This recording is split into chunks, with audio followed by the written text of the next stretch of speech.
What's going on, everybody? Welcome to the Don't Unfriend Me Show live, picking it up on Instagram.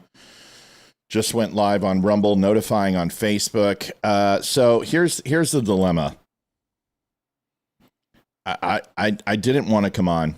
I didn't want to cover this thing, and we may not be able to. We might stream it, and then they might block us because Candace is a money-hungry but I know Crowder's got it. I trust him implicitly. So I'm going to stream Crowder because I know he's not going to block us, but they may block him. So just be prepared. And I'll tell you why I'm covering this in just a brief second. So last night I said I wasn't going to cover it. Hi, Terry. I said, no, I'm not going to cover it. I'm not going to give her the time and exposure that, and my show is nothing compared to Candace Owens. I mean, Candace Owens makes in 10 seconds what I make in a week. There's no comparison. But if we want to compare on integrity and we want to go ahead and compare on honesty, I'll take my show over Candace Owens any day of the week. I'll take our record over Candace Owens any day of the week. I'll take Crowder over her any day of the week, and Andrew Wilson and everybody else. I'm not a Candace fan. And I've been speaking out against Candace a long time before it was popular. And for about 3.5 years now, when the first conversations came up that she should be the vice president for Donald Trump and his pick and his run in 2024.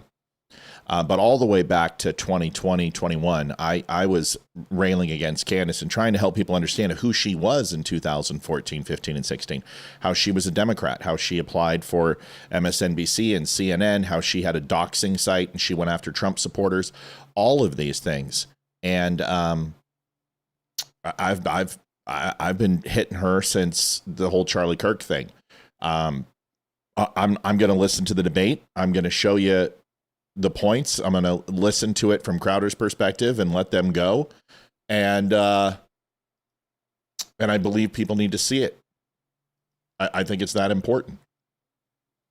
Because I believe that Charlie Kirk, the whole message was to pick up and carry the mic.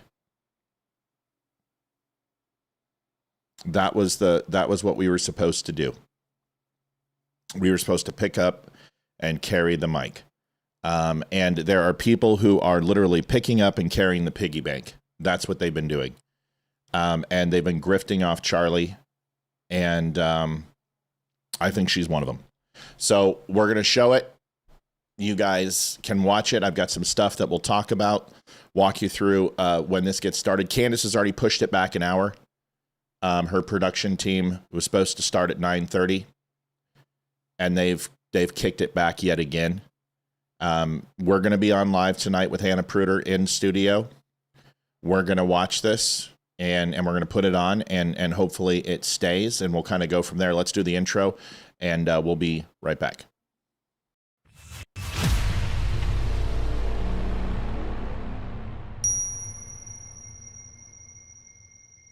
Do you want the truth? Are you tired of being so confused? You feel like your mouth knows up than the lies on the evening news. Well, just step right in. We can talk about it all as friends. And if you want, we can hug and kiss and make up for the party ends. Agree or disagree, just don't unfriend me. 'Cause I'm everything you want. Damn sure what you need. I won't tell no lies. Back up all the facts with truth. And if you can't get down with that, you must be somebody's dude.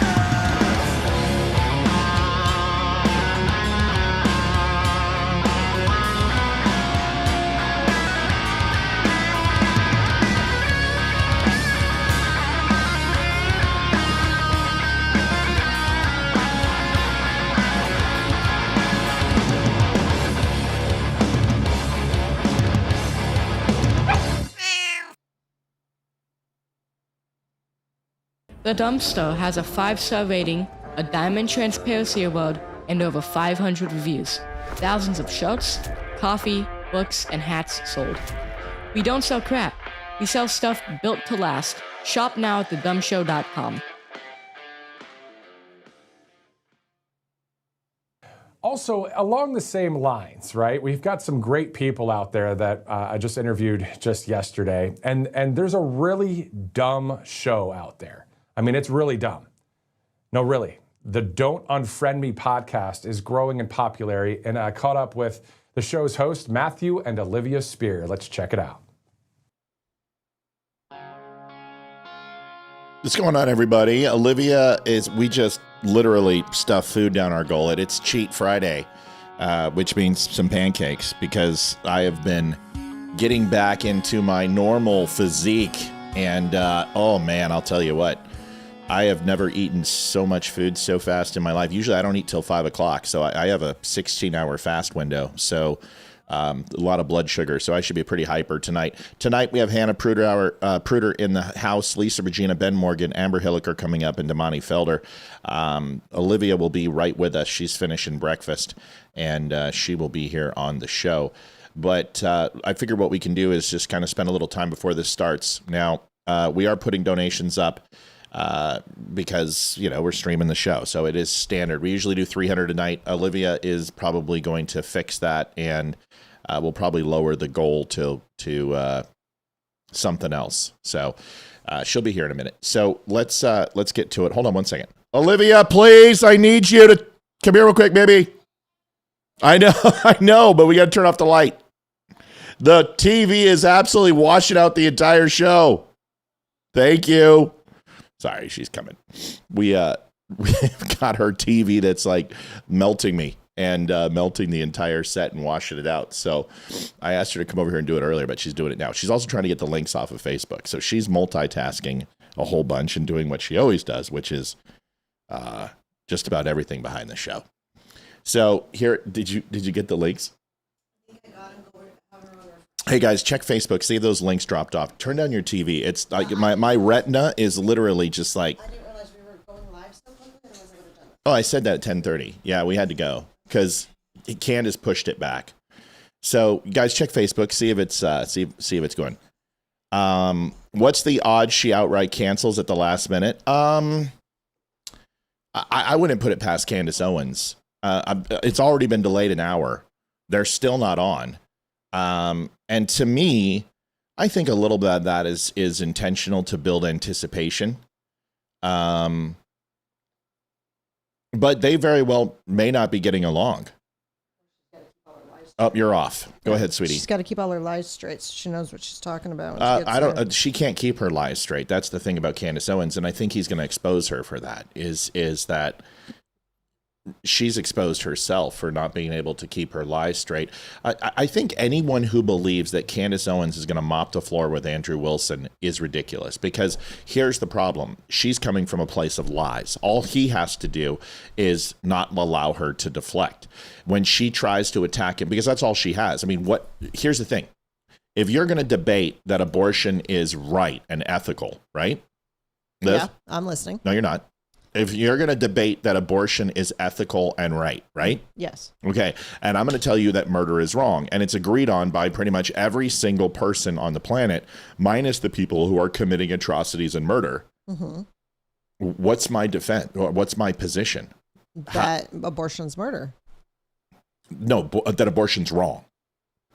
I'm not even defending its murder. I'm just saying abortion is wrong. Okay. So how do you defend that it's not? Right. That's the point. All that Andrew Wilson has to do is say the state has said that Tyler Robinson is the murderer and there's a trial coming, and you have already held judge, jury, and trial that he's innocent. And it is innocent until proven guilty, which is already de facto assumed. So if you're simply saying that Tyler Robinson is innocent until proven guilty, that's fine. But what you're saying is that Tyler Robinson didn't do this. You've already assigned zero blame to him and that somebody else did it. And she's made hundreds of predictions about who did it, right? Mm-hmm. So she has to prove those. Yes. She is going against an objective truth, which is innocent until proven guilty. Yes, we know that. But you're saying that he is innocent without a trial, without any type of evidence, without any type of due process, when he's been accused of a crime. And that's not the way this works. Yeah. So she has to prove that he's innocent beyond any reasonable doubt to the entire world today. Otherwise, Andrew wins. The only thing Andrew has to do in this debate is not lose his cool, number one. He can't allow her to bait him. She's going to talk about his wife. She's going to talk about the pickle jar that he couldn't open. She's going to talk about his military service and say that he stole valor. They're going to do all of these things. And all he has to say is, what does that have to do with you proving that Tyler Robinson is innocent? Your personal attacks, your ad hominem attacks against me have nothing to do with Tyler Robinson. Stay to the facts. Yeah. Stick to the topic. And if he does that, doesn't lose his cool, she will absolutely cook herself. He's got to ask a ton of questions. That's his modus operandi, is to ask questions. I've been watching Andrew a long time. He doesn't get hot. He sticks to the facts. He doesn't let her deflect. He has a good chance of winning this. But right now, I don't even know if it's going to go live. So the good news is we've prepared a few things. And let's talk about why we're going live this morning, okay? And I understand the numbers are going to suck. I understand we're not going to have a ton of people watching until it starts, and that's fine. I don't care about that. But in good faith and in good conscience, I couldn't not stream it tonight. Now, I certainly wasn't going to stream it when Hannah Pruder's here. Yeah. Because I think that's disrespectful. Yes. But I thought it was important to stream it, listen to it, go into it with an open mind. I'm going to go into it with an open mind. I've heard all of Candace's supposition and conjecture. I've been watching her for a long time and disproving her shit for a long time. But I'm going to listen to it, and I'm going to try to weigh the information. So Crowder is starting in 4 minutes, and Crowder's going to come on, and he's going to. And now, why am I streaming Crowder? This is not a partnership with Louder with Crowder. They don't even know who we are. Well, that's not true. I'm sure they know who we are. Most people know who we are. Whether they acknowledge us or not is immaterial. But he's going to come on and he's going to fact check it. If I stream directly from YouTube,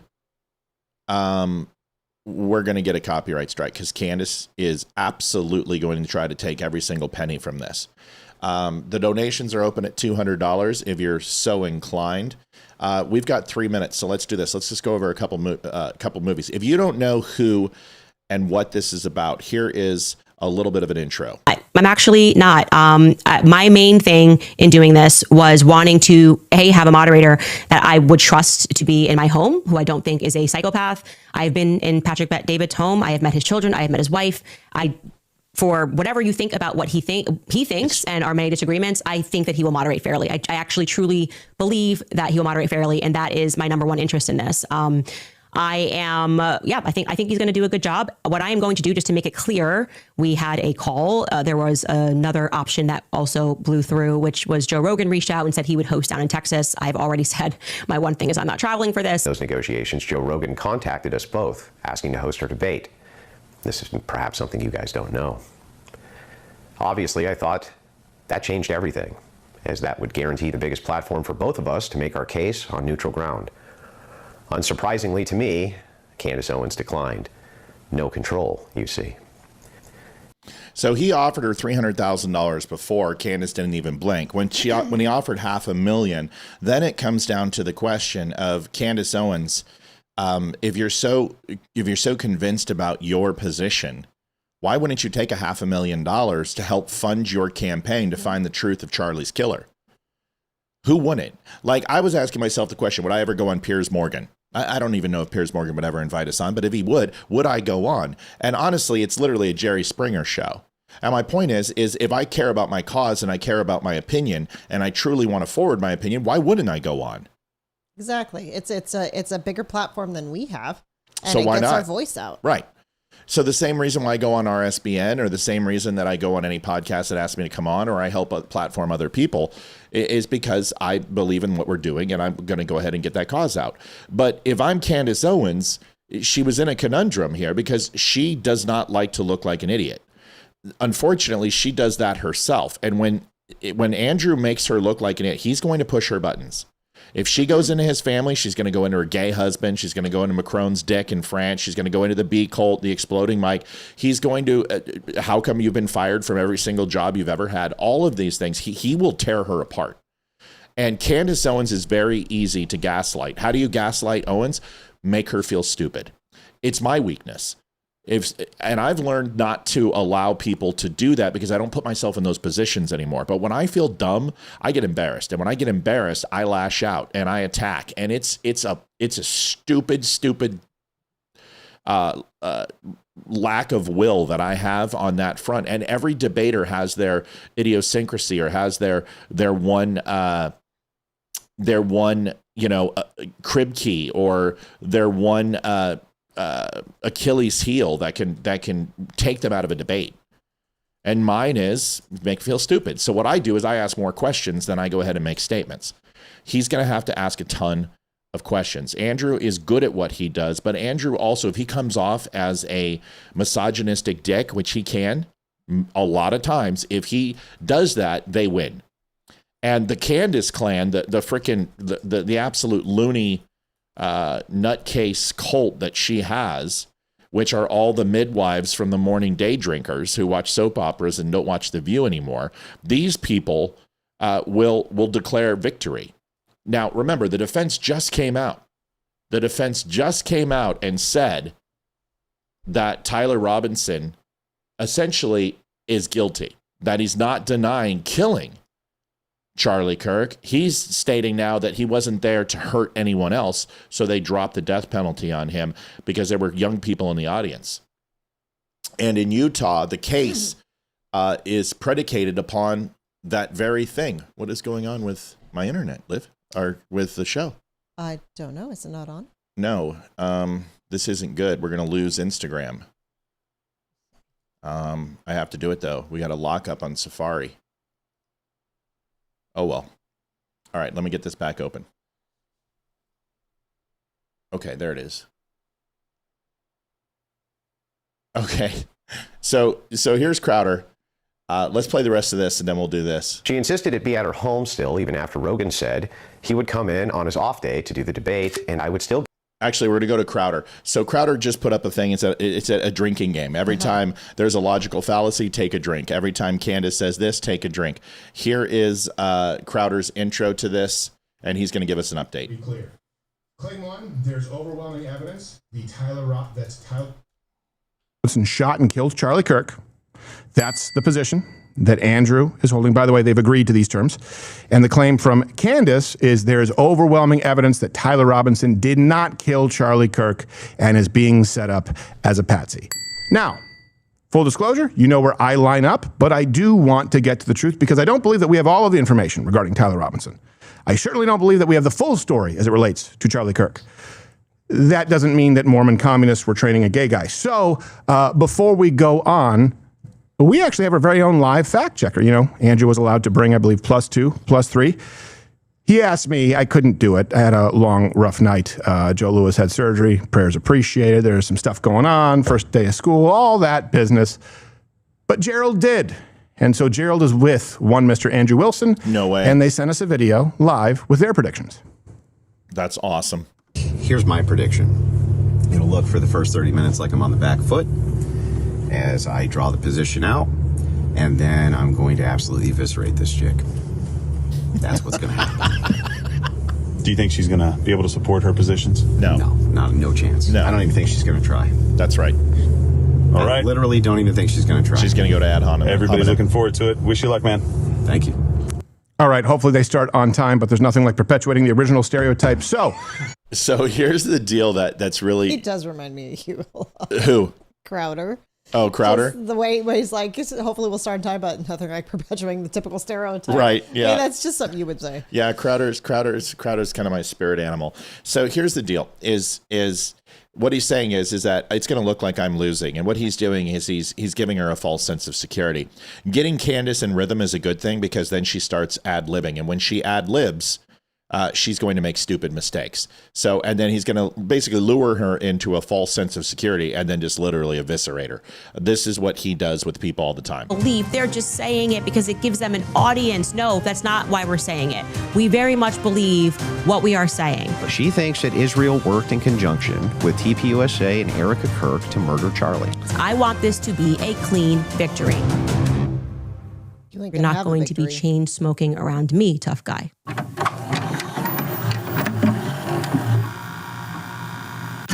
Thanks to you, Tyler Robinson. I hope that you get inside yourself. God, I love Burning Crowder. hell. Thanks to you, Tyler Robinson. Your evil movements starting today. And your boyfriend's gay. You're both just gay. That's funny. Click Rumble Premium and join now. All right. So listen, if you're not following Crowder over there, do that for me. Get over there and follow Louder with Crowder. I have stood by this man for a lot of years, and I really do enjoy his perspective on things. And he's a super smart guy, super funny. And you should go and join him. Listen, I'm going to show you guys something that I made for you. And while we're waiting for this to go. Even the way he drinks his coffee, it's kind of weird sometimes. I'm not kidding. I will look at the screen and be like, no, there's just times. I don't, do we look alike or is it mannerisms? A lot is mannerisms and how you guys talk and what you guys say. But yeah, I mean, you both have the same color. It's the beards, this hair. I mean, his hair is a little bit shorter now. Yeah, my penis is much bigger though. I wouldn't know that, but you can take my word for it. I'm pretty sure. You would know that too? Well, we have a good relationship. I told you. Okay. Folks, here it is. Debate tactics bingo. I figured I would create this for you. Spot the rhetorical moves as they happen. Mark a square each time you hear one. Number 1, reframes the question, changes what is being argued. Number 2, that's not what I said, narrows or redefines an earlier claim. Number 3, questions the premise, rejects the setup instead of answering. 4, calls opponent dishonest. 5, rhetorical question barrage, implies answers throughout repeated questions. Number 6, selective skepticism, demands proof only from one side. 7, do your own research, proofs, shift proof to audience. Appeal to common sense, say any normal person can see it. Personal ridicule, use mockery or dismissive jabs. 10, shifts burden of proof, demand others disprove the claim. 11, semantic word fight, argues over definitions. 12, metadatabase, debates the debate itself. Free space, classic bingo, free square, anything goes here. 14, claim stacking, piles on many claims at once. 15, motive attribution, speculates on why the other side says it. 16, whataboutism, pivots to another issue. 17, cherry-picked example, use one favorable example as proof. 18, just asking questions, implies without fully asserting.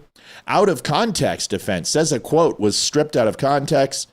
20, persecution frame, treats criticism as supporting or suppression or targeting. Emotional moral framing, leans on outrage or righteousness. 22, feigns disbelief, acts shocked that anyone disagrees. 23, appeal to personal experience, use anecdotal evidence. Mocking sarcasm, use sneering humor instead of argument. And last but not least, 25, clues to conclusions, jumps from suspicion to certainty. That is debate bingo. This is why I don't debate people. There's no reason to. All of it, that's it. That is every single debate known to man, and all of them don't get you anywhere. The only thing that truly helps get a conversation with mutual understanding are two things. One is the person needs to have some sort of respect for you. It can be an amicable relationship, an affable relationship, a relationship based on admiration or love. It even can be disdain, but common respect is there. That's number 1. And the second thing is you have to have the openness and willingness to have your mind changed. If you can do that, everything that's claimed to happen in a debate can happen in a normal conversation. I don't care what happens. This is not for them. This is for you. It's for you to pick your sides, your proverbial left and right, and say, I'm in Candace's corner, I'm in Andrew's corner, and I'm on righteousness because I stand for Charlie. Or I believe the government or Jews killed Charlie, so I'm going for Candace. This is not designed to solve anything. This is pure entertainment. You should know that. And nothing is going to be solved here today. We're still going to display it anyway. I guess that we should go through different claims. She did say she could not travel because she was pregnant and that he couldn't smoke, Mr. Tough Guy. But here's the truth. She traveled while pregnant to a podcast where a man was smoking in front of her. That's correct. Climate hoax is one that funds trillions of dollars. And we are not running out of space. You could fit the entire world if you stacked it like New York City in Dallas. So fit. I just said it's not about. Fit, but the point is that the hurricanes are down. The whole idea that every time it rains, it's because something bad is happening is like it's okay. And by the way, new information is coming out regarding medical science all the time. So since then, we might know, hey, you don't want secondhand smoke when you're pregnant. No, it was fine before. Yeah. So, okay. Here's the other claim that she made online, but then kind of retracted, where she said, well, hold on a second. She has never accused Erica Kirk specifically, because that's a big reason for it. A lot of people feel for the widow of Charlie Kirk, whether you like Erica or not, whether she makes mistakes or not, leather pants and sparklers. I get it. But she has never accused Erica Kirk of killing Charlie Kirk. Here's the truth. Of course she has, and she'll have to defend that today. Amount of evidence that is now piling up against Erica Kirk. I've seen enough. Erica Kirk should be dragged into a police precinct. The assassination of Charlie Kirk was something akin to a regicide. That seems pretty cut and dry. Assassination dragged of the king into a police precinct to install a new ruler who the king would have never approved of. Turning Point USA for Erica Kirk. TPUSA administration and staff should have been arrested too, as their federal accomplices. Let me ask you, does that seem like a claim that Erica Kirk, not that she... What do you think, Liv? Did that sound like a claim that she was accusing Erica Kirk of being complicit in the assassination of Charlie Kirk? It does. It does to me, too. It certainly does. We'll call that a big winner, wingy dingy. Josh woke up tomorrow dead, and I noticed that he was killed by a nail gun, and I said, oh, it came from the tool room? They need to drag Toolman Tim in by the hair into a police precinct and question his ass, and then people say, oh, so you're saying Tim did it? I'm like, where'd you get that? It's impossible. Tim doesn't know how to use a nail gun. You know what they say about assumptions? Makes an ass out of you and me. But I'm an ass man, so I'm fine with it. Another connection. Come on now. Is it really that obvious? Yes. I mean, holy shit. I made that joke in my head before he said it, so that just shows me that we're on the same wavelength. Candace Owens, that Tyler Robinson is innocent. Lay in the brain, you can probably get that to me. There were a few different ones, but there's one quote that's really pretty clear. Not just Patsy, but that he is today's episode has positively explosives, might even free a young man who's being wrongfully framed for the murder of Charlie Kirk. Not the Fed slop that you've been sold. Now, why are you pointing up? Never mind. Can you put it down in the window so people know that we are going to cover the stream here later on? Son of a bitch. That's what she does, though. She goes, Mike. Can I have the secret sauce of how I can talk like that without people going, God, stop being mean to Olivia? I guess you can't be married to the person you're talking to. I don't think he can't be. I'm a female, and I think I would have to turn into a male. That would be the only way it would. That would be interesting in today's day and age. Know. You can just all you got to do is just pretend and just assume it. Free an innocent man is like other people who planned, carried out, executed the murder of Charlie Kirk. Those are the two different positions. I will tell you where I line up. I absolutely believe that he was there and he pulled the trigger. As to who else knew? Who was involved? Could there be an accomplice? Are there some things that don't? Sure, I tend to go with the defense's presentation, and they have used none of Candace's arguments. They've argued procedural issues. They've argued, perhaps tainting the jury pool. None of the other theories have been presented. So I do think that Candace, I'll go through the entire timeline, by the way, because people have said, hey, do you think that Candace believes what she is saying? And you guys comment first. Do you believe that Candace believes what she is saying? Comment. Okay. To them, I say which one. And I have about 15. So that's a good question. Do people believe that Candace believes what she's saying? And Liv, you go first. I To an extent. Okay. I do. That's very middle of the road of you. I know it is. I think that it's a yes or no question, Olivia Speer. Just yes or no, honey. See, I don't know. I do. I know with no equivocation, 100% fact, I know the answer to this question. What's the answer? The answer is no. She doesn't believe anything she's saying. Okay. Now ask me why. Why? Because people who are bipolar and narcissists don't need proof to convince themselves. They are the truth. And she believes that she is the only one who can solve this. She believes she's the greatest detective in the world. She believes that she is the code breaker, enigma, crib key, master computer cray super 2 that can investigate this as super sleuth Candace. And only she can sniff out the crime and nobody else can do it. And not only that, but nobody loved Charlie like Candace loved Charlie. So you do think she does believe what she's saying? No, that's the thing. She has convinced herself that only she can come up with this. But you have to understand, that's not the same thing as being correct or believing what you're saying. Candace Owens believes that she can say anything because she has come to that conclusion, but it doesn't require any belief or any truth or any logic to it. She simply states it and it is true. That is what she thinks. That's her proof. That's her proof. She is the proof. That doesn't mean she believes what she's saying because she says it. There's a big difference. This is classic narcissism. This is a bipolar person. She believes that there is nobody who's loved Charlie more than her, that nobody could love Charlie, that he has no friends, that they all wanted to kill him. And it's literally Charlie and Candace. She has made this complete alternate reality, Fight Club style, that she is Tyler Durden. And Tyler Durden is her. Totally see the connection. There it is. So she has made her own reality. That doesn't mean she believes her own reality. Yeah. And when she starts to question her reality, she goes deeper. And Tyler walks up and slaps her across the face. No, pay attention. Your pain is here. Focus. And she will not question. She doesn't realize that she put the burn on her hand. She doesn't realize that she's the one beating herself up. She doesn't get that. She believes that it's Charlie in heaven guiding her hand to this altruistic truth.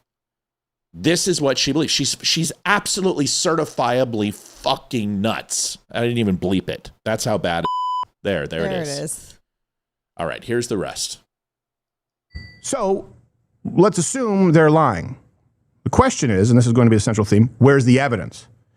Where's the evidence that he trained with the French Foreign Legion? Which brings me to another one that people just sort of skimmed past. Did he train with the French Foreign Legion?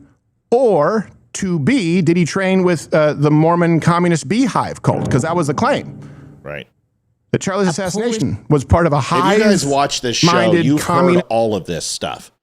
Crowder's been hitting her. I've been hitting her since day one. You probably have seen Crowder over me. But if you watch this show, you've heard all these things. That nobody would have recognized outside of people who know what it meant. There's imminent danger coming, okay? It is relating to a school. I think it's a communist underground, and I don't know why, but it has something to do with bees. Then came September 10th. Obviously, Charlie lost his life. And a few days later, I was told, and I sensed instantly that there was like a hive of people that were involved in this. I just knew it. And when it happened, I just went, oh, my goodness. Utah recently, extraordinarily, did modernize their bee flag. I had no idea. And I believe she's nuts. She's just certifiably just cuckoo for Cocoa Puffs, man. Is it just me, or does anyone else notice the date up there on that? On what? On the video that they just had of her? September 24, 2024. He died in 25. So how is she talking about Charlie Kirk's death? Oh, well, it's just a mistake. I know, but just, it's just a mistake. Just a thought. Or she's Satan. I mean, and both are probable. So here's the thing. It was supposed to start at 10. It didn't start. Now it's supposed to start at 11. We'll figure it out. Folks, donations at dumshow.com/donate. We're not as big as Crowder and Candace. We rely on the donations of our viewers. Before we get started, we're going to show the debate as long as we can before somebody goes ahead and shuts us down, and we hope they don't for copyright. But Candace is renowned, along with Tucker, from shutting anyone down. They want nobody to redistribute their show. They want to control the narrative, control the spin, very much like the media. But is this going to be her show? Yeah, it's her show, but Crowder is... See, I'm streaming it from Rumble, so the YouTube flags may not pick it up. So you see what I'm saying? Yes. So here we go. Let's continue to listen to Crowder. So if we're going to get donations in, now is the time to help out the show. We would appreciate it. Go to thedumshow.com/donate. That would mean the world to us. Let's keep watching, see what we got. Fag cult training assassins. I'm probably at risk. No, there is. They're not gay, though. They're not gay. No, they like women's. I was going to say, what? Women's. Are there holy undergarments? It's just basically a walking glory. Anyway, I don't want to offend them. But, I'm not offending Mormons. I'm making fun of the gay communists. So her claim here, he wasn't there at all. Well, why would he need to be trained? Well, here's the truth. There was a preliminary hearing, and there's far more evidence that's been presented. Suzanne McGoran donated. Let's start your day out right. God bless. Thank you, Suzanne. $10 is on the clock. We're not doing overtime tonight. We're going to stay until this is over. Footage of him directly on the roof taking the shot that we have seen, but plenty of footage of him on campus. By the way, other people confirming that it was him and him confirming it through his texts. But I understand all of that is suspicious because of the French Foreign Legion. Investigators say surveillance video revealed in a Utah court Tuesday shows Tyler Robinson walking on the Utah Valley University campus. And what leads you to believe that this particular vehicle belongs to Mr. Robinson? Information that was provided regards to driver's license and Department of Motor Vehicle records. The vehicle fits the description of a vehicle owned by Mr. Robinson. What do we see now? That's the vehicle exiting with Mr. Robinson driving the vehicle. Let's hold it right there for a second. So this is significant, right? He shows up early in the morning, 8:30 in the morning, and is sort of scouting the place out. He's noticeably wearing different clothing. He is wearing different clothing, and he also is walking with a gait or a limp in this video. Yeah, that's called a rifle down his pants. Do you see Mr. Robinson now? I do, yes. He's just arriving at the corner of the building. You know what's interesting is that I had a gentleman in my house yesterday who was working for Colligan, and they were replacing our soft water filters, and massive conservative. And he saw the set and he's like, oh my God, what do you do? Blah, blah. We started talking. We must have talked for 45 minutes. And by that, I mean, I talked to him for 45 minutes while he listened when he started asking questions about politics. And he said, come on, man, listen, how did they get that 30-06 down his pants? So I just took my rifle off the wall and disassembled it in front of him with one screwdriver in about 7 seconds, and then put it back. And like, how did he take off the scope and the sight? And I said, well, it's fixed. And he wouldn't have to re-zero the rifle because it's mounted to the metal piece. And all this wooden piece is a housing. He's like, oh my God, I thought the whole weapon system went into the butt. And I said, no, in fact, when you look at a wooden rifle, it's really only showing about 2/3 of the rifle. It's only about 2/3 of the rifle that's the metal portion. The other third of it is just the wooden stock, and it's hollowed out. He had no idea, and he had no idea it was one screw that literally held this Mauser weapon. Now, in this Mauser, there's 2 screws, but in my M1 carbine and then in my M1 Garand, it's 1 screw. The Grand might be 2. But the point is, it doesn't matter. It literally takes 11 seconds to take out both screws, disassemble the weapon, and then put it back together and rack around, and you're good to go and you're full joy. So he didn't understand that each leg had part of the weapon, that the overall wooden housing of the weapon is down one leg, and then the actual metal part is down the right leg, and the longest part, most assuredly, would be the metal portion. But no longer has that overall length of, what a 30-06 would be, or a 308 or M1 carbine, M1 Garand, which is, 4 feet. So he couldn't understand it. And once I showed him, he's like, oh my God, he did it. And I'm like, well, brother, that just like one bit of evidence disproving it doesn't mean he didn't do it, and one confirming doesn't mean he did it. But it's certainly, you can do this with every single thing Candace has said, is shut her down because she's making assumptions for something that isn't true. 7 journals, 1 journal. You see, I'm showing you this list of the inventory seized, 11 home videos, bags with target, empty ammo, 2 journals, a suicide note, passwords on sticky notes. I mean, it goes on and on and on. And again, that is what gave me pause in trying to understand what other information do they have amongst all of this. Your thoughts on the delay? What the source I think it's going to be her and her excuse. Sexually assaulted in her it could be a million things. I think she's not agreeing. I think there's some sort of, honestly, I don't think she wants this to go. No. I think Candace is that type of person that will make grandiose claims and, I'll do this, I'll do this. But there is some last minute detail that she threw out there that is not agreed upon, and she's going to stick that flag in the sand and refuse.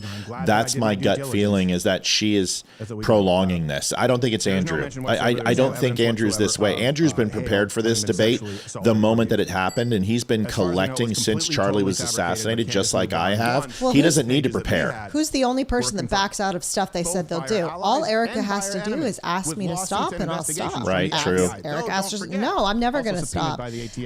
I'll go and talk to Erica. Nope, no, I won't go and talk to Erica. Well, she had to be in control of that situation. Yeah, so she's the only person, and the only way I think this will take place is if Andrew comes to Candace's studio and it's under Candace's rules and only Candace's rules. Well, she's already got that. That's what he's doing. He's going to her. She was adamant she would not leave.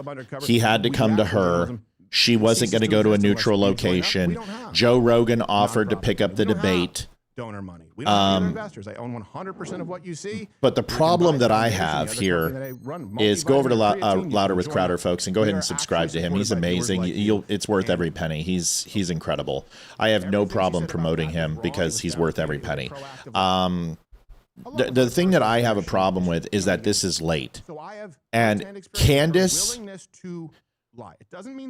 would love to get the attention. Like, this is big for her because she can make up anything she wants right now. The difference, the one thing that you guys probably don't know, is Andrew, a part of the agreement of the debate, is that he got to bring his own cameraman, and they are recording everything. I was going to say, I hope they're recording everything. He is. So he's recording everything. And if Candace is throwing a fit or refusing something or not keeping up with what she said she was going to do, all this is speculation. I don't know if that's true. I can only go on the fact that I know she's not right. I know she lies incessantly. She's never been held accountable for what she is.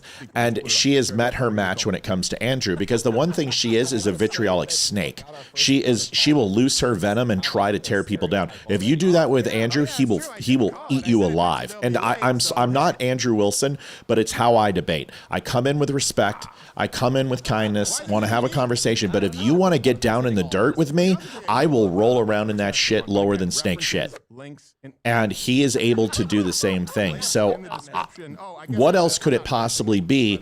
Maybe she's making a medical emergency, that she's having hot flashes, or she's having stomach cramps and needs to go to the doctor. Well, I don't know what it is, but this delay is either intentional or of Candace's doing. I don't believe it's Andrew. I don't either. But there's overwhelming evidence that Tyler Robinson shot and killed Charlie Kirk. Claim on Candace's side is there is overwhelming evidence Tyler Robinson did not kill Charlie Kirk and is being set up as a patsy. That's what was agreed upon online. I think it's very important to hold people to their claims here. Otherwise, it's just going to be mudslinging. Yeah, Josie, this is live. Let's go through the entire timeline here, because it is hard to sort of keep track. Okay. Which claims does Candace believe? September 15th, September 16th. Go check out the references. This is where we heard the Bill Ackman, the pressure from Israel, right? Started with the claim that Bill Ackman staged an intervention with Kirk over his views on Israel because Charlie Kirk was very pro-Israel for most of his life. I do believe that he was becoming frustrated with... So something that you might need to consider is that NDAs, like, they're usually a part of this. For instance, they'll sign a non-disclosure agreement when it comes to certain things. And usually those are signed before this would take place. But you also have contractual obligations. One is that you won't, use any type of language or racial slurs. You won't bring up something A, B, and C from the past that has nothing to do with the debate. You won't sell any proprietary information that you see. So there's agreed upon things that take place. In my opinion, There really hasn't been that much It evidence. would not shock me if Candace had a last-minute detail that said you have to do this or reneged on something, and Andrew's like, wait a second, that's completely not acceptable. No, we're not doing that. And this is what's causing the delay. The longer this goes, the more I believe it will not happen. And if it doesn't, this literally should be the linchpin, the straw that breaks the camel's back, the witching hour that literally sets her ablaze on pygmy wood. Candace should be burned at the stake, proverbially, in the minds of everybody. But it won't. Her cult will make her the victim somehow. They will find a way to blame anyone but Candace. But if this doesn't happen, it's her studio, it's her cameras, it's her stream, it's her everything. The only reason it would not go is because of Candace. And I'm telling you, I still have predicted that she is going to spin the f*** out. That she is going to come and crash and burn the closer we get to a final verdict of this trial. And she is now going to blame the defense. She's going to say the Jews paid off the defense. She will continue never to believe Tyler Robinson did that because she has staked her entire career on this. Her entire everything is based upon that Tyler Robinson is innocent. If he is found guilty, she is literally going to implode if she doesn't continue the lie. How far along is she in her pregnancy right now? I don't know. How long does it take for lizards to gestate? Not long. Yeah, lizards usually come out because I believe if there's a lizard person, you know that whole Q thing that you guys said about Hillary Clinton, Candace is a lizard. It's a communist underground, and I don't know why it has something to do with JD Stillwell says she has the nervous bubble guts. Oh, there's no doubt in my mind. Plus, she's pregnant, so she's hormonal. You know what? And that's a great line for Andrew. If she gets personal, say, "Is this pretty typical in the first few pregnancies that you had to get this emotional?" That's what he should just drop the bomb right there. Like, if she gets personal, just be like, was this typical of your other pregnancies for you to be so emotional and unhinged? Oh my God, Candace would literally melt the down. Okay, I was going to say, so she hasn't given a due date, but she's roughly 4 to 5 months pregnant. So she's peak fucking crazy. Yeah, but here's the thing. I was going to say, if she was in her first trimester, she could use the whole morning sickness and blah, blah, blah. She'll come up with something. She's going to blame it on the pregnancy, so no one can say that she backed down or she's a coward or anything like that. It's something. If it doesn't happen, something's going to come out, and she's going to say, "Oh, I had something happen with the pregnancy. I felt the baby felt wrong. I had to go to the doctor." The Jews hacked the feed. And then that way, no one can say anything because who's going to debate that she lied about something being medically wrong with her baby? Right. So mock me. She's going to use the baby as an excuse. Yeah, that sounds good to me. But like I said, Andrew's got an ace in the hole. Going through the entire timeline chronologically. What? Well, like I said, is that when she does this, all you got to say to her is, "Wow, were you this emotional and unhinged in your first few pregnancies?" She would literally blow a gasket. She would blow a gasket. Well, we're going to keep stringing this along. What frustrates me is that how could anyone take her seriously? First of all, they can't even start a stream on time. Now, I will tell you this. I'm glad that moving the goalpost popped up because I just moved the goalpost. There are times where we're late, but we're not a podcast that has 6.5 million people watching. We're also not an hour and 15 minutes late. The only time that's happened is when we had no freaking internet. Right. And we were very. And there was one time we were having sex on the table, but it was literally the first couple of weeks so that we built the studio. And we had to consummate the room, and I really didn't think you guys would want to see. Oh well, right. Some of you may have, but you know what? Majority of you probably wouldn't want to see that, so we didn't go on. Right. On time. Well, we went on and we got off, but we didn't come on the show. We just didn't turn the cameras on time. Just to be honest. Just so we're not lying to you. We're telling you the truth. This actually happened. I swear to God. My kids just literally made throw up sounds in the other room. Are they watching? No, I'm teasing. They're not even here watching us. Okay, then the next one. We'll listen to Crowder for a little bit. Fort Huachuca. Fort Huachuca. This is November. It's one of the Army's homes of intelligence. 18th to 19th. She made the claim that security chief Brian Harpole was at Fort Huachuca, claimed that her source saw Harpole, and continued to say very likely Erica Kirk at Fort Huachuca. I don't know how to say it. Huachuca. The Huachuca. day before the shooting was meeting senior officials, declared the meeting confirmed. He had travel records that placed him in Dallas, provided receipts. He later sued her for defamation. I don't know how that ended, but she likely will lose, just like she lost the case against her landlord where she claimed discrimination. Turns out she lived like a pig, and she had to pay $17,000 in back rent and damages. She almost always loses, just so you know. In court. Conspiracy. Yeah. So, okay. That's all we have. Her source confirmed and then receipts saying no. Which is more likely at that point? If the receipts, you would have to believe that he had tickets, receipts, and just didn't get on that flight, went to this fort to meet with Erica Kirk so that they could discuss communist guerrillas training them in Utah while they take Egyptian planes. October 25th. What about the bees? Yeah, bees. Gorillas and bees. It's like what's that movie? The movie with Mark Wahlberg, The Wind. Happening. Oh, you're thinking of Transformers with Bumblebee. Yeah, exactly. That's just hot wind. See, that's more of a conspiracy. October 25th, 26th. This is when she officially moved to Turning Point, USA. Right? She said that Trump discarded Charlie when he was no longer useful, and then said that she knew the betrayers. And more specifically, she then sort of escalated it to Andrew Colvett, right? So TPUSA, the closest around him, Donald Trump, the administration, then Andrew Colvett, her source, Dreams. Dreams. And I just and my heart feels. aches for the fact that he gave so much of his life to Trump and to politics. And they just were like, no, looking rough in the morning. That is it. It serves us or it doesn't serve us, and we want to move on. And so here's a holiday, bro. If they try to give me a holiday, what is with them giving people a holiday after they kill them? Whenever I would try to listen to what he was saying, it sounded like he was underwater. So I was frustrated by this. I can't get to the part where you tell me who betrayed you. It wasn't until the third week after his death that finally one face came through in this dream. It came through as clear as day around the corner of the restaurant. And it was Andrew Colvett. Her dream came in. You know what, though? I will say I had the same dream. He was above my bed, though, coming in like the Frighteners. Just. Then he sucked me down into my bed like Johnny Depp in the first Nightmare on Elm Street. Nice. So remember, all of this was, she tipped over Israel. So here's my post. Candace hasn't started the debate because of Jews. It's right there. Go over on X. Because of Israel. That's why she hasn't started the debate yet. This is pathetic. It's a waste of my time. It's a waste of your time. I don't know how to give it to you in any other way, but it was supposed to start an hour and 18 minutes ago. And, you know, at some point you have to consider that this is intentional. Go PP. TPUSA, the Trump administration, which, by the way, if you believe this, hey, you should vote for communists. You should vote for the actual left who are communists.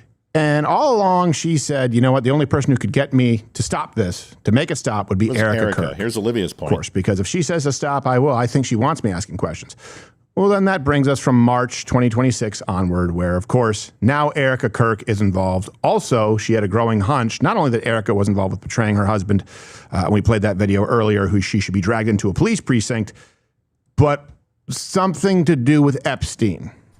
I got to speak to you about something much more seriously. I have a hunch, a growing hunch, that Erica and Jeffrey Epstein may have crossed paths. Something is not sitting right with me about how she just keeps dancing around Jeffrey Epstein in her life. Didn't Erica ask her to stop? Okay. No, but she has a hunch. Yeah, you know. Which isn't saying anything. It's just, you know, it's a feeling that maybe possibly the potential of something being there. Yeah, Liv, can I start smoking cigars? Why won't you let me smoke a cigar in here? Why can't you just let me be a man? You can go be a man outside on the back deck and smoke a cigar. I just think it'd be nice to have a cigar in here once in a while. Like, what if we have Freitas or Mike Knowles in here? Olivia, if we bring Freitas or Knowles in here, you got to let me have a cigar and a whiskey. You guys can smoke on the back patio. That's why we have to. Can we set up a remote? Yeah. You are more than welcome to do whatever you want outside on the back patio. That's why we have furniture. We need to build a little fire pit outside that's nice where we can film. He has that whole Bride of Charlie thing, said the marriage wasn't But yeah, real. not in here. No smoking in my house. Question that because I don't want to get personal and go all right, over 11:20, folks, an hour and 20 minutes late. An actual hair Candace just came on and posted. Candace didn't post anything, but Candace, her lackeys came on. Her staff of 3, yeah, right. Her staff of 300 came on and stated that it was going to start at 11 o'clock. They literally just posted that, and it's 11:20. So more lies from the Candace Owens team. And which has required some people implying that he is, which of course there's no evidence. It's just that she said that, and then some mannerisms. But but it was Charlie Kirk and Erica Kirk. Their marriage was not real. This brings us to so we have Tyler Robinson, trained by the Mormon Utah Special Forces and the French Legion, which by the way would be the first time someone was trained by both, because I'm familiar with both. They don't cross train a lot. Well, using Egyptian planes. Though. Using Egyptian planes. Yeah. Well, they're the most affordable planes. And you travel, and you always stop over in Arizona. They're reliable. Yeah. Don't be a silly bitch.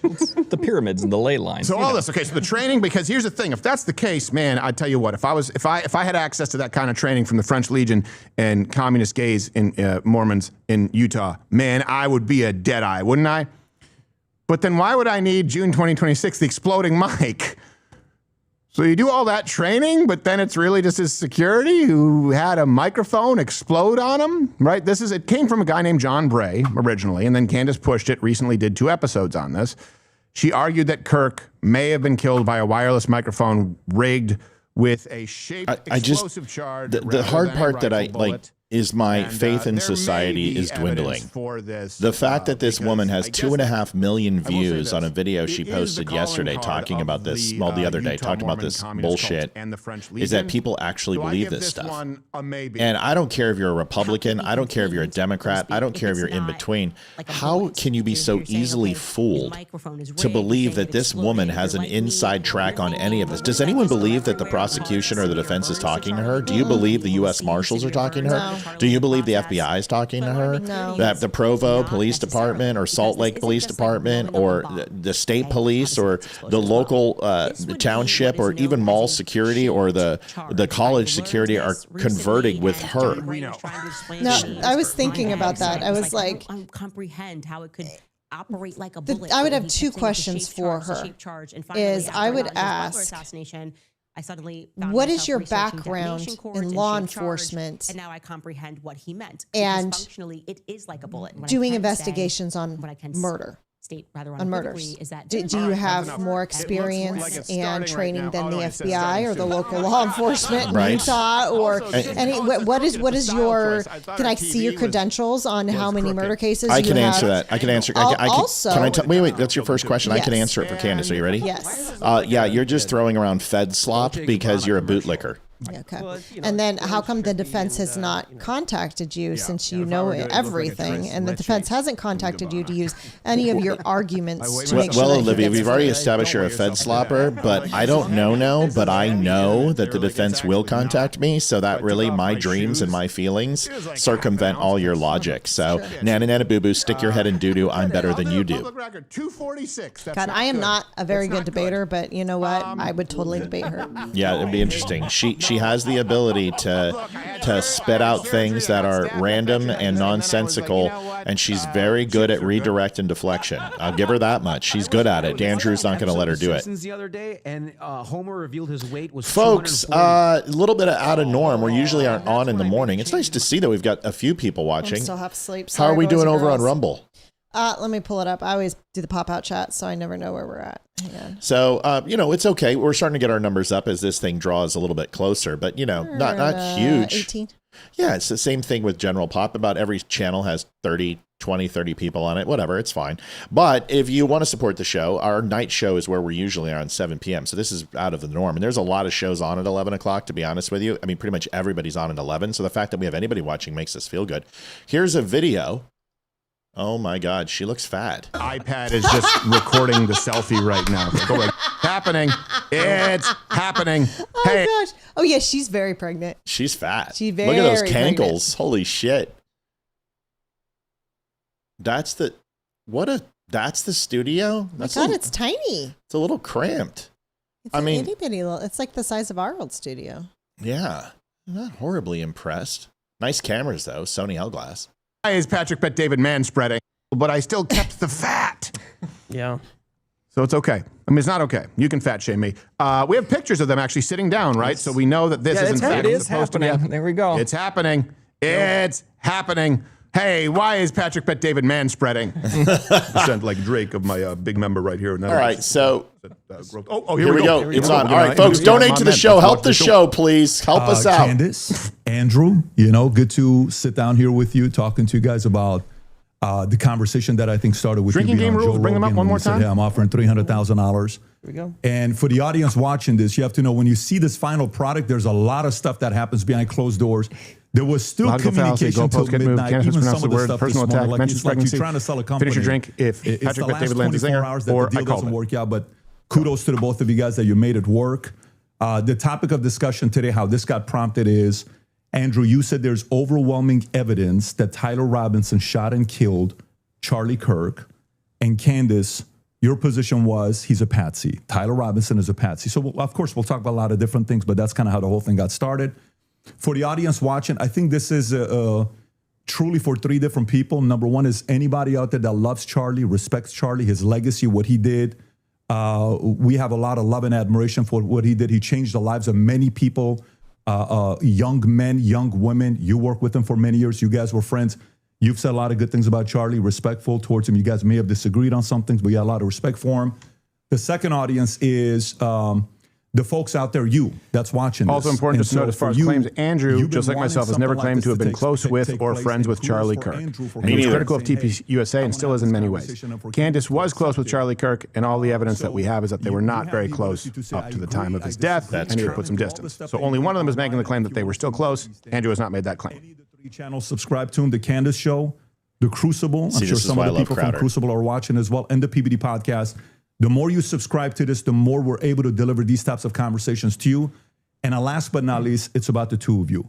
My goal is to speak as little as possible. 99% of the time, it'll be you guys speaking, and the audience will be able to see it. 99%. Okay, guys, you got to drink anytime. Like I said, he names a percentage because that counts as a zinger. 99%. There's three people representing Andrew and three people representing Candace to do fact checking. So at any point, if somebody makes a claim, the other can say, can we fact check this? I can jump in and say, fact check this.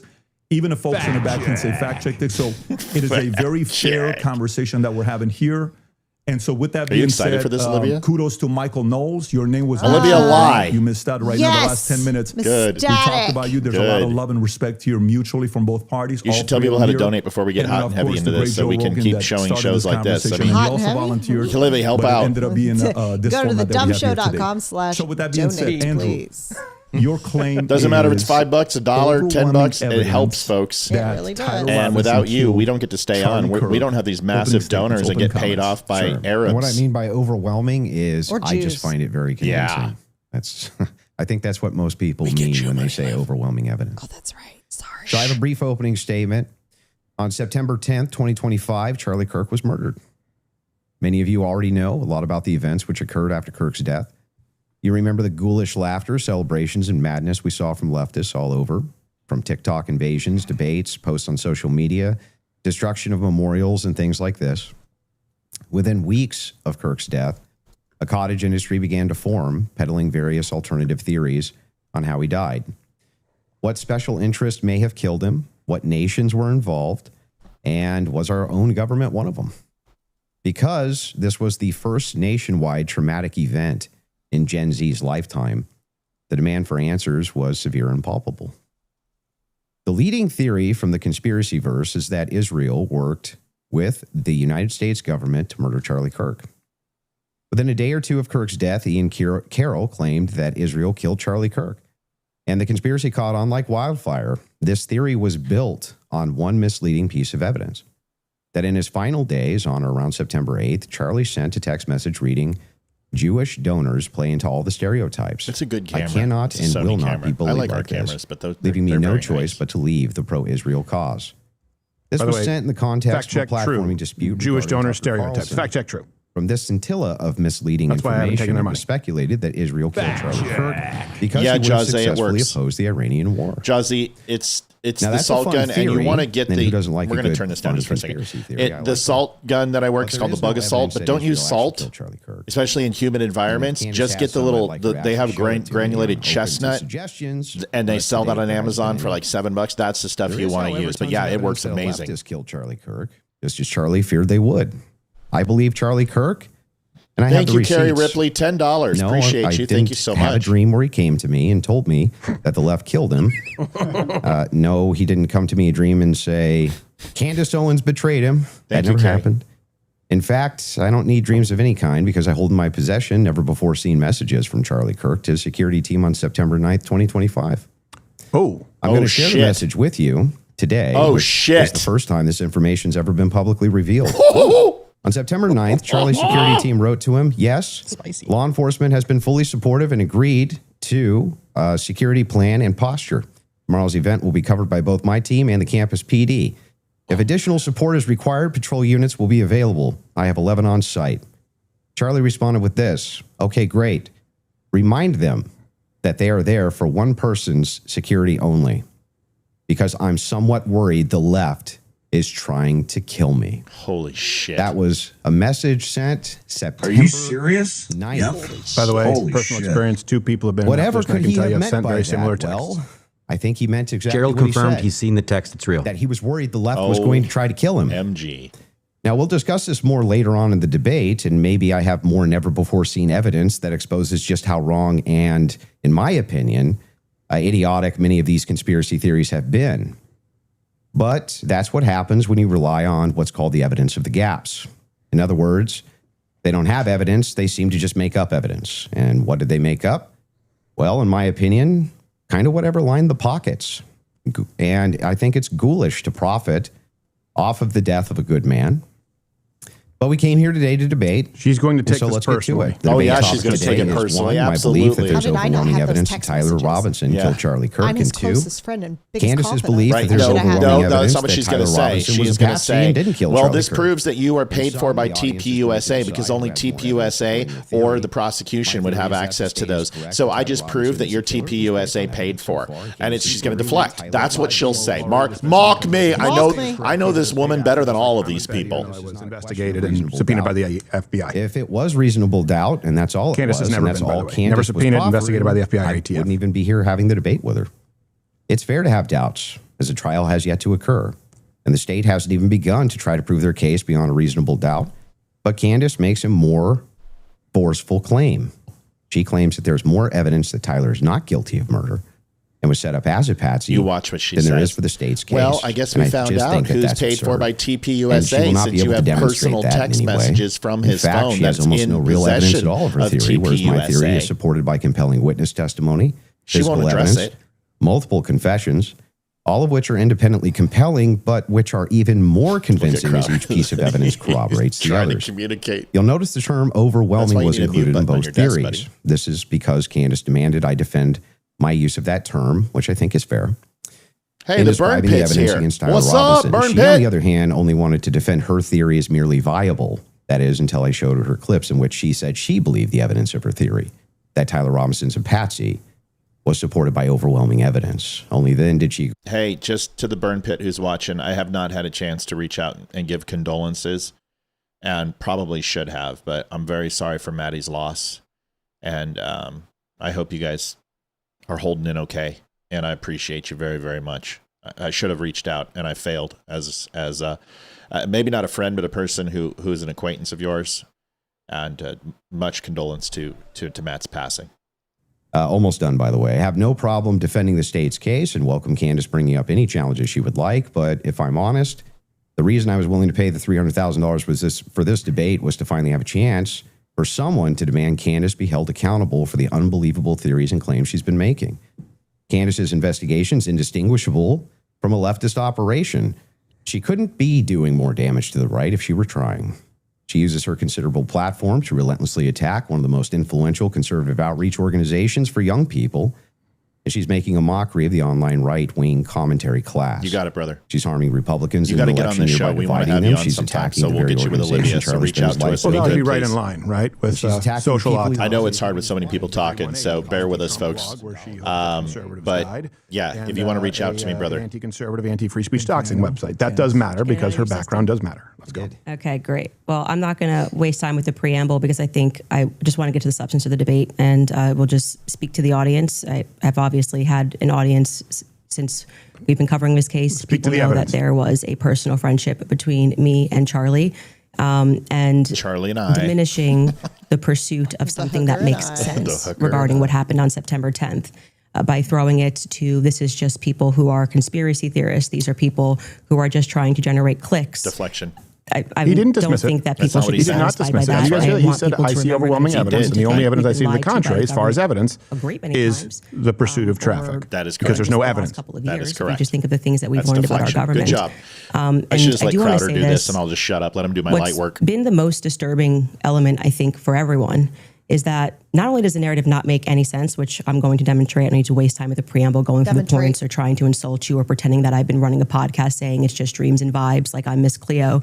And that's the reason why it's taking so many influencers. It looks like $1 billion industry of influencers to dispute everything Candace says. It's not because I'm on my platform saying I had a dream last night. She's talking about herself in the first person. I think that diminishes you as an argument. Obviously, we have presented a lot of evidence. You just presented a text message and said this is evidence. Well, that's how this entire logical fallacy, by the way. The government obviously has lied about some things. Therefore, the state and the defense of Tyler Robinson are lying. One of the first things we saw was this push to make us all think and remember how much he loved Israel. It's because the prime minister of Israel, who's fighting like a 27-front war, felt that he needed to come do a little mini tour and to be... Folks, remember the statement, post hoc ergo propter hoc?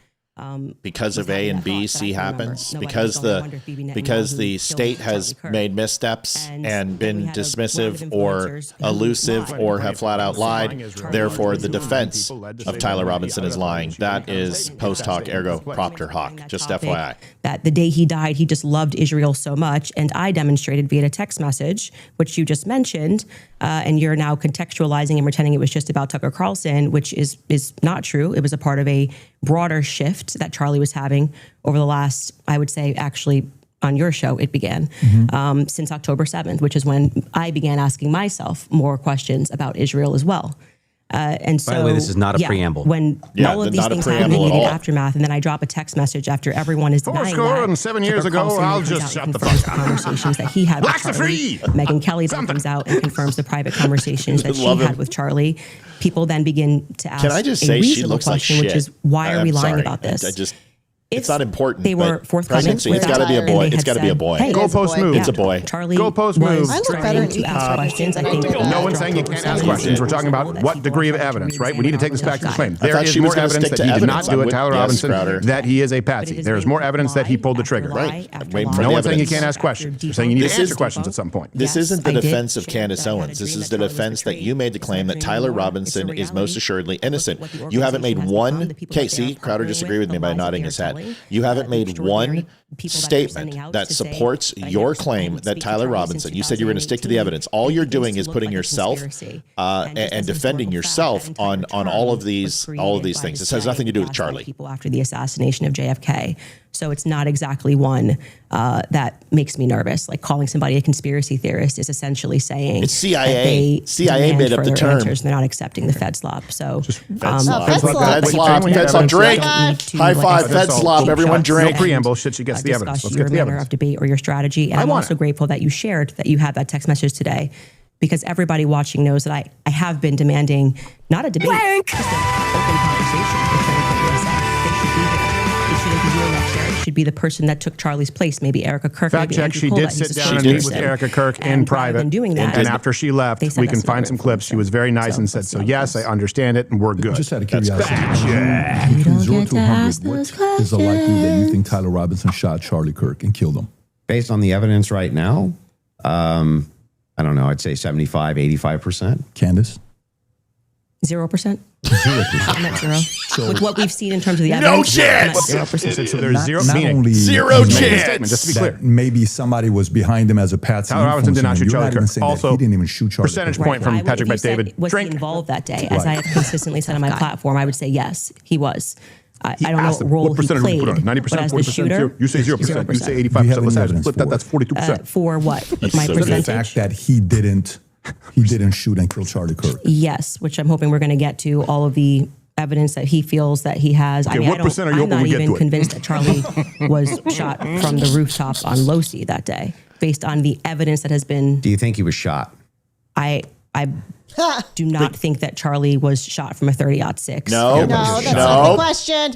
I don't know. I think that a projectile hit Charlie, and I'm open to other people's presentations, but I have not seen any compelling evidence that If we're going to have an olive branch to each other, if maybe we can establish what we consider the facts of the case to be first. Yeah, sure. Okay. So you're not sure if he was actually shot. You're open to alternative theories. He was definitely hit with a projectile of some description. But if we're talking 0% about that was he it was shot Tyler from Robinson a who shot gun, him. Right. a 30-06, I would say definitively no. So I'm writing down the premise. It defies common sense to think that he had a Superman neck, and even if he did Martin have a Luther Superman King neck, called, and which he has been wants you demonstrated, to review his I case think where he was actually shot with a recently 30-06. A YouTuber actually set up Valhalla steel cages and I shot heard they're anyone. gonna Valhalla reopen has the gotten JFK many, case. many Under bits of no information wrong. Just to be clear, fact check. He was the one who said that. So Tyler Robinson disassembled the rifle, got on top, reassembled the rifle, zeroed the scope, disassembled it, jumped off, but left his rifle reassembled in the woods afterwards. He created a timeline that nobody actually believed. That guy's been full of crap in a lot of ways. He's gotten some things right. There's some things that I'm going to make concessions on that I do think we need more answers on, and I'm fine with that. And we can get to those things as well. The other thing is in the timeline, one of the things that we dispute, I think, on the timeline is that you think that Robinson drove hours away to a steakhouse in Yes. the timeline. Is that correct? Yes. Okay. And what's the compelling evidence that you think you have there? I spoke to the owner of the restaurant, and I have seen the receipt. I know the conversation that I had, and Look at her I eyes. think it's enough that it will be presented. Witnesses saying Obviously, they saw him there if on this campus goes to don't count. trial. That's right. But yes, I do believe that he was in Panguitch. She which is doesn't believe near it. his I'm just, oh my grandparents' God. home. Can we please Did get he the give you an people who are unedited able copy to of that study receipt? pantomimes like I can to go I ahead have and seen fact an check unedited this witch? copy of that receipt. It was not given to me from the owner. But I want to, before we get into like all the timeline stuff, I want to address what you think is evidence so we can keep this on par with what your claim is. Since Well, I think that that's a piece of evidence that's in dispute. And that's why I'm. yeah, but because if we're not trying to get establishing to the whether there's timeline- overwhelming evidence that Tyler Robinson did this. Yeah, So if you whether wanted to then use the starting first- with if you wanted to use the first yeah, part no, of hold on a that for second. the internal Overwhelming critique. evidence needs to meet the standard of evidence, meaning something that would be admissible in court. Correct. Does everyone agree with that? Yes. Someone bring up the definition of evidence for me. was found near the crime scene. So I would consider that to be very good evidence. And also the fact of the matter is that I dispute this claim that a 30-06 could not have made this wound. Agreed. I think that that's absurd. Agreed. 150 grain Remington core lock absolutely could shatter when it hits the neck of any human being. He's When an you say armor, that by the there's way. some steel neck and it's a smaller caliber, you have to make a counter explanation. Why wouldn't a smaller caliber also go through bone? It could. I didn't say it can't. Right, exactly. So if that's the case, then ammunition is going to be the critical key here. And if we have frangible ammunition, which we do in this case, a flex tip round, well, I'm sorry, not a flex tip, a soft point round. It's a soft from point, 150 grain Remington core lock. That's just a small jacket that goes around the actual lead piece.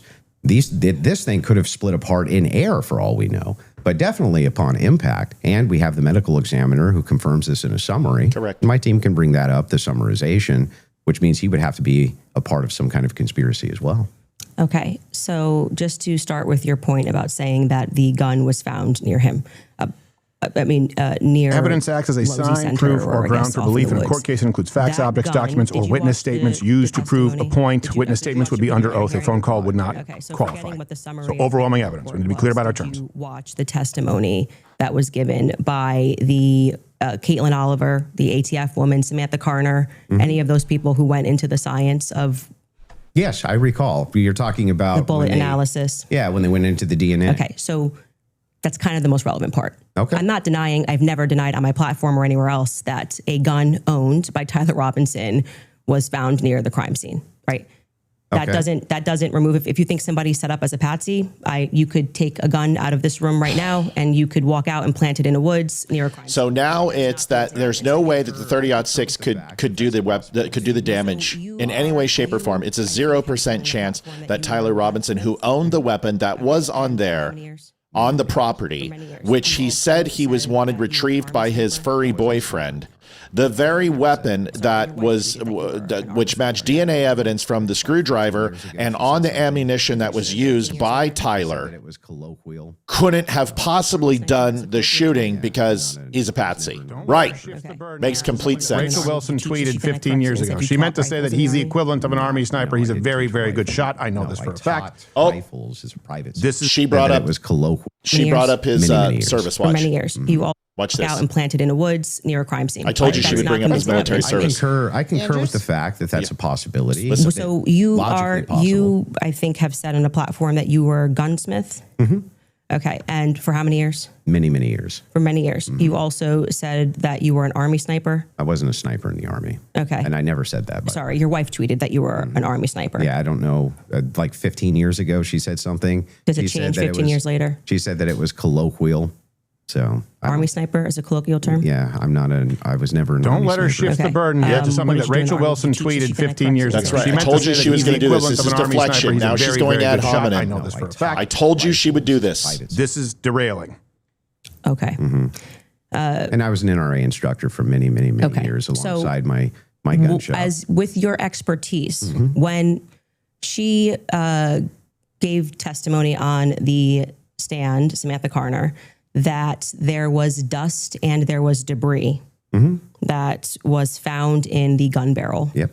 And then when we had the person who, and this was, I believe, Caitlin Oliver, who explained painfully about the DNA, the prints. Well, let's start with a point at a time. I'm not done. You said something, so I'm going to finish my thought, right? At a point in time. No, well, sure. If you want to respond to it, but I want to respond to 2 points. Thank you, JD. Still $18. 3 favorite podcasters. Too cool. Thank you. Yeah. Secondly, the fact that there were 5 sets of prints, 5+ actually by the end of the testimony, 5 sets of prints for which we already had the woman who worked for the FBI forensics testify that above 2 prints, if you're taking a sample, it's no longer a science, right? She testified that when they took the sample of what was on the trigger, they saw 5+ prints. And among those 5+ prints, Tyler Robinson's was the most degraded. So I would like you to explain how Tyler Robinson's prints could be the most degraded when she said, actually, we'll fact check you could this, have guys. Be ready. DNA on something that you've touched. You could have DNA on something that you've never touched.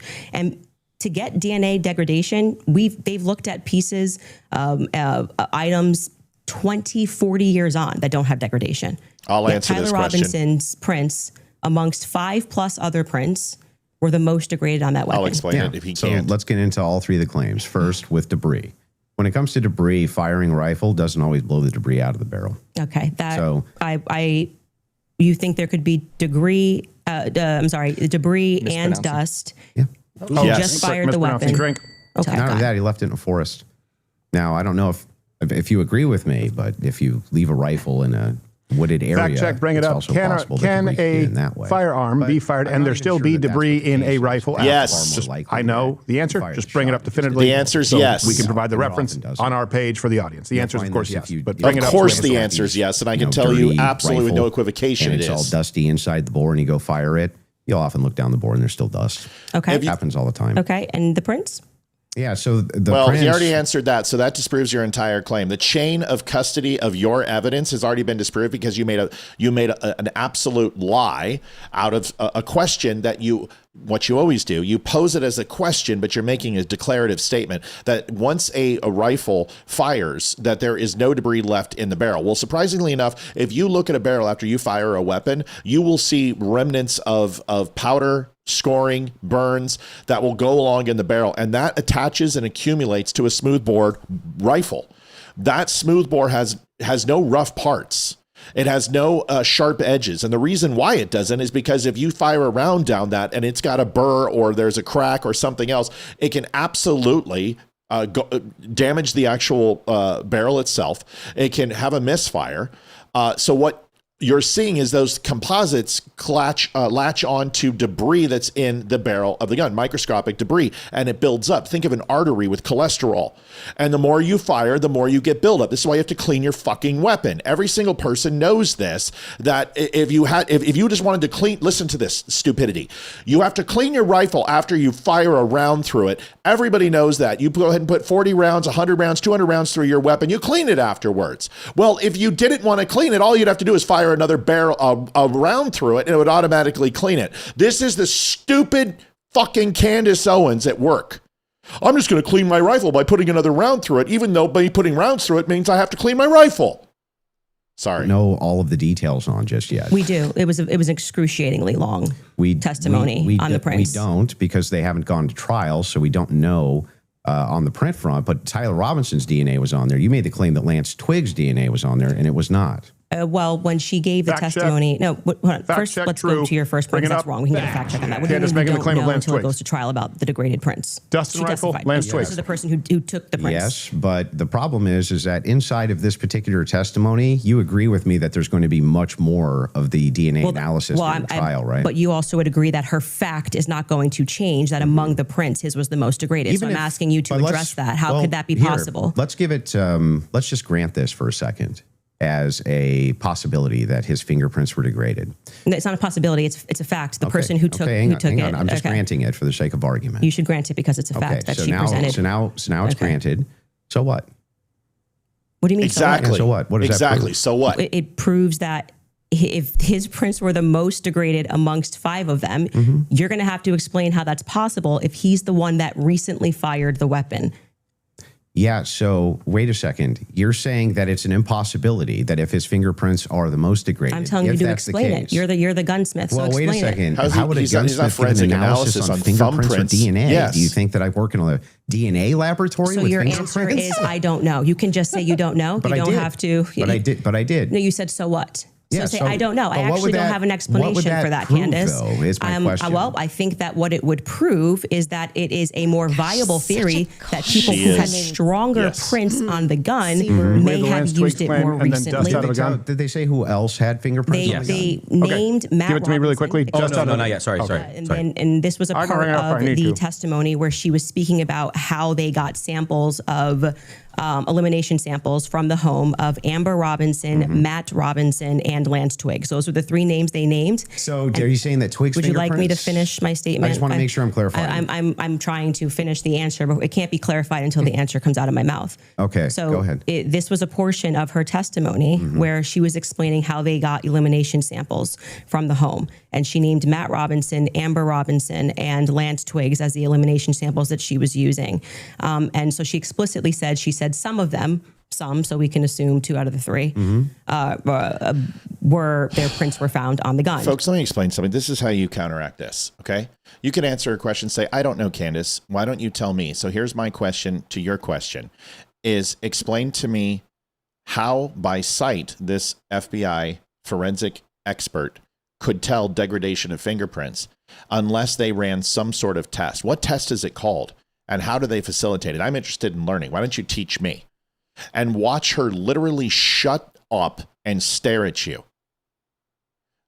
You want to know how they can degrade? It's pretty simple. A fingerprint is going to go ahead and leave a mark based upon the swirls inside your finger, your thumb, even your palm. Everyone understand that, right?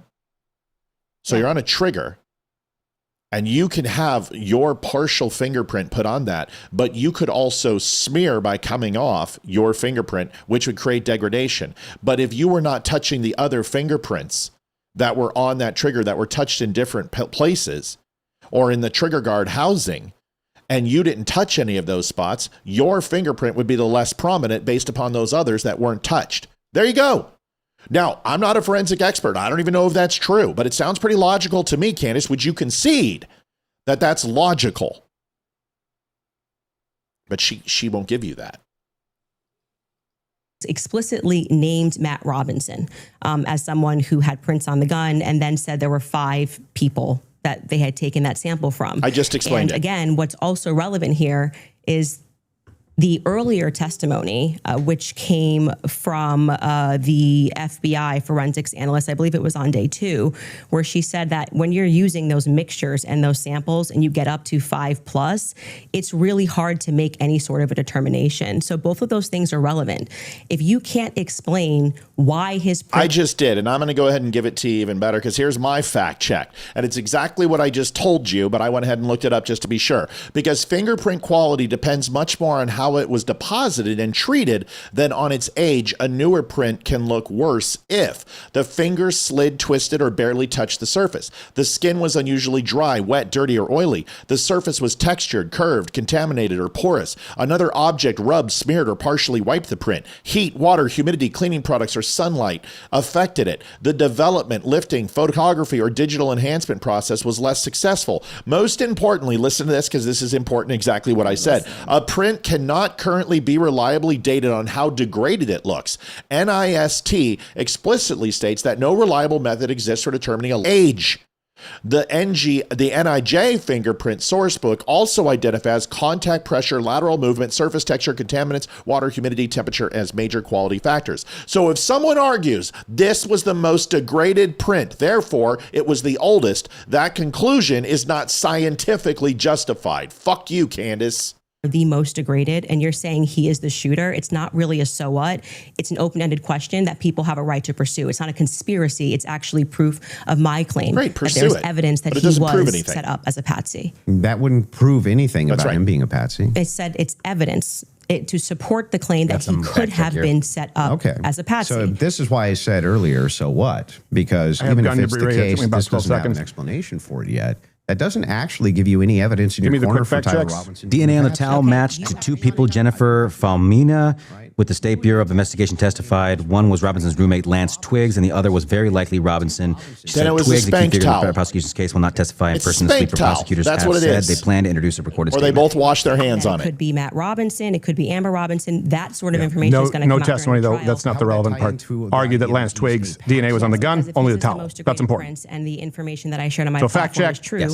That this gun was given to Tyler Robinson as an heirloom. I had conversation with members of the Robinson family, Twiggs family, both of them. You know, like I said, and then we're you not can bring dreaming. up Hunter Ed right there. Of course, after any gun fires, there can still be debris in the barrel. As a matter of fact, it's a common warning because you don't want to fire when there's debris there. It could cause increased pressure, and that pressure can continue to increase as the debris can remain in the barrel. In some cases, build up more. You guys can bring it up and put it there in the map. Just said the exact same thing. Wow. But he's not much of a shooter. Crowder, if you're hiring... And so he has this because he inherited it, essentially. So if I get something from my grandpa and I put it up on the shelf and I own this, you could see that could be... How do we get to the patsy part? You don't let me ever get to the end of the sentence. Oh my God, you'll never shut up. So if I can't get to the end of the sentence. I'll wait patiently till we get to So that could be a reasonable explanation as to why there was dust in the barrel, because he doesn't often shoot this weapon and he is indeed a fisher. And it could also be a reasonable explanation for why we have Matt Robinson's prints on this. Obviously, Lance Twiggs, even if he has prints on things, they live together. That doesn't really mean anything. But that could demonstrate greatest that meme of the day so far. In order to clean a rifle after you've fired a round through it and multiple rounds through it, just fire another round through it to clean it.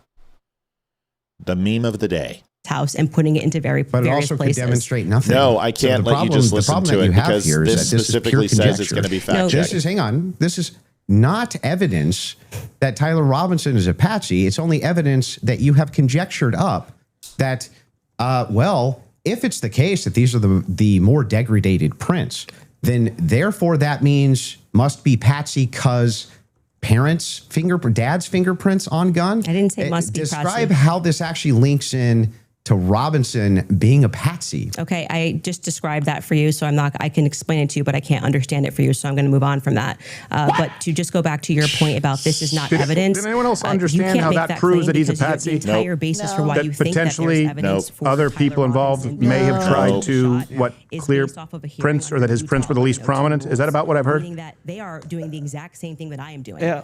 This is the state. You said Here's that represent the website, state. by Well, the did way. you watch the preliminary I hearing? didn't say I was Terrible here to idea. represent the state. The state's position you think is strong and convincing. What I'm here to do is represent my own opinion, You which said is in that your opening statement, based on the evidence presented so far by the state. The state has that I find it presented convincing. evidence under Utah's 1102 rule. But this doesn't demonstrate any patsy No, that's very behavior. important because that rule is hearsay.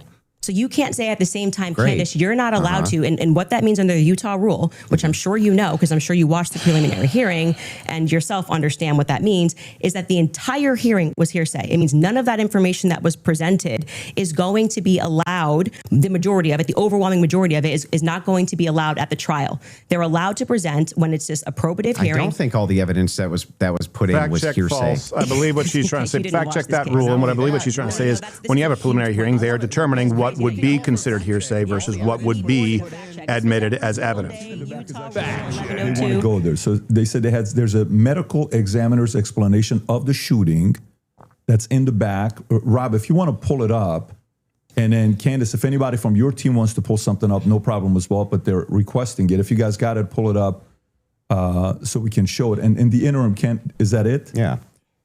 So I'll read this. Just what are we looking at, just so we know? Yeah, so I would, that'd be an extreme fact check and get that to Gerald. She just said, as you know, the rule means that it is all hearsay, right? Everyone heard that? No. That's not true. That's not what the rule is. The preliminary hearing is used to determine what is hearsay and what would be admitted as evidence. By the way, every single thing that she has said, for example, my source, my phone call, would be hearsay and not admitted as evidence.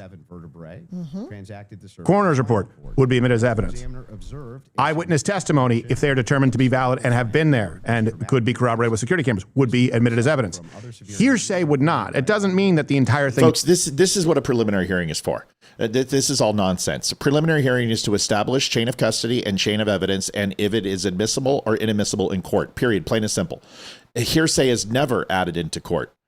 So it's not all hearsay. If there's factual evidence that is actually by a official or a professional or a doctor or an expert witness, that is not hearsay. It'll be actually made as qualified testimony. But if somebody says something on some day, and unless there's a corroborating witness, it would be hearsay. This is retarded. This has nothing to do with what we're talking about. Correct. Preliminary hearing. The entire preliminary hearing was hearsay. Yeah, I'm fine with your inferences. No, you just literally said I couldn't do that. Yes, I can. No, I didn't. That's right. I'm The just entire saying preliminary hearing fact check check was not hearsay. The entire preliminary hearing is to determine what is hearsay. That's it. Just shoot her from that. That's why you have preliminary hearings. That's right. This is something important, so we should pull up a fact check about what the 1102 Utah, and under their constitution, for the sake of a preliminary hearing, they do not have to have hard evidence. They don't have to put people on the trial. They don't have to. But no, that's why the entire hearing was basically hearsay. According to it wasn't basically like I said. reliable hearsay, meaning the legal definition, meaning there isn't enough corroborating evidence for to be considered hard evidence, is admissible at preliminary criminal examinations. Yeah, but the funny thing is I didn't have to look that up, Crowder. So I'm 1 for the DUM Show. Well, actually, it's like 7 for the DUM Show because we're not looking this shit up.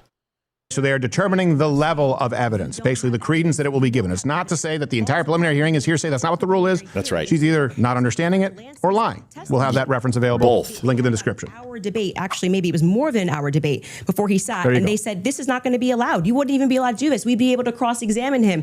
The questions that they're asking, Lance, are all leading. And what did he say? Well, I'm the magistrate under Utah Constitution. 1102. It is my job to allow all of this so we can see if the state has enough here that we can then move to a trial, which will then they would not allow this stuff. They would say we get to cross-examine Lance. Lance But should you're arguing willy-nilly things I'm not say, disputing. That's right. no, but the entire substance of your argument is that people can't infer off of evidence. No, That's what you're saying it's to me. When you say, Candace, here, you I'll can't give you talk the about the degraded argument prince, which is a now. fact. Yeah, I'm not and then saying infer that. off of that Didn't say that. Tyler could have been a patsy. You're This is what she I does. am telling literally you, making stuff up. So I'm here's not what the making stuff position up. is. I'm I'm not making asking stuff this. up. Well, I I'm have Rule saying 1102 that I ready. think you. I'm Let's just pull that trying up. to Let's pull pull that up. I'm 1102. doing Get there from the exactly what the inference. state did. Okay. I'm looking at a piece of evidence, and I am saying. But you're not showing me how you get there. Can you from the describe to the inference? audience what Rule Yes. 1102 So means? this, just so everybody who's watching this at home understands what I'm saying, even if he doesn't.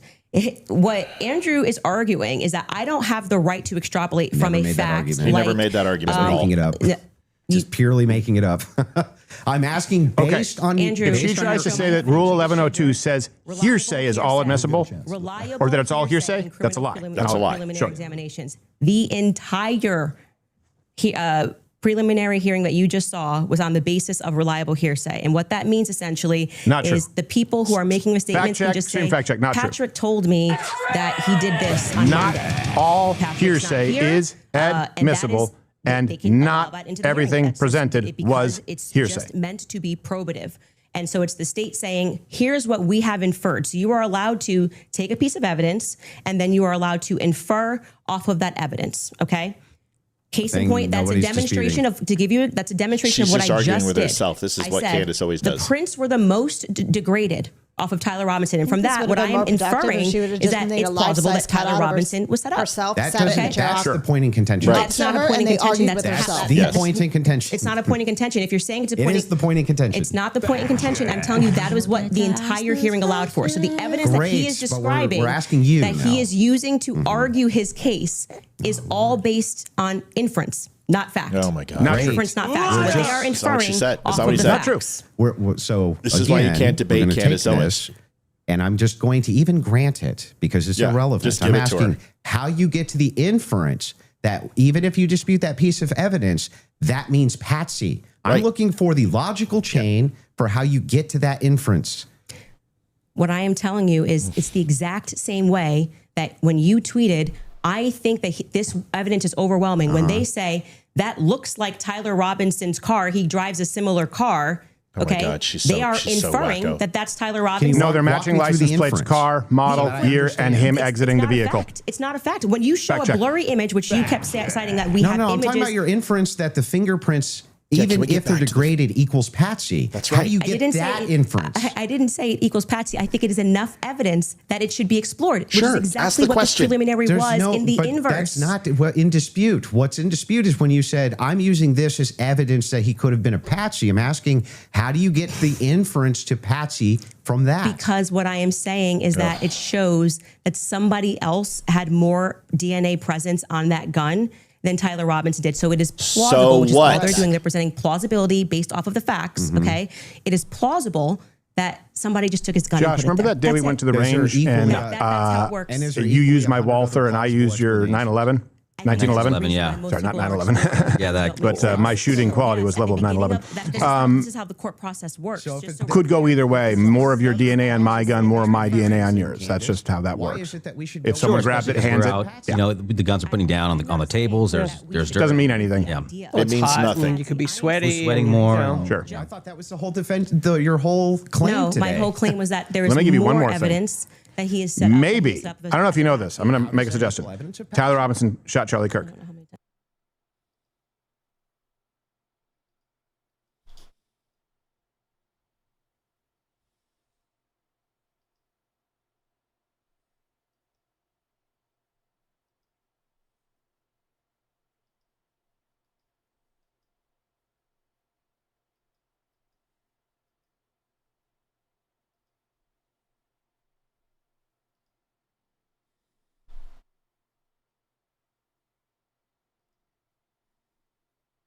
Robinson.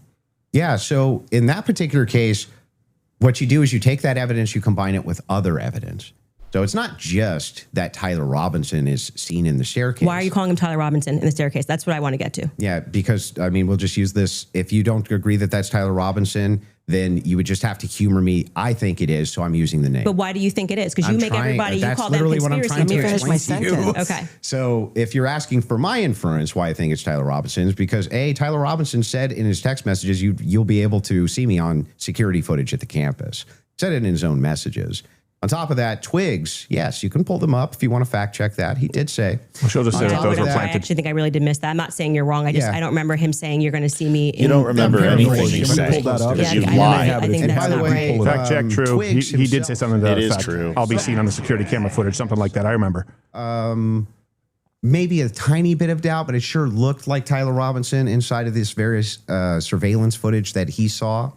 So Lance... Sorry. Hang on. So there's multiple reasons why it is that I believe that that's Tyler Robinson, not just because of blurry footage. Did you have a dream? Just kidding. No, it's because I combined multitudes of evidences. Okay, so let's address those multitude of evidences. The first one we're working on a fact check on because I do not ever remember him tweeting. It's not an attack if you ask her about a dream because she said it. He's never said he had a dream. That's me in the staircase. I think that I didn't say that. I said I literally didn't. What I said is that he texted over, you'll be able to see me in footage at UVU. And I'm paraphrasing, but that's what he said. Yeah, could we get a fact check on that? The second thing you said was fact check all you want.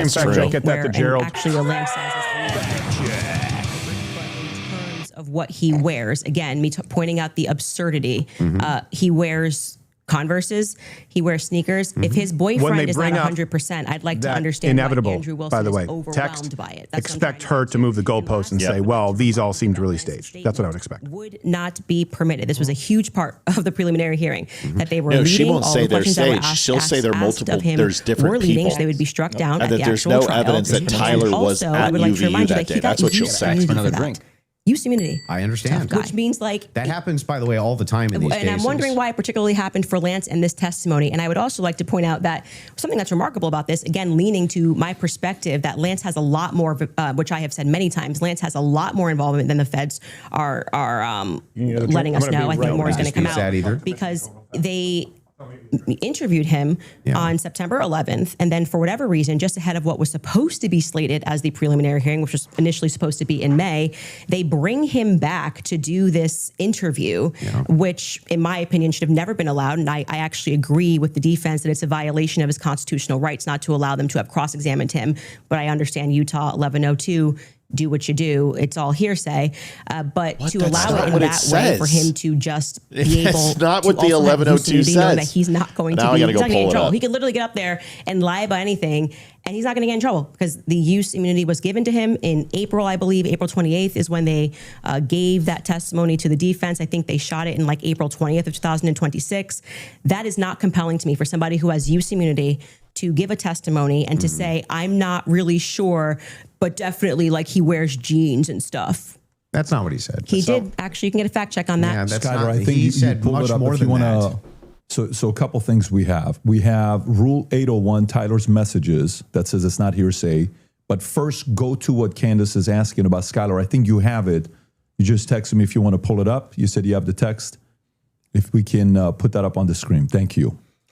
It was me. Look at the pictures from the surveillance footage. It was me. Okay. I literally said to you, it's not an oof. I said, I need to remember this. And I'm happy to have a fact check on that. Okay. Say you're wrong. I didn't call for the fact check saying you're wrong. Say you're wrong, Candace. I don't remember that from Well, the time I'm just saying to you, like, Okay. I'm trying to be concise for you. And then also bring the 801 that you just said. What was the other one? Yep, the 801.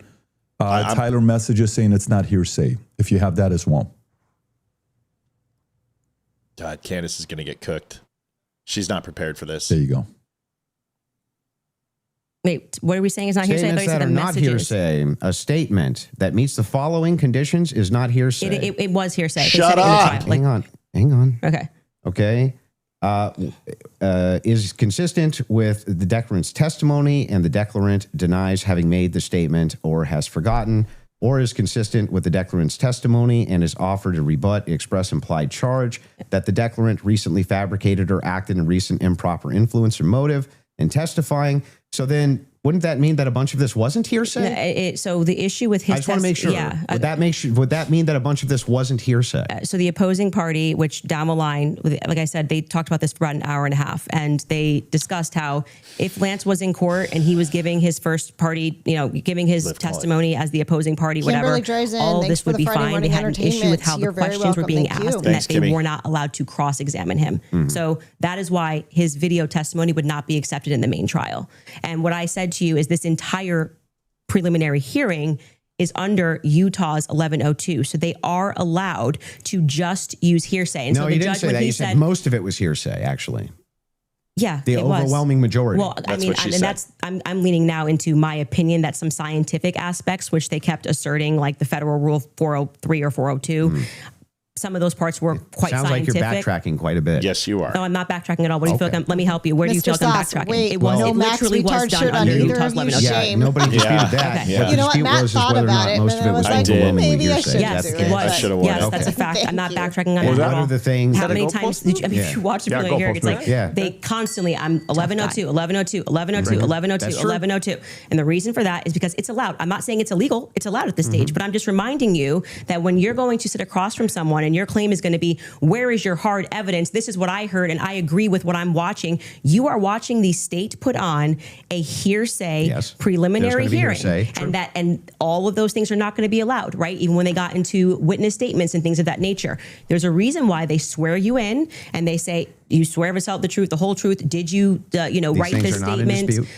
So it's the overwhelming majority of what you saw was hearsay because other people were representing other people's statements. Right. They were I'm going saying, to put this to bed because both of them are failing, and all these fact checkers. So far, we have said just about everything that was untrue that Candace has said. And I'm not fact checking Andrew because Andrew's not making any declarative statements. She is. So I guess watching this show is better. Because they're not getting to the crux of this. Let me show you what she's talking about. So Utah Regulations 1102 is what it is, 11.02. It's an evidence rule. It allows certain reliable hearsay during a criminal preliminary hearing. Now listen what the key word is: reliable. I told you that has to be a prominent professional, an expert witness, somebody who has a doctorate in this, a reliable field of study. So forensic and laboratory reports would qualify. Medical and autopsy records, statements relayed between police officers, certain recorded child victim statements, sworn or properly certified written or recorded statements, other hearsay carrying comparable signs of reliability. This applies only to the preliminary hearing stage. It does not automatically make the evidence admissible at trial. The normal hearsay rules and constitutional confrontation rights apply. So preliminary hearings are specifically designed to institute a rule of admissible evidence not based on hearsay unless it is certified and backed up by a professional. That is what you're doing in this case to see if there is enough admissible evidence to move forward with trial. The exculpatory nature of that evidence will be established during the trial. But if it is admissible, means that it holds up to the level of standard of what is considered evidence based upon the predictability of authenticity. Folks, you don't need a law degree to know this. You just need a book. And just Intro to Criminal Law will tell you all the things that I just told you. Read it. So she's saying everything that they do in preliminary is hearsay. No, that's not what it says. It says that all evidence will be considered and will be admissible or inadmissible at the preliminary hearing based upon of its authenticity as being complying with the evidentiary rule. And once that's established, it's to decide whether it is hearsay that is quantifiable and qualitative, or if it's fictitious in nature or simply inadmissible because it isn't true or verified. That's why you have a preliminary, so you don't go to trial unless there's enough evidence to do so. Had conversations, we don't know where it came from, all allowed at this stage, okay? But it's hearsay. So but even a lot of that stuff may not fall under hearsay, under what we just read, right? Yes, exactly. The point is this trial, you guys can bring it back up. They are determining what is reliable hearsay. And what they would do is exactly what, whether you like it or not, what Andrew just said. It would be a combination of evidence where they would go, is this reliable hearsay? Meaning, does this match up with other pieces of evidence that we have where we could include this? And we don't need to call them as a witness at trial. This is not new. They literally just pulled up what I pulled up in the 1102. Crowder, brother, I'm right here to fill your vacation slot. Anytime you want, bro, I'm here. I don't even need to look this shit up. It's a staff of 2. And we're outplaying your entire team. Hire me, put me in, coach. Unique. That happens all the time. And it's often not given as much credence as hard evidence, of which Candace has presented none. She's presented hearsay that wouldn't be granted as reliable hearsay. Your share of Someone called me, showed me receipt, but I can't show it. They go, well, this person claimed that they saw him, and there's, this is an example, there's security camera footage that matches up with that matches up with what he texted. That would be more reliable hearsay that could be admitted, basically as an adjunct. Or you could just watch the dumb It's show not the only and get thing it I've early. ever said on my Twitter about this case. Right, but the question that was asked of you was pretty direct. Yeah. Right? What did you find this to is be? not an exhaustive list of all the things that I find Well, that's not what you said convincing. in the tweet. You can tweet longer too. It's not like we're limited now to 240 characters anymore. So anything that Tyler that I Robinson sent, tweet, has that been gotten to you guys? other tweets that I've ever made Where he said are now very likely excluded they'll see me on the because I security used the camera word footage. overwhelming in this He way. said, Yeah, they brought it up on stream. Yeah, they brought it up. Yeah, it was already fact checked. What did she say? Is what informs my Like, oh, I didn't position notice for why that. I'm I convinced don't. on the case. Okay. Yeah, she said a lot of things, and they were talking over each other. This is Andrew versus Andrew. Somebody asked you a question. What are the points that you find to be the most overwhelming? And you answered. You mean from that day, from that particular day of the hearing? This is guys, why let me ask you this. This isn't a debate. Would it be fair to judge if someone asked me and I put an @reply tweet? This is what Candace does. And I go, well, okay, 1, 2, 3, 4. These are things that I think are pretty convincing. If I had an entire show laying out all of it as we did with Tyler Robinson with the assassination, would it be fair to say, well, then you're adding to it, you're arguing with yourself? No, it's a tweet. It's X. It's not the same as a full program. She doesn't want it when people, she started this off by saying, well, these are people who have not watched my show. Okay, great. So we don't want to go just based on your tweets, based on your X posts. That is an X reply. All of that is what I consider. It's not the totality of his argument, the reason he's convinced. Same for me. Okay, we should discuss the text message confessions when we get back, if you'd like to. Okay. That's a good idea. Remember I told you? Folks, we're going to take a quick ad break. I said once we get there, we're going to take a quick ad break. I don't believe any of the text messages. Well, this is why I'm not going to play their ads. I'll play Crowder's ads. Evidence, and we haven't seen it yet. What's the vibe like when the cameras are off there? Are they talking? Are they cordial? Or is it pretty cold standoff? And cordial before, I imagine things will get a little less cordial as we go on. Cordial before, for sure. Okay. But then as we got down to business, obviously, I think things changed just a little bit. All right. Okay. Anything else that you have questions for us or anything? Is our ability to get the extreme fact checks to you, is that helpful? Nope. Yeah, everything is helpful. Keep doing that. I'm in the room with them right now, or when they're on there. It looks like you're in a church just make basement. Sure you guys keep communicating. I'm in a garage to be, nice to everybody else around and not do a live hit right before everybody's walking back and forth. So. He's in Candace's garage. Put the lotion in the basket. There's the garage door open right fact there. check in the basket. You're sitting there talking with Candace Owens. You mean that great big black girl? All right. Thank you very much, So Gerald. funny. We appreciate it. I know it says that they will be right back. I am going to take a quick pee break. I'm sure you will as well. And we will continue. Everyone go to... All right, listen, we get excited. I get excited here. I get excited when I can, somebody who I respect, as in Crowder, we can beat them to something or we know more about something. It's exciting for me because he's got a team working for him. We don't have that. And just us. We said to go to the 1102 directly because not only the 1102, 1103, 4, 5, 6 to 7 are all pertinent to hearsay. And every single state has hearsay rules. Utah is nothing extravagant or different than anyone else. Preliminary hearings in every single state across the union are designed to establish whether there is enough there is enough circumstantial evidence, hearsay evidence, or provable evidence based upon reliable sources, testimony, and collection to move forward with a trial. And that's standard everywhere. So let's give an example of hearsay, okay? Olivia. Yes. I heard you were talking about me to your friend that you said you cheated on me. Is that hearsay? That would be hearsay. I have a recording and I have a forensic expert here in a at-will state and able to first party record, which is legal without consent.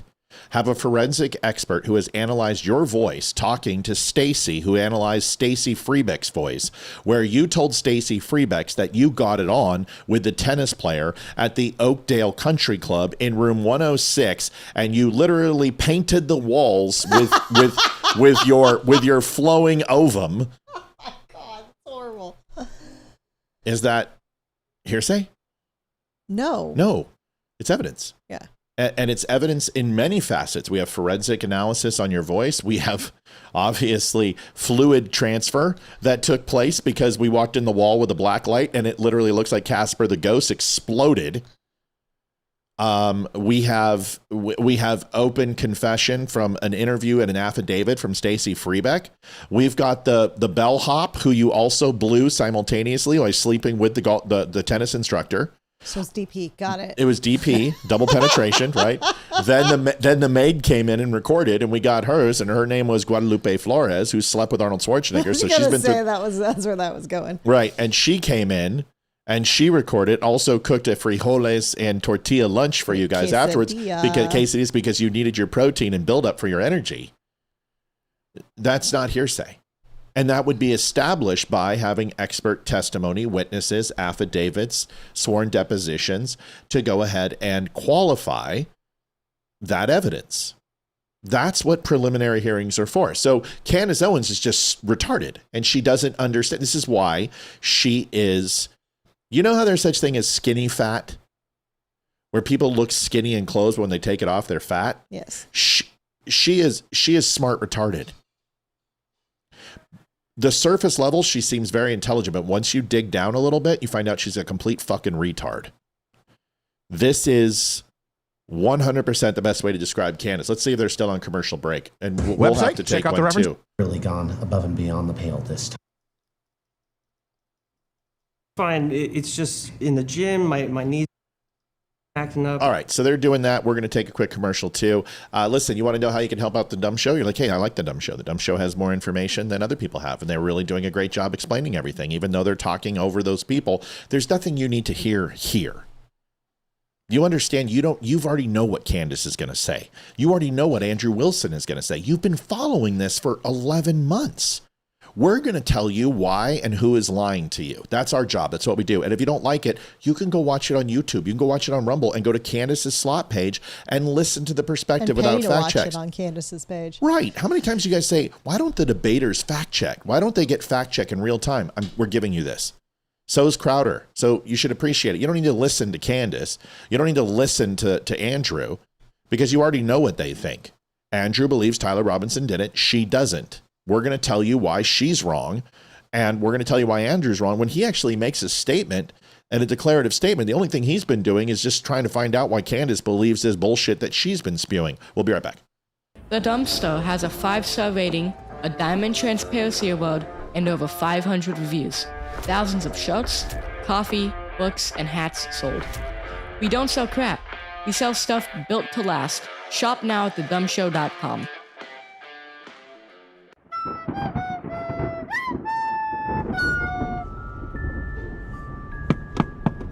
What the hell is that? It's a boy on a broom? Well, don't open the window. Bloody hell! Muggles, I'm sorry for using magic outside of Hogwarts, but I'm in dire need. Have any of you Muggles seen my golden ball? Did you just say he's looking for his gold balls? I think he said golden ball. Right you are. You two are very bright witches. You really are the brightest witch of your age. Did he just call us bitch? It's a Harry Potter movie. You have to keep it PG-13. You know my name? I am Harry Potter. That means you know where it is. No, we haven't seen it. Well, you can buy a new one at the DUM Show. You get 10% off for using code DUM10. Bloody brilliant! 10 points to Gryffindor. Did he just call us Griffin whores? If you want to take part in more adventures, you too can donate to the DUM Show. You can go to thedumshow.com/donate. We take PayPal, Venmo, credit card, and you can even send us an owl at P.O. Box 2, Round Hill, Virginia 20142. Please make sure to leave your name and a message, and we will share it on the next show. Live weekdays at 7 p.m. Eastern Standard Time. And remember, them Dumbledore sent you too. Okay, seriously? What's a fumblesaur? All right, they're back. We're going to move on. Thank you guys for helping us out. Donations, we're at $78, trying to hit 200 today. We understand this is an off night. We know people are going to be on here tonight donating on Friday, so we certainly appreciate you. Wonderful special show with Hannah Pruder in the seat right next to me. Did you want to say Ham Pruder? No, I was going to say Hannah Crowder. Because I'm thinking of Steven Crowder. All right, well, here's the debate. It's back on. Let's go ahead and watch this, and we'll go from there. The general sense that these messages feel off, and yes, you are allowed to have an intuition, you are allowed to have a sense, and just go, this is very weird. Called it. We're being told this text messages cannot be counted. Tyler Robinson, he wanted to get away. I mean, the text messages almost run head to head with themselves. Like, he wanted to get away with it, so he thought the best thing to do would be to text a full confession of what he did, down to what I didn't even remember, saying, yeah, and that's also me in the surveillance footage. it felt a little too on the nose. People have common sense. You just presumption. Don't not all killers actually want to get away with it. A lot of them don't think it through, and then afterwards go, I'm probably going to get pinched. Not everyone is a serial killer like a Gacy who has a plan. Not everyone is like a Jeffrey Dahmer. Sometimes they're just people like the folks who run folks over in parades. Sometimes they just want to impress their tranny girlfriend. And even more important than that, some of it can be a crime of passion. Even though he has no physical relationship or emotional relationship with Charlie Kirk, a lot of people can imprint their own emotions and their own insanity and their own delusion onto another person and fixate on them. Jodie Foster is a perfect example. Just thinking of that. Yeah, when Hinckley shot Reagan, is that he did it to impress Jodie Foster. It was a crime of passion by proxy. So this happens with people who are emotionally unstable, and the person's a fucking furry, so of course they're nuts. Follow your intuition. You should actually do that. If you say the COVID vaccine is running out, feels like it's coming out too fast, and there's too many celebrities telling me to do it, I'd like to take a pause. That's good. You are allowed to do that. I believe in intuition. Following intuition is not a pause. Hang on. Let me respond a little bit here, because you've been going for a minute. Let me at least respond to a little bit of this. So the first thing is like when people bring up the COVID vaccine, not trusting the COVID vaccine en masse was the science. That wasn't just intuition. That was the science. There was tons of competing science. Now, they try to suppress it, that's true, but there was tons of competing science for why you shouldn't take a risky mRNA vaccine and mass and things like this. Kept telling us was 100%. Now, when you're talking about intuition, though, when you say trust your intuition, I'm actually giving a different message. You actually should be very wary about trusting just your intuition. Correct. It is true that intuition can be useful, but it has to be tempered with logic, reason, explanatory power, and evidence, not just intuition. That's why we're parking it aside. Intuition's the first step. Something feels off, right? Okay. That was my parking first aside step. The very first thing you mentioned. I don't like the way it's being pushed. It shouldn't require a celebrity campaign, by the way. Another element of that is why people don't feel good about the Charlie thing. Why do we have so many influencers saying things? It's over. Why are you guys all using the same adjective? You're an influencer. I'm overwhelmed. Like, chill. Like, you could say, I found some parts compelling. I think this should go. Like I found some parts compelling. Maybe we should, see at the trial. If people find themselves in a situation that, by the way, is horrifying, let's say, wouldn't it stand to reason that the most likely adjective to be used would be, it was horrifying? I mean, everyone's in on it? Everyone is in on it if it's a script that would seem atypical or would seem out of context in relation to the event and or claim. I was overwhelmed is something that most people I've met have said. That's her proof. This is, by the way, this is all the proof that we've seen thus far. She said it's all hearsay, false. Intuition, but she wants to put it aside. Everyone using the same thing, so everyone is lying and in on it but her. Okay. From the defense, and they were requesting an extension. Remember I told you that she is the bastion of truth. She's the only person who can solve this. She's the only person who loved Charlie. Even Erica didn't love Charlie. Yes, you are I told you that was going to be, that's Lance's number 2 phone, she's done. Okay, and that you it's almost like I know Candace Owens better than she knows herself. And that you sent it off or whatever. You took a picture of the text messages, and we are being given these text messages to review. Crucially, I could give you guys just a little piece of evidence. Do you want to know how much I watch Candace Owens? Very little, except for the clips that I share on the show. I know Candace Owens more than she knows herself because she is my mother. She can't tell you. Actually, just thinking that. She is my mom. And I spent a lifetime with that absolute horrible human being, and she has the same exact issues that Candace does. Maybe he didn't send those messages. Could there be someone who logged into his Discord? Could there be someone who logged in? First off, she's saying, Kathy Nestor, did she say that, and is that relevant? Has the defense argued that the text messages are inauthentic or that they have not been able to read them? Because the defense of Tyler Robinson would make that argument, of course. I know because it's one of the most commonly made arguments. Have they made that argument? My boyfriend was logged into my phone. I know it's no, but I'm asking you to fact check it to bring it up. I know that we have the capability because my husband does it. He has the capability to send messages from my phone.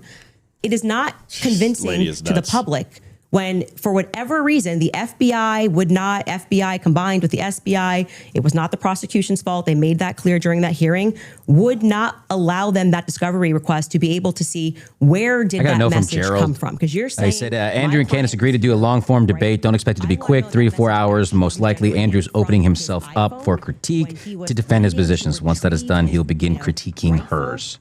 So he wanted to give that note to the audience here. Okay. Just weird messages. I want to make sure that, yes, it was actually him. I can tell you right now, there is no way. My penis will need to work and function tonight, and there is no way that I can listen to Candace for 4 hours and allow both to live in the same space.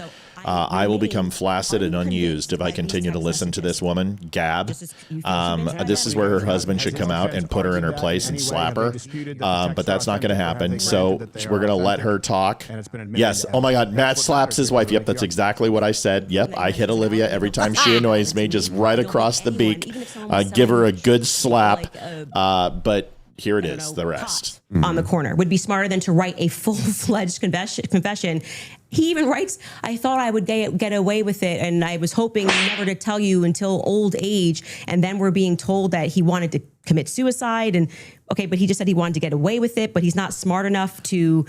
This is all stupid shit. Oh my gosh, guys, let's log into YouTube Pro. Please make it. Go to another stream if we have to. I'm in this surveillance footage and I'm here and I'm wearing my Converse. I'm being a little facetious here, but it was a little ridiculous. It didn't pass a sniff test for me. You have kids and you love them more than anything. I do. If it was the case that you thought that your kid was innocent, wouldn't you be out telling everybody and their brother that you thought that they were innocent? And also, wouldn't you maybe recant and say, hey, he didn't actually confess to me. He didn't actually. None of this happened the way that the state is presenting it. What would have prevented the parents from testifying? Well, two things I can answer that. And if you watch my show, I keep telling you it's not vibes. So right after the shooting happened, Lance Twiggs, the FBI put him into a safe house they paid for. They went to the parents as well, to Matt Robinson and Amber, basically said, your life's at risk. There could be somebody who jumps up and wants to avenge Charlie Kirk. And, we're going to watch you. And they went into a federal safe house. Okay. What happens So the next defense is fought the admission of the text, but didn't dispute authenticity. Could potentially do that at trial, but during the July 2026 preliminary hearing, a State Bureau of Investigation agent took the stand and authenticated the messages, testifying about how they were photographed directly off the cracked screen of Robinson's roommate's phone and later extracted using Celebrite software. Okay, the defense did not cross-examine the agent, accusations that the texts were faked. Okay. So they were just trying to say procedurally, since it was taken off of the screen, that they probably shouldn't be admitted. At no point did they dispute the authenticity of the actual text. Yeah, but they could still dispute authenticity at trial. Okay. So not with a Celebrite the machine. parents haven't recanted any of this. Recanted what? They have no statement from the parents. Wait, I just want to make sure that if it was the case, it was being reported in mainstream media that your father came to you and said, hey, is this you? What's going on here? And then he and one of his buddies took you in where you turned yourself in. You wouldn't go out and be like, no, that's not what happened. That isn't what happened, though. You're just wrong on this. Okay. Maybe I'm paraphrasing. What am I wrong on? So what is sorry, just so I'm clear, where is your evidence that the parents turned him in? Well, no. I didn't say that. You said there's the mainstream media? I said with a sheriff friend. Yes. But the father did confront him. The father confronted what? Tyler Robinson. And where did you learn this? That the Tyler confronted him? That's part of the official documents. Our fact checkers can pull that up. But yes. But I'm saying, when you say official documents, do you mean you saw this on CNN or you saw this play out in the hearing? No, this was one of the things that I went through in fact check pre-debate. Are you talking about the charging documents? I think it was it could have been in the charging documents, but we can pull them up. No. And yes, are you disputing this? Do we have that on the back to pull it up? I can already tell you what you're talking about, the charging documents, because this is where we had to figure out where this story came from, because everyone was operating under the assumption that Matt Robinson turned him in. Until we got to the preliminary hearing and we understood, like I said, even for that, when you are charging someone, you can use hearsay. It's all probative. It doesn't matter. Just shut up and present your counter evidence, It's not like Matt Robinson, even though he was interviewed that night. Amber Robinson was interviewed that night by a Fed, separate rooms. Tyler Robinson was interviewed by a Fed. They did not produce statements saying, my son did this. They just sent in, I would rather kill myself than turn myself in. Robinson responded when his father urged him to turn himself into authorities. That's it. Source said. That's not suicidal. That's saying I'd rather. Father persuaded Robinson to confide in a youth pastor who works for the Washington County Sheriff's Office and the U.S. Marshal's Office, the law enforcement source said. So that's the sources, and then I would imagine they were also in the documents admitted to court. That would be the initial story. So once again, Candace's defense is everyone's lying but me. Fact check. That's it. Robinson from the Washington Sheriff's County Office up to, I think it's Salt Lake City. I think it was 4 a.m. in the morning that they got up there. He then writes what becomes a charging document. So he's basically saying, we all spoke to a bunch of people and here's the information that we got, right? We've not seen that. So it could have come from Mike Mitchell. Mike Mitchell could be saying, I don't know how this negates the point, though. Why it wouldn't truly the negates parents? the point because you don't have a statement from the parents. Yeah, you are going. Why wouldn't they just correct the it's not correcting. That doesn't negate the point. The point is that we now got the preliminary hearing. If the parents were the ones who said, I'm turning my son in because he's guilty. I didn't say they turned him in. That's not what he said. I think you're talking about the over. You said it's been the narrative. Everybody's known this. The That's not narrative what he initially, said. which I think you agree with, was that, Matt Robinson knew his kid was guilty and That's not turned what him he into the said. police station.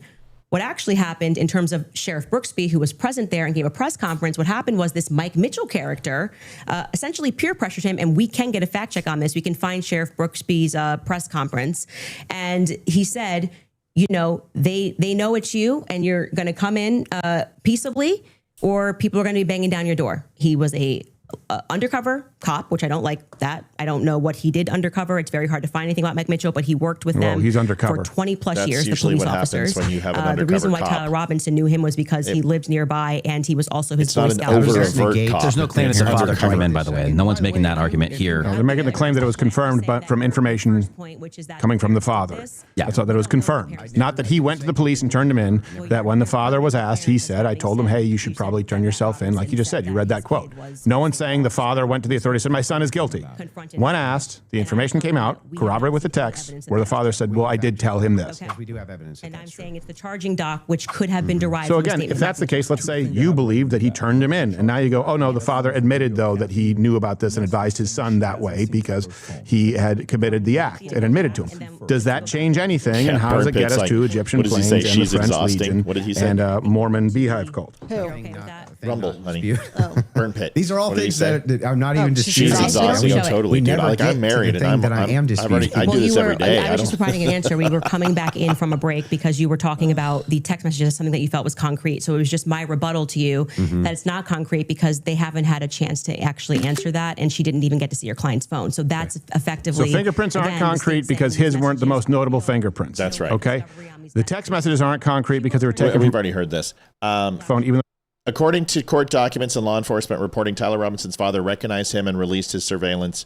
In the released surveillance images, confronted him and encouraged him to surrender. Robinson initially resisted, but later agreed. His father contacted a family-friendly youth pastor who helped arrange the surrender to authorities. End story. That's it. He recognized him in the footage, and this is the person accused of killing Charlie Kirk. It would not be a far stretch to say, and even though it would be presumptive, and the defense could say presumption, objection, but it is presumptive, and they could ask him on the stand, is it safe to assume, sir, that in your mind at this time, you felt a certain way about this? Yes. What way did you feel? I felt that my son was directly involved with the assassination of Charlie Kirk, and I needed to confront him and talk to him about this to find out if this was true or not. Thank you. That's the admission of guilt, because then he later helped his surrender to the police department. So obviously you can go ahead and make assumptions that can be proven by action, which is no longer hearsay and moves into exculpatory evidence when you bring in the chain of events. She can't win because she's lying. That's the crux of this whole thing. You know she's lying. So anyone who believes this, you are literally a cult member. Of the three of them, only one of them actually wrote a statement, which was referred to in this preliminary trial. He came in, I believe, in March, Mike Mitchell, and he wrote a statement, which I find to be very shady that they decided to bring. But why aren't the parents disputing that? No. Well, first off, that's the question I've been asking. The parents That's are Andrew's not point going the whole way, to by the way. ever That the father never play disputed it. in court. Play to the cameras in court when they have a legal team that is going to be advising them not to speak to the court because your son could go to prison forever. But they're playing to somebody else who's your source? I'm not going to address that. They're playing to someone else who's your source, but won't go publicly tell the media this is not true? Well, I did not say to you that. I just said I have a source, so I want to be very clear and take it from somebody who was involved and permanently sued. when I have to take my lawyer's You've not advice, been sued by the FBI. You've not been subpoenaed by the ATF, and you lied about the Nashville Manifesto, the Covenant shooting. It was proven to be false. We have been subpoenaed by all of the above. You can support us by joining Mug Club Rumble Premium. And I have been subpoenaed by nobody because honestly, we don't have the audience for it. Even though I love the audience we do have, how you can help the show is go to thedumshow.com/donate and help support us. Just in case we get subpoenaed or someone decides to sue us, we're here. And we're always vulnerable. And without your donations, God will kill a puppy and we'll be sued. I want to get in the crosshairs of one of these other really famous Bridget podcasts. so our name is mentioned, just like the chicks on the right, and then that's when we blow up. That would be awesome. Well, we've blown up several times. The point is getting past the algorithm. Civil lawsuit. Yeah. Routinely. You said you had something, Noodle. Yes, there you go. Oh, Robinson's father. Okay, seriously. I mean, folks, this isn't on a delay. You see me pulling this up, but this is the exact quote I just pulled up. This is from AP News. I just pulled up the exact same quote. If you think I'm crazy, it's like, geez, Matt, how do you do this? Well, it's pretty simple, folks. Whoops. Putting together context clues. If the state had it on, there it is. There's the quote. 100% certainty that Matt Robinson and Amber Robinson said it, a 5-day. I got to reset. This has happened a couple of times.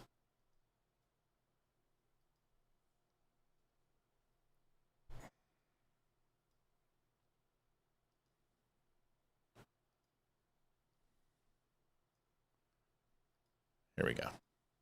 They literally can't. They literally can't because they can't. They did not You're receive saying that discovery. they didn't receive that information? No. They just received the text messages. But in order to... That's not the text messages.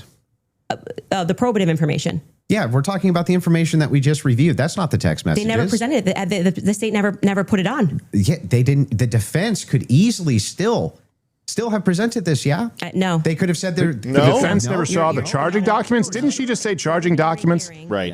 So, of course, the defense would be aware of the charging documents and they would dispute it, right? She didn't say text message. She said the charging documents. Charging documents is where the person she's claiming is invalid said that the parents had said that. The parents don't dispute it and the defense did not dispute it. Of course, that would be included in the preliminary hearing. No one is disputing it. His point is no one is disputing it. These statements have been made. There have been multiple versions, corroborations, right? Pieces of evidence that would suggest these are legitimate. The defense has at no point disputed it. Okay. But they would do it. In fact, when I this is the problem. Facts aren't facts. They said that's exactly if you had actual evidence that there was fabrications by the feds. That's exactly when you would introduce that. So when in the document that they filed yesterday or a couple of days ago, oh my God, the appropriate what you're doing, where they admitted at this that stage of the hearing was there to kill Charlie Kirk only. We have enough evidence that we think this needs to go forth to trial. Hence the reason that there's this extraordinary. We allow hearsay because it doesn't really need to be perfect. It can be enough that we feel like we can move forward, right? And reliable. Okay, I disagree with that in general when somebody's rotting in prison, but whatever. The next phase is for them to meet in court and for the defense to essentially present an argument to the state that says, we find this filing to be defective in and of itself. We don't even have to defend ourselves because you, the state, have with enough. George the Greek, who works for us, he's a lawyer. Ask him if he would be willing to correct this because she's listing a process that's very likely completely false. There's not during only the next one break. option I think it would for be the great to have George the defense Greek come in, before who is the a lawyer, actual who chooses trial. to work here, by They the way. He get can to make more make money as a lawyer. essentially Sorry about another that, George. We can only pay what we can pay. Before George gets to this, they get to essentially make a final closing argument on top of the closing argument that they already did. It gives the judge a chance with this 30-day pause for them to find some sort of amicable closure to this. If they find some way to make a deal and they go ahead and give him, I'll take the death penalty off the table, but he pleads guilty, this will be presented. But if the defense wants to continue with trial and say that the evidence is what the evidence is, we'll disprove this in trial, the defense rests at this point, then the judge will go ahead and either take it to trial or won't take it to trial. She's predicting what the defense is going to do by putting in a motion that the evidence that's been presented is all fictitious and they don't need to defend it. That should have been done in the preliminary. She's wrong. She doesn't know what the fuck she's talking about. You're going to hear that from George in a second. You're just waiting for trial. Well, you didn't do that. Wait a second. We're here. Wait a second. I just want to make sure that I got this right. That's your argument to me, right? My argument to you is what? Your argument to me is that, hey, wait a second, Andrew. There's not enough here that convinces me. right? Well, that's actually my rebuttal to you, is that you are saying, why are people engaging in what you term to be conspiracy theories? No. I term it to be thinking. They're just thinking because they're recognizing there are a lot of holes in these stories and that this is not strong evidence, right? This is the reason they're doing it. I'm explaining to you, this is the reason that they're doing it. I'm addressing what you view to be overwhelming evidence. And by the way, I want to be clear. That which convinces me. But thus far, every point that you've brought up, did you feel like this is beyond a reasonable doubt? I mean, you realize remember what I said in my opening. Going to be. It's not beyond a reasonable doubt. It's just what I find convincing is what I find overwhelming. So why are you so upset when people say they don't find it convincing? If that was the limitation of the claims that you made, if it was just. Wait a second. Because there's a little bit of Erica Kirk killed her husband. That's right. He was because you are making libel and slanderous comments and making profit off of it. You should be sued into oblivion. And you're destroying people's lives. That's right. Because you're in fact, I've had tons of Discord calls about this. Do you think anyone's going to sue her over this defamation? Yes. My position's always been clear. When the trial's over, she's cooked. Of course, conspiracies exist. Some of them have way better Here's the evidence charging than others, documents. I actually have a copy of I've all seen of them myself. for you. If I know anybody wants to conspiracy. read In fact, these, the federal which government has specifically hundreds of backs thousands up of every laws single about thing Andrew's conspiracies. They saying. see them everywhere. We both know this, right? That's never what the problem is. The problem is this is what's going to happen is that Candace Owens is going to be proven completely false in all of this. The court records will come out. He'll be convicted, and then everyone is going to sue the shit out of her, which they should. They should take her for every fucking penny she has. Where you claim that there's good evidence or good standards, you should believe because, and then it turns out that it's all nonsense or it's wackadoo stuff or it makes no sense. And when we have a chance to cross-examine your evidence that you've presented, I'm going to show a lot of that. A lot of this conjecture that's based on literally nothing. Yeah, that is important to note. She is cross-examining him, so he is he hasn't even having to be on defense. This is her ability to do it, and then he's going to be able to cross-examine her. Hopefully, the evidence of all the claims we've gone through: Egyptian planes, French Legion. I'm just letting you know that Andrew is going to absolutely crush her in the second half. So if you find this, and I told you this is what he was going to do when he said it. He's going to take probably another 10 or 15 minutes and continue to cross-examine her stances, and then he is going to blow her out of the water. He's going to bring up the B Cult, Britney Spears, the FBI, Erica Herc, TPUSA, Clavet, everybody, all of her accusations. She made accusations about Dan Bongino. She made accusations about Patel. This woman blamed the Jews. She blamed the Egyptian airplanes. She is going to get absolutely destroyed. Going back to you saying I wouldn't have a problem. You certainly had a problem with his one tweet. I demonstrated pretty thoroughly that what you claim that you have a problem with is exactly what the state is engaged in at this stage. So it just doesn't make sense. That's not the case. In fact, so if people look and they say I'm looking at the gun and I see and I'm inferring this, and someone else says I'm looking at the gun. She keeps backing up. It's not her argument anymore. It's if people ask questions. Right. I'm not the one doing this. I'm arguing on behalf of everyone else. No one did Egyptian planes if not for her. No one did the French Foreign Legion if not for her. No one did the Utah Mormon Communist Cult if not for her. Yeah. No one did Erica Kirk if not for her. Just to be clear. That's true. She has facilitated all of this shit. All propositions are going to be true or they're going to be false. When we get into when we're making inferences based on propositions. We can actually come to true conclusions with false premises inside of a proposition. In fact, what we're talking about here is not whether or not you feel that you're convinced by this evidence. But you felt like you were convinced. Right? Sure. But here's the thing. When you ask me my reason, Andrew, why are you convinced by this? I can give you my reasons why I'm convinced by it, why it seems reasonable and rational to me to be convinced. You could even say, but Andrew, I'm just not convinced by it. If that was the limitation of your claims, we wouldn't even be having this conversation. That's right. That's why I wanted to have the conversation, in fact, was so that we could move into your actual claims that you've made, which transcend the idea of I'm just asking questions. Before we get into that, your team has one thing they want to... Summer is almost over. Oh, come on. God. Get on YouTube Pro. Fix this during the break. Seriously, fix it. Come on. We don't support other commercials here but our own. Had full discovery by April 1st. Oof. They did not. That's not true. Wait a second. Yeah. To date, the state's prosecutors have disclosed all evidence that is presently and reasonably available to them as required under Rule 16 Utah R Criminal. It's actually a to law. be more precise, as of April 1st. That's true. Yeah, that was not 100%. That's why they're caging that by saying what's reasonable. There was an entire, and we can pull this up. No, that's not true. That's not clip. No, she said they didn't have the ability. Yes, let me Liv, explain them what it's called. Explain to him what it's called. Disclosure. Yes, Livia, that's correct. Disclosure law is absolutely across all 50 states that the prosecutor must, in a reasonable and realistic time frame, present all evidence against the accused to the defense. It is absolute. It's the first rule of prosecutorial law. You can get a mistrial for it. The case can be thrown out because of it. Disclosure, the reasonable part is with reasonable expectation of time frame. That's what it means. But she's saying, oh, reasonable. 60-40. I mean, I think she presented one.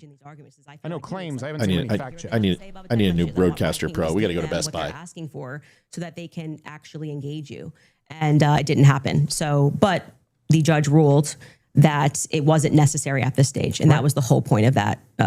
Because it's preliminary to the preliminary. Yeah. Would you like to play the Kathy video? Well, he's saying he's not disagreeing, so I don't think we need there's to. There's no disagreement that she said that. Yeah.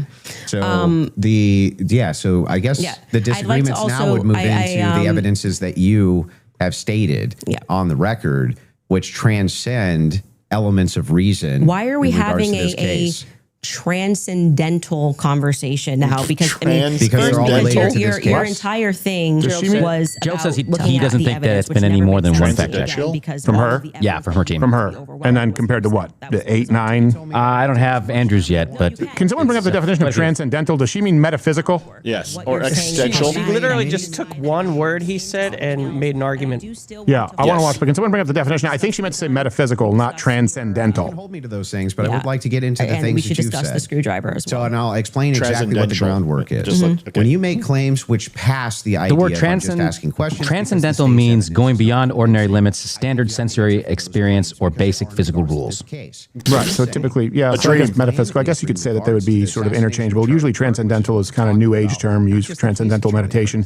Means beyond the physical realm, right? So is in your mind. Whereas existentialism metaphysical too. means something. Metaphysical, existentialism, and transcendental are all transferable amongst each other. Like metaverse. If that's the case, then I would like to finally dive into some of that evidence and dive into it. Well, just to be clear, and I'm happy to have you talk about, like I said publicly, you want to engage in some conspiracies, but I said I want to make sure that we get to the substance of our debate. The substance of our debate is the major is me demonstrating that all of the quote unquote evidence that you feel that you have, which demonstrates that Tyler Robinson shot Charlie Kirk. You don't find convincing. I get it. Quote unquote evidence. You mean by the testimony that we saw, and in your answer for when I explained to you that he had the most degraded prints was, I don't know. Okay, well there lies my ability to process that. It's just fine for you to not be convinced up to this point. All of your viewers, everybody watching.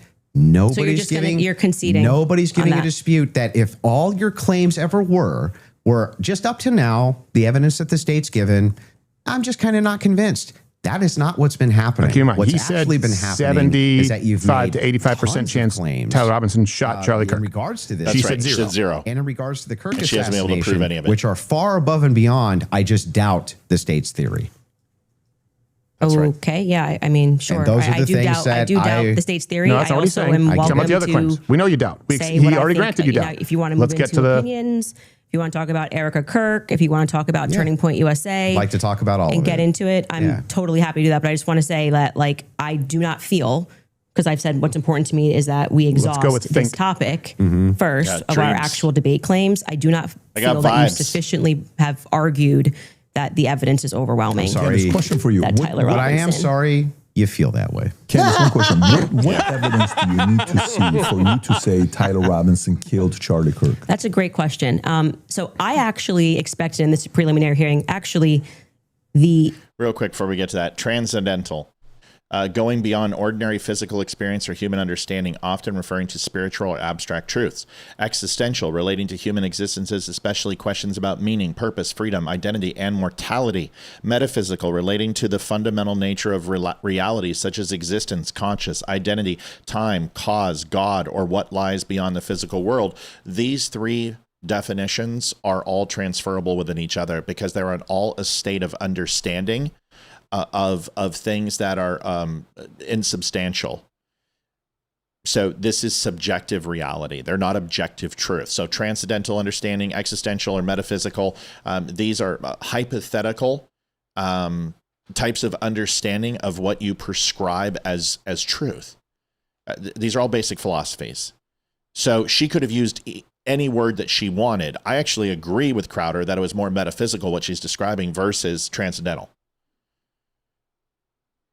But you could also have said existential at the same time, because relating to human existence, especially questions about meaning, purpose, freedom, identity, and mortality, that's a larger, more broader conversation. If you want to narrow it down, you could go into transcendental, which is going beyond ordinary physical experience or human understanding, often referring to spiritual or abstract truths. So believing in the afterlife or being the beyond or believing in poltergeists. Metaphysical, relating to the fundamental nature of reality, such as existence, consciousness, identity, time, cause, God, or what lies beyond the physical world. All insubstantiated types of feelings and thought and subjective truths. They're all transferable upon each other. Make sense? Great. Here's the rest. Almost the inverse of what he was saying is true, right? So this is now the time the state is putting on their evidence. That's the purpose of this hearing, right? Mm-hmm. The state is using hearsay, but they're also putting on their evidence.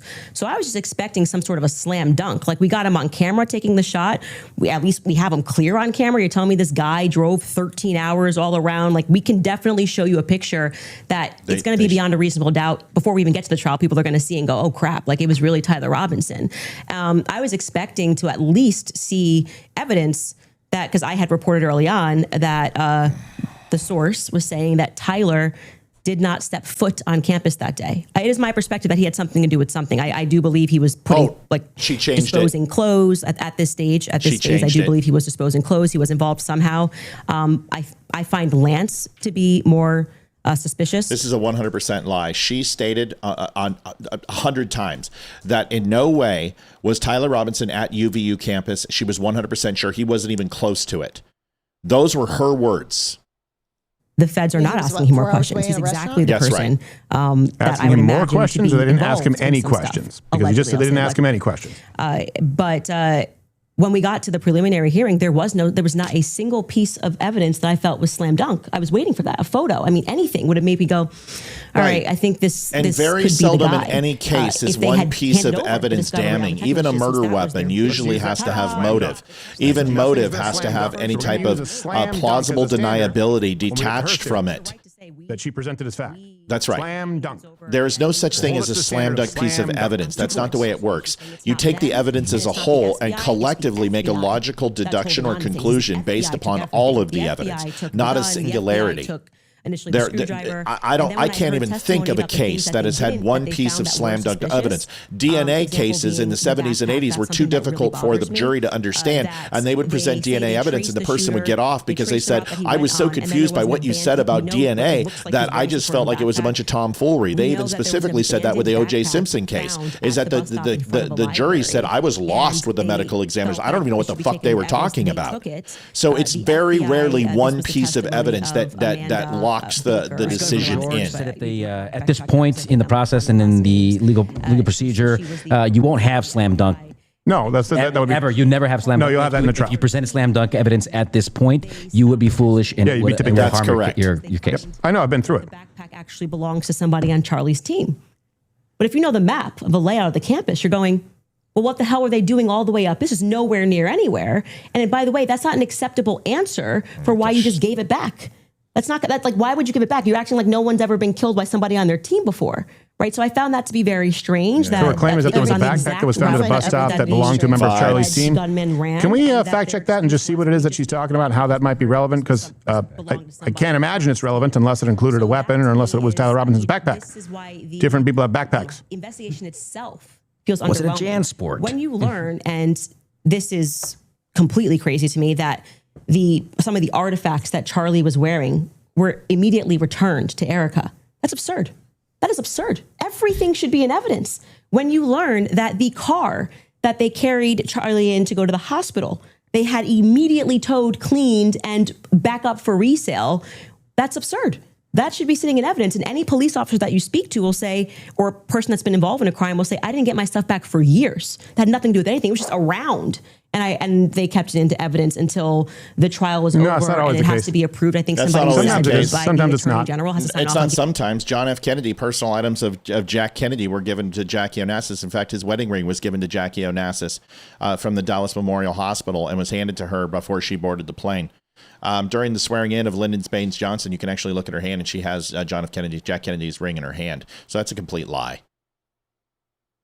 Jack Kennedy also carried his father's timepiece with him at all times, and that was also given and collected. So, and the watch, also held a watch. I can't remember the name of the Regal, maybe? I can't remember the name of the watch. But the watch that he was wearing also is given to Jackie Onassis at the same time. So a complete lie, especially a high-profile figure like that. Never heard of a pothole that was destroying vehicles and suspensions? She didn't have a career in construction, to be clear. That is what people are looking at and going, this or maybe a crime scene that's already been gone over with a fine-tooth comb and still perhaps has blood or reminders of a horrible crime that would be disturbing to students. And once they've gone through everything, they might pave it over to try and make it appropriate. Yeah, it's again, these are not things that are, she would have to prove that it is unprecedented that this never happens. It's just not true. It happens all the time. Well, I can always talk about Thomas Crooks. Let's talk about that. Thomas Crooks was shot on top of the exterior building when he took a shot at President Trump. His blood was running down the side, was going through the gutter and coming down the side of the building. The FBI went ahead and took their forensic analysis. They took measurements. They went ahead and they did powder burns and scoring. They checked the ballistics on his entry wounds and exit wounds. They took photographs. They inspected his cranium. They inspected his orbital bone. They went in through his trachea and where the round came out. They did all of those things, did the forensics evidence, took photographs, took pictures, took drone imagery, all of it, top to bottom, did measurements from where the shots were taken from the sniper's nest all the way to his position. All of those things were looked at. And then what did they do? They removed the body. They went ahead 11 days later, which is pretty standard. 7 to 12 days later, a body is cremated, and pretty much across, it's an average in the United States. And then the family was given to them. We don't even know when it was cremated. They gave the body back after 11 days, which is not a short period of time. It's not a long period of time. It's actually average. What they did with it after, we don't know. But what we do know is that they washed and hosed down the roof roughly 72 hours after they had collected their evidence. Why? Well, because people work there and nobody wants to see blood and they don't want it on camera and they don't want people setting up drones and taking photos of it. Folks, this isn't some conspiracy. This is just standard practice. Heard the defense just respond. A good evidentiary standard. And then, of course, I would change my mind. So just to qualify this, so there is a possibility in the next few months that you may come out and say, guys, it's done. Tyler killed him. Yeah. So you're saying yesterday. Yeah. I think it's very important for the audience. Right now, it's 0%. For you, is there anything? Andrew's at about 75%. Right. 0% to 100%. I'm going to always follow evidence. Perfect. So my whole thing is just this. It's really important to me. I don't mind people being truth seekers and justice searchers, and the internet has helped solve tons of crimes. There's no ifs, ands, or buts about that, right? However, there's also people who, they not only don't solve crimes, but they just come up with conjecture and what's called flooding the zone. You flood the zone with tons and tons of conspiracy-based ideas and they go nowhere, right? And in fact, they actually take away from legitimate investigation. Now, I'm not even saying anybody here is purposely flooding the zone. That's not even the claim. All I'm saying is that the claims made absent, this is just me not being convinced by the state's evidence. Those become claims, and claims have to be defended. Just like mine have to be defended, yours have to be defended. Yes. And that's what do you have there, News? Now, yeah. There you go. You want to get into it? Okay, so these are multiple. There's also one where he's looking up more towards the camera. It's not very clear. No, it's not very clear. And the conspiracies that have been conjectured by Candace Owens in regards to this case. There goes the security camera industry. We'll take a 3.5 minute break. Because none of them are valid. None of them count. All right, you guys, you have probably seen all the buzz. All right, do we want to bring in George, or then if we want to do, or do we want to bring in Gerald? Quick. I want to see this. We got Gerald on the next commercial break. Yeah. So let's bring in George. Let's bring in George if he is able to come on in. George the Greek. and give us some legal advice here. Hold on, I'm going to go grab some. Okay. George, come on in. George, agree. George, don't be shy. Number on the fact check. Come on in, Georgie. Right. Oh, there he is. Okay, George. Yes. I have some questions for you. Because again, this is kind of the problem with what. George, other chair. Red chair. Other chair. Oh, you're my lawyer? I'm going to lose everything. So, a couple of things. First off, the idea that they would never pave over a crime scene at all long after, weeks after the crime scene. No. Is there precedent for that taking place? Yeah, I mean, if they're done with it, they're done with it. Okay. Your analogy with JFK was pretty funny. Yeah, it's true. I mean, by the way, I went down, laid down in the middle of that X, and it was considered horribly distasteful, and I got a lot of people honking. They tried to run me over. This was, of course, decades later. A crucifix going back to the wife, for example. Is there precedent for that happening? Absolutely. If they decided it's not evidence, they don't need it, they'll absolutely return it to you. No reason not to. Can you think of any way that that crucifix could be considered evidence? Potentially, I mean, a detective could determine whatever it is, but the idea that they've looked at it, they examined it, and they're done with it, sure. They usually it's not evidence. Right. If a piece of the fragmentation of the round went through the necklace, they would keep it. They won't hold on to it forever. Kimberly Jergemeyer donating $25. Hi, guys. Happy Red Friday. But a vehicle used to transport a victim to a hospital isn't necessarily in evidence forever. There's precedent for that going back to the owner of the vehicle. Absolutely. I may be wrong about this, but they may have auctioned off Renee Good's truck already. Really? Yeah. Very likely. Yeah. Okay, explain to us what she is trying to paint here, where preliminary hearing versus the actual trial. Because that's a very important distinction, right? He was trying to say, well, this not is a lawyer. Listen to the exact, for example, reasonable hearsay. Definition. Explain to us what a preliminary hearing is, what it's designed to do, what prosecutors wouldn't do, what defenses maybe would do, in contrast to a trial. Right. So Candace basically got it exactly backwards. Okay. So she's arguing, like, where's the smoking gun? Where's that? You're not going to try the whole case right now in a preliminary hearing. The way Utah works right now is they do this, and by the way, I think the defense really wanted this behind closed doors for obvious reasons, but the judge No, I am not going to be called on Crowder's show. I'm just broadcasting his fact check. Trial. Should we even waste our time with the trial? Now, considering the way this case is unfolded, it may seem redundant or ridiculous or unnecessary, but procedure is procedure. It's called due process. This is due process.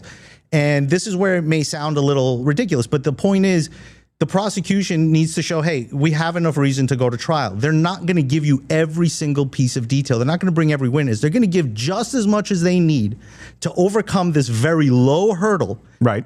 Get this thing now in front of a jury, and that's when they're going to come out with every single little detail. And a part of that, by the way, would play directly into what Candace was saying. They would present as little as they need to because they have to present that to the defense, and they don't want to tip their hand with the defense, right? And as we saw, everything they presented was given to the defense, which she claimed had not been. That's wrong. Right. There is no secrets. It's discovery. You have to share these things. There's no surprises. But at the same time, it's not, I'm going to show you every little thing. Right. Before trial, obviously, and during trial, the defense is going to get to impeach the prosecution's witnesses, question their credibility, question where they got all of this. We're not there yet. Yeah. We're not doing this right now. Nuance is not necessarily declarative. Nuance is not declarative. But if you're going to make a declarative statement based upon evidence, it must not be hearsay and must be evidentiary proven. It must be proven by the ways that I told you. By some sort of analysis or test or professional or expert witness or somebody who has their doctorate or someone who is a person who spent a lifetime in this role. Those are the type of things that they're going to do. But what that person is going to say, no, they do not. Like, if I'm going to call an expert witness, Olivia is my expert witness, and it's how to bake Toll House cookies. Okay. And she's been making them for 40 years. And I'm going to bring her in here and I'm going to say, she's my expert witness on Toll House cookies. What they can do is they can qualify and say, well, Mrs. Speer, what are your qualifications for being a Toll House cookie expert? Well, I've been making them for 40 years.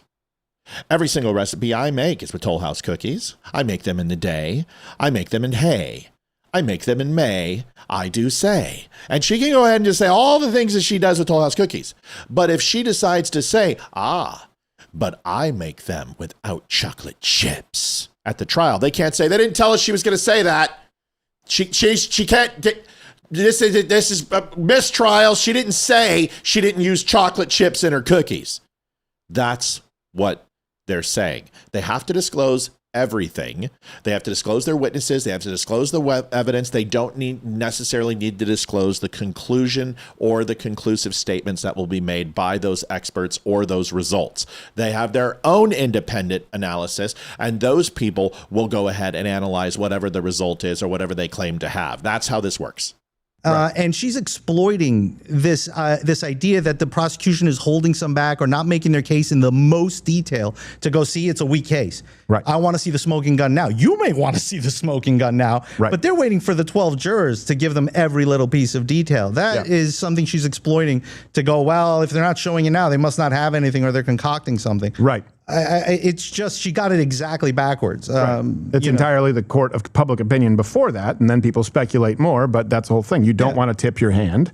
It'd be like going around, hockey, where you warm up on your side of the ice and you show your best plays right there. You go right through. Like, no, you want them to see you warming up. See, you want to intimidate them a little bit, let them know that you got something, and then you move on. For example, I don't think at the, I have no idea, but the preliminary hearing, I don't think that's where the OJ defense presented Furman saying the N-word. No.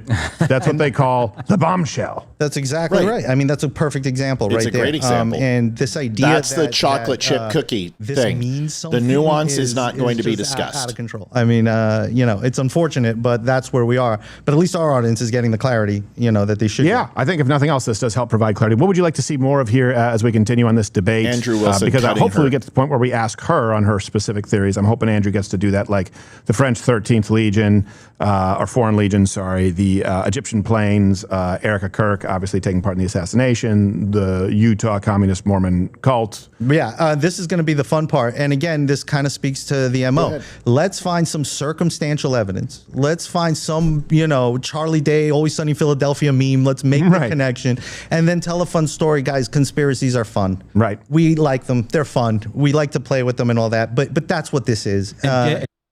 So, listen, I appreciate you guys hanging in there. And obviously, as the 11 to 1 o'clock hour shows drop off, people are coming on here. They're like, why are you on? You're never on at this time. So I appreciate the fact that we actually even have 100 people in circulation watching this show.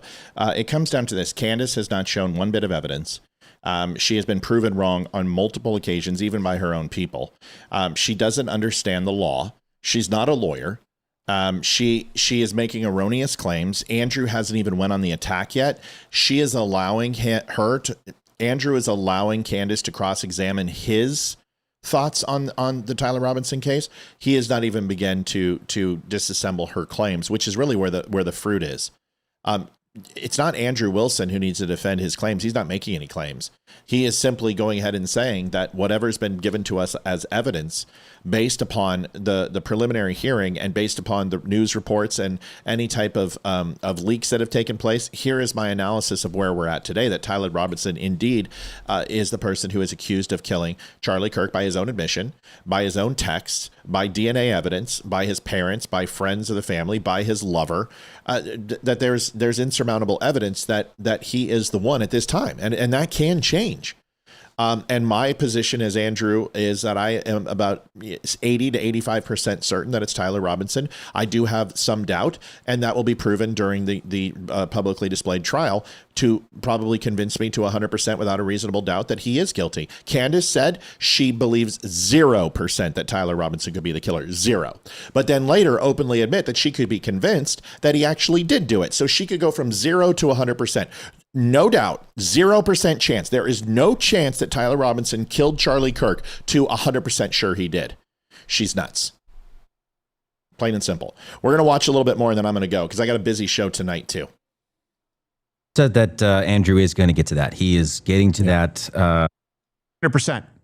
How much do you believe that? I sound like Patrick Bet David. I would say, I don't know, 50-50.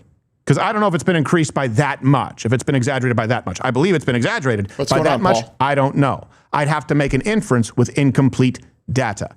When people say, there's one that I could say, how much do you believe that terminating a pregnancy at 34 weeks, which is allowed in Massachusetts, is the ending of a human life? 100%. 100%. How much would you say that all women know that they're actively terminating a life? I would say all women, 0%. I know all women don't know. Most women, I'd say 60, 70%. You're right. You're putting a number on it that's reasonable. That's what changed my mind. Let me explain this in a better way. Crowder's doing fine, but I just want to put my spin on this. If Crowder says that I'm 80 to 85% sure that Tyler Robinson did it, what means is that he has a few key points that either A, have not been discovered yet, B, haven't been established yet, or C, haven't been presented yet. And those are few and far between to convincing him that Tyler Robinson didn't do it.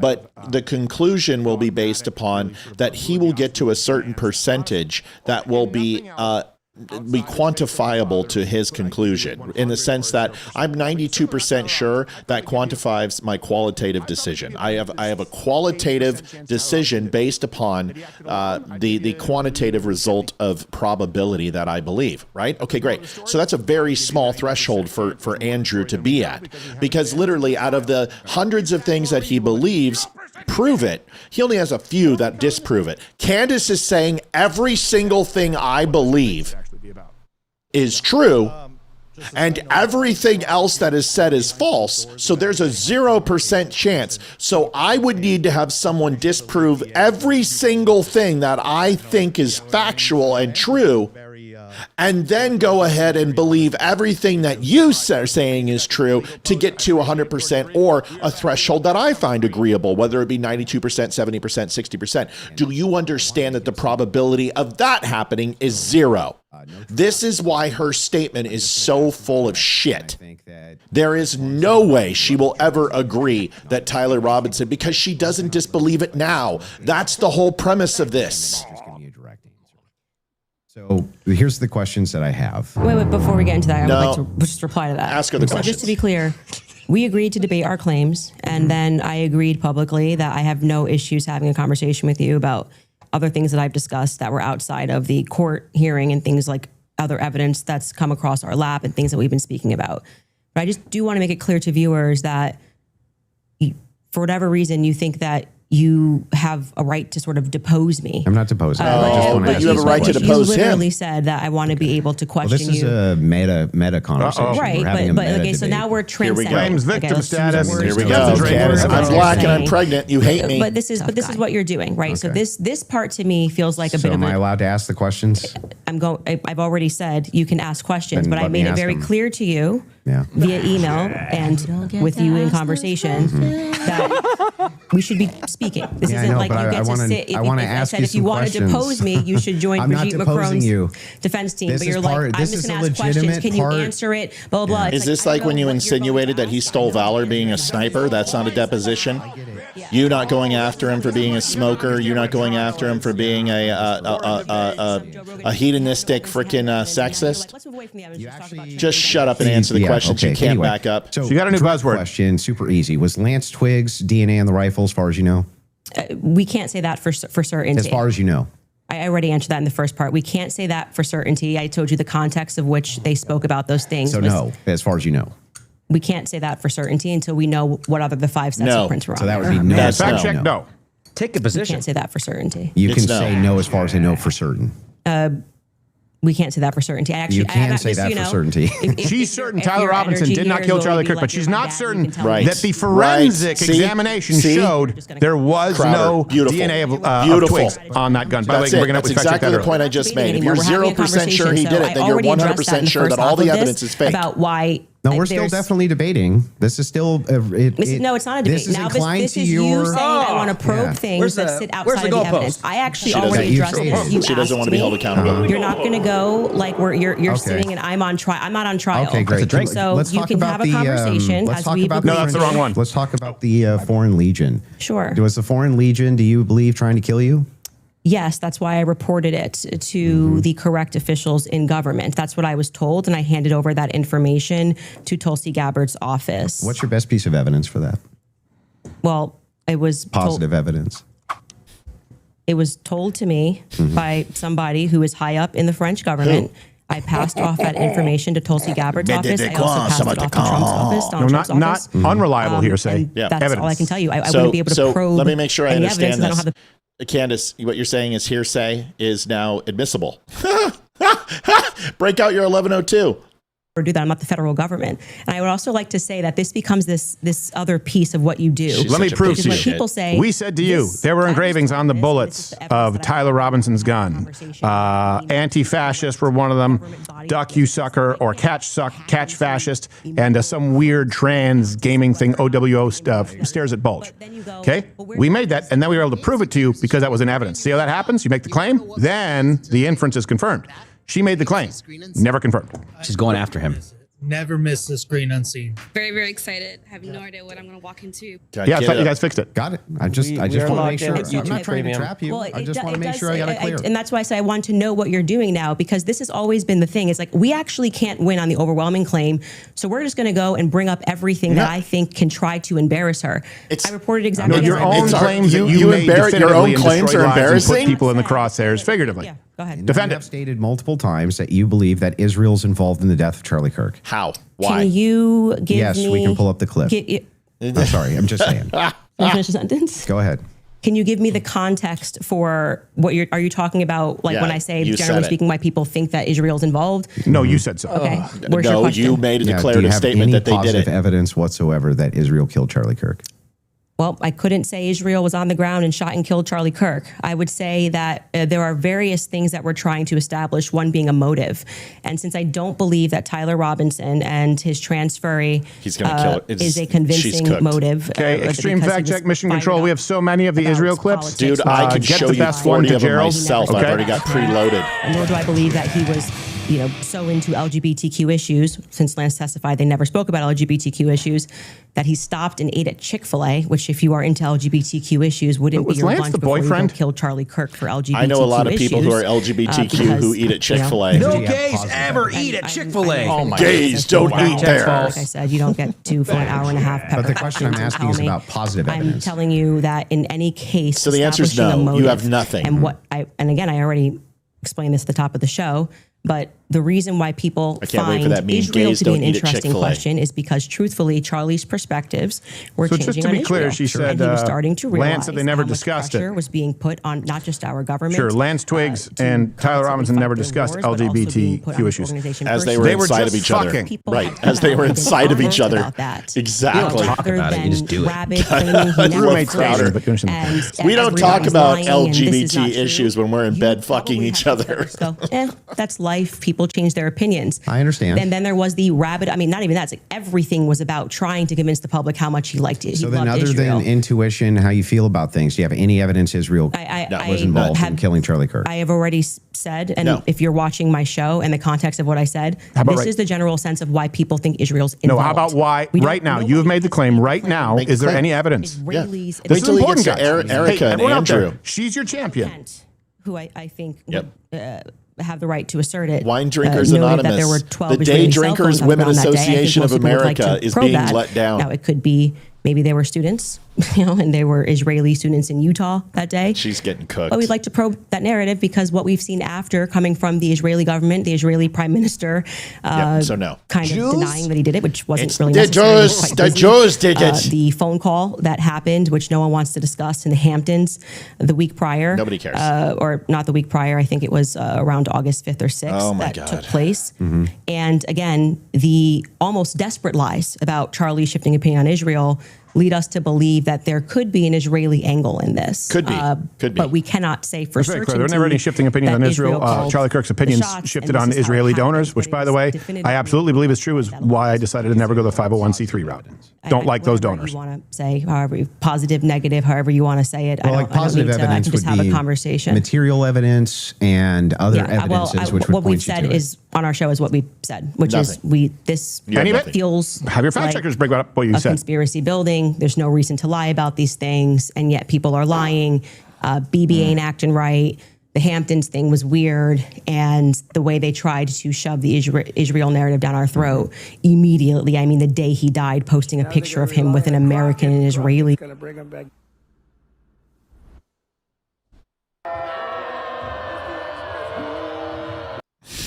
It's horrible.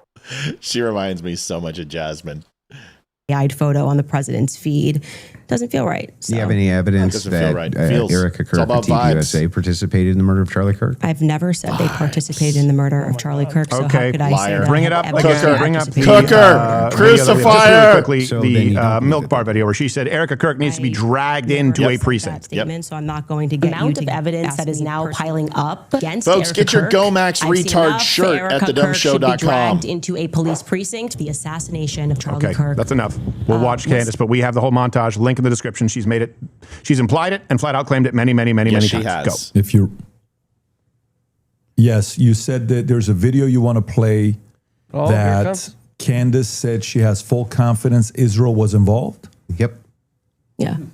He said evidence that Extreme fact check. Hit it, guys. That's coming in from us. If they have the clip, they can play the clip. Yeah. They're referring to a clip. Yeah.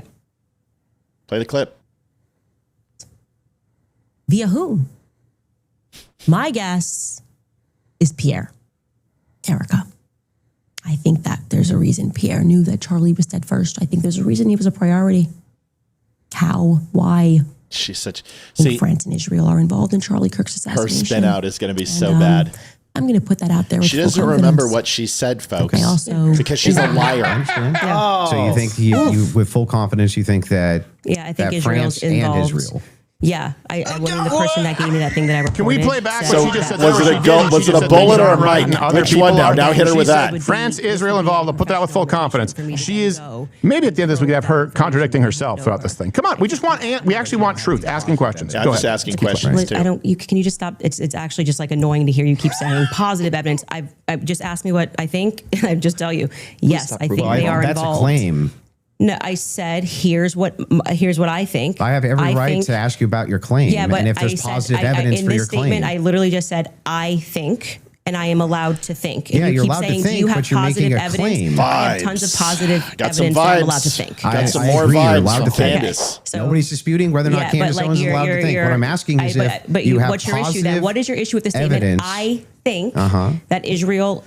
Just remember... I told you exactly how this debate would go down, and it's exactly like it's going down.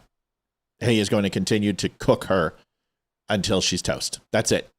Is involved. That's not just what you said. You said that it's with full confidence. Yes.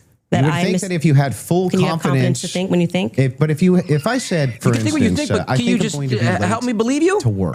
Do you have full confidence? I would say, but wait a second. This is the woman that tells you if you think that you have confidence, don't you think? Is this the same person that says, I don't know, but I know? That doesn't sound very confident to me. God, she's such an idiot. I would kill to debate this freaking moron. There are 5. Andrew. That's how you would know whether or not you had full confidence. I'm going to tell you something. Hang on, let me finish. Right? If it was the case that I said I have full confidence I'm going to be late to work, I would say my evidence that I'm going to be is that work is 20 minutes away, right? And I have to be there in 5. So I have full confidence. That's why I would think that. So I'm asking if you think that Israel and France were involved in the assassination of Charlie Kirk, and you say with full confidence, I'm just asking for the evidence. Pops Crowder, you got walk me through rope a dope. He's got to get these out there. Like, I don't like how this is going. I was like, well, I know he has to cross-examine later. Andrew had to. I can give you something that I think with full confidence. I think with full confidence that you lost the substance of this debate. No, and now here we go. Here comes the ad hominem attacks. I can do. I'm allowed to think that. To this debate. Here it is. It's not exactly pertinent to this debate. 100% pertinent. It's not pertinent because our debate These are claims made about question. Charlie You Kirk's said with 100. You said with full 100% confidence. France and Israel are involved in the assassination of Charlie Kirk. Correct. What evidence do you have? She has not answered. Can everyone agree on that? Comment below. That's a valid question. She requires a valid answer. How you're allowed to reply. I'm just asking you direct questions. I have full confidence that you do not feel that you represented your claim well. And so now what you came prepared to do is to oh my gosh. Tell me you're a feminist without telling me you're a feminist. You're not allowed to say that. You can't. You can say I don't like the way you're questioning me. Well, nobody's disputing that. I'm just asking you to provide evidence. This is all said and done. I've already explained to you. I explained at the beginning of this why I think Israel is ultimately going to be proven to have involvement in this. I just explained to you in the middle, and now you're wanting me to structure the sentence or provide evidence. This is important because it disconnects with all of the other conspiracies out there where people present evidence that, by the way, Candace isn't willing to or can't remember in order to present. It's more can't remember. Go, this detail. She's saying, I don't need to have any details. So if anything else, hey guys, everyone who believes the conspiracies, everyone who believes that this is Fed slop, you need a new champion. That's right. Because she can't answer. Wouldn't you be able to answer? Why you think Israel and France? That's it. Comment. I believe that there are other people out there who can present a better case. That's right. And she's letting down all you Jew haters. All you Jew haters who hate the Jews. This is your representative.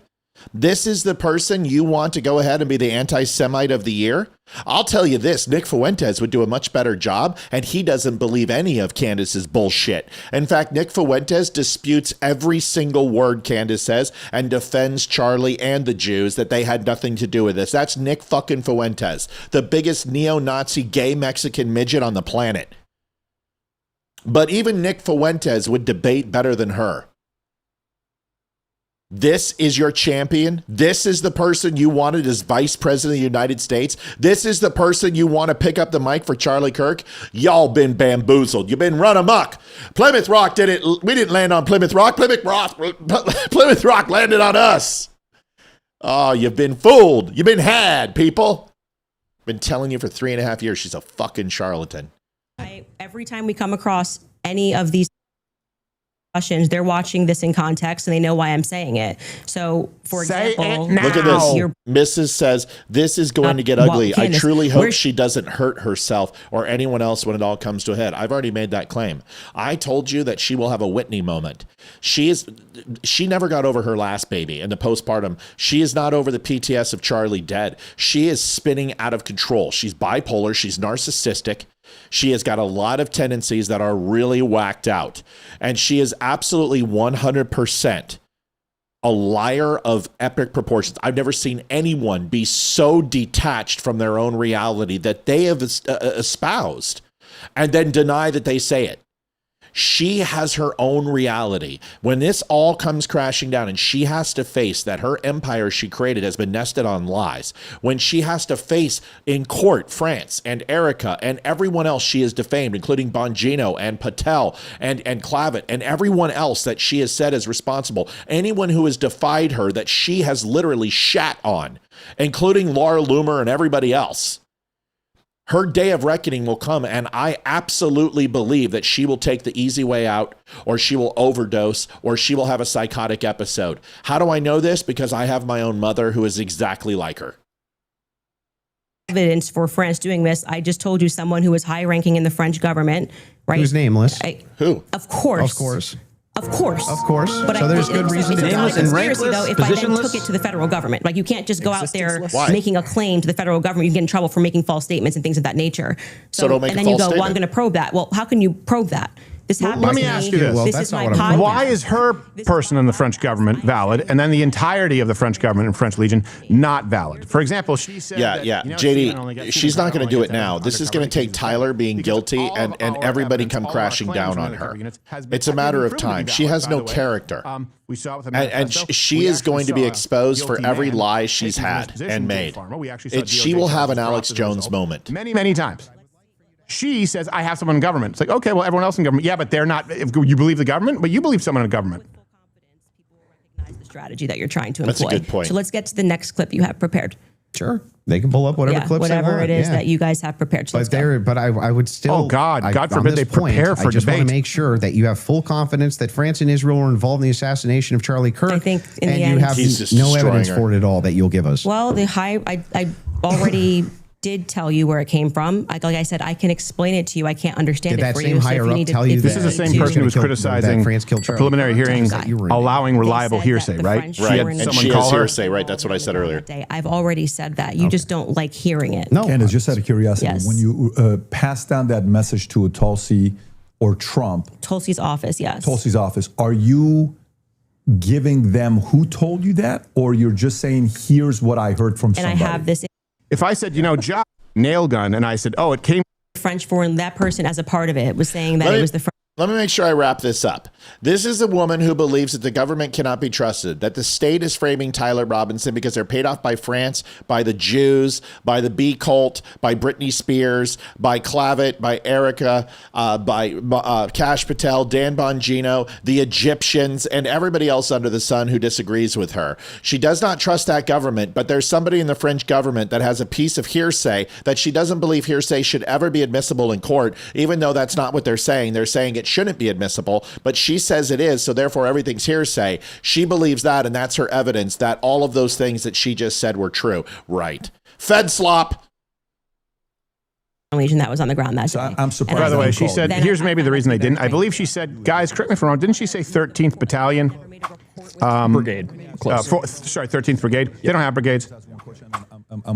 They have demi-brigades, which, by the way, wouldn't actually apply in the same way as a one-to-one to American stuff. These are military terms, and I'm quite familiar with the Jean de Marie, how we say it, because that's correct. One of my Grail guns is a Mandarin revolver that they use for like SWAT type scenarios, because it doesn't matter if you limp wrist it, and you can actually hold a shield, a bulletproof shield, and use these revolvers. So they're one of the few special forces who use revolvers in urban scenarios. I'm very familiar. The terms that she used were completely incorrect. If I would have received an email, I'd say this is a crazy person because she's literally wrong about everything. Continue. In terms of any of the hard evidence that's been presented, I think this has been a huge problem that a lot of us have had. If anyone wants to donate a Mandarin revolver, even explore. If anybody wants to donate to the Don't Unfriend Me show, we're available here at thedumshow.com/donate. Thank you. So I was going on Tyler's life personally. So if we're not satisfied that Tyler Robinson did this in any way, then every alternative theory should be explored. Other evidence should be brought forward. But you said 0% Tyler Robinson, not satisfied. People keep saying she 100% Israel and France. Broken, like more stories than Andrew has presented. Look, Andrew has presented why he's 75 to 85%, convinced that Tyler Robinson did it. You said 0% chance Tyler did it, 100% certainty that Israel and France. You have not presented a fraction of the evidence, even circumstantial, that has been presented for Tyler Robinson, but you say 0, 100, and he's at 75. Present anything, sweetheart. I get it. It's a man's place. CNN allowed to have well, sources. hang on. I have sources. If I said I have sources that claim none of that's true. In fact, my sources claim that her sources are lying. My sources claim that none of them believe that there's a conspiracy. My sources claim all of them really think that Tyler Robinson was a lone gunman. If I just said that as hypothetical, wouldn't you say, what? Yeah, I think what probably adds weight is like then when I drop photos of the car that no one was supposed to see, people go, okay, her sources are legit. So, and then what I say is about your source of the Covenant High School shooting, things, right? People that Audrey Hale was sexually abused. My sources are legit. When I say when you tried to refute us, and it turned out you lied. In the last days, and then I dropped the text message, which you've just learned about a couple of weeks ago, of him saying he was leading the pro-Israel cause when everyone was lying about that. Then they say, I think Candace's sources are legit. So I think what's happened is I've actually the built medium up a low rapport with my crawl audience evidence that she presented too. Yeah, the side crawl. Now you make me look like because you're presenting her strong case. Like, Sorry. For example, when I just the other day released the content of the shooter on the roof doing the lateral crawl. There's a lateral I don't crawl. think these are just vibes. It seems like Candace's sources are legit. So I've proven myself in the market. You've proven yourself in none. I'm not sure that would none. legitimize. We've proven ourselves when you tried to claim I was a Fed. Legitimate. Feds have investigated me, including the ATF issuing a subpoena, including the FBI in Nashville. You were investigated. You were subpoenaed in none of them. I think you're a Fed. Candace is a Fed. How would that? How would that legitimize? Well, seriously, it's not his debate. someone, a whistleblower at the ATF, saying, "I think the Feds might want to bury that this is trans motivated," and Candace goes, "He's a Fed. Don't believe it." I don't know. Hey, Feds may not want us to know. The police may not want us to know that Audrey Hale was trans motivated, and Candace goes, "That's not what it is. I think Candace is a Fed. No joke. No joke." Fed. Continue. She has a So let me CIA just cup. explain what I was answering here, and I think that you understood what I was saying. Is I have, because people trust me, compiled a lot of information and presented it to the public. Bullshit. And this information has been proven true. We've presented photos, we have presented videos, never before seen stuff. The public has never seen it. And so what that does is your audience goes, okay, when she says that she has these sources, clearly she's telling the truth. Now, whether you would then go, well, I'm going to believe her when she says they don't believe. Just because she's too narcissistic to harm herself doesn't mean she could not. She would do it inadvertently. She couldn't do it inadvertently, and that's my point. Whitney Houston didn't do it to kill herself. Whitney Houston did it because she had to find a way to cope with her reality. Candace will have to find, if she doesn't get psychological help, she will use pharmaceuticals to do so, or illicit drugs to do so, or alcohol. I think she's too narcissistic to do anything for herself. I just said that. I just said she wouldn't kill herself. For children. Right. Munchausen by proxy. Of course, that's possible. My point is that Candace Owens may harm herself inadvertently because she already is here. Look what she's doing. She's destroying her entire reputation, her kingdom, based upon this, her obsession with Charlie Kirk. This isn't a person of sane and sound mind. No, it's not, because he's not doing it. Yeah, but that would still be a double standard. If you're requesting that he does do it, then that seems to infer that you think he owes you answers. Oh, so inferences are allowed again? And they never weren't. So that seems to infer that you think that he owes you answers. If that's the case, then don't you owe answers? Yeah, well, I feel like I'm answering your questions and his questions about, I mean, I'm talking about that his position is he's a spokesperson for Turning Point answers. USA. Egyptian plans, you were wrong about 66%. Oh, there it is. The crowd turns against Turning Point USA on the basis of a lack of information, or because there has answers 100% confident France and Israel zone of distrust. I would imagine, and forget answering my questions because I doesn't need to be me. Aren't you sowing a lot of those seeds of distrust? Well, I think they're doing a pretty good job themselves, if I'm being honest. You can blame it on Candace all you want. Well, People love to do that. She talks about herself like in the I'm third person. ground zero. I'll be fair with you. Ground zero of people not trusting Turning Point USA. I think that there was some PR there. I think there was some PR there. Sure, they could have done better. Absolutely. I'm not disputing any of that. One thing, though, that I want to just directly ask you is, do you actually believe that anybody in TPUSA or Erica Kirk or Watch Erica this answer. This is going to be the most legalese you've ever heard. Had foreknowledge of or facilitated the murder of Charlie Kirk? I'm not going to get myself into a legal pickle. What did I just say? Legalese, baby. Podcast. Hey, if you're out there saying it's clear Erica or TPUSA did it, guess what? If I Candace won't say it. That's right. Seat them all. So either she doesn't know or she's a coward, and you need a better champion. That's right. You need to find a better anti-Semite of the year. Channels and it's done. It's done now. Your theory she won't back up because she says she won't get an illegal pickle. She doesn't have the courage that you do on your X profile or Instagram or YouTube channel with 50,000 subscribers. She's cooked. She won't do it. Cooked. She won't do it. You need someone better. That's right. And the fact that considered that like I said earlier, the backpack was returned. How do you know that was never considered? Yeah, you don't know because what they gave back the backpack as just one example. Well, that was considered. Did they give us any information on that backpack, Noodles? That doesn't show a conspiracy. Well, I mean, it shows that the police trusted everybody and didn't just hold things up for a second. They ruled them out as suspects. That quickly. I'm not comfortable with that investigation. It's a pretty big organization. There's a $100 million incentive. This is... What $100 million incentive? What I'm saying is his organization, like it had grown to, I think it was 100 million. Yeah, so they decided to kill their boss. Yeah, but what was who did it all? To play video, if you don't mind. There's a that video makes they want sense. to play of Candace said it's impossible to not believe Erica's complicit. If you guys want to play that video. Fuck, I've seen this 100 times. And so right now, their guys are going out and they're going to look for evidence. And then by May, which is unfortunately around the corner, then she'll see what they found. So what the F is that performance?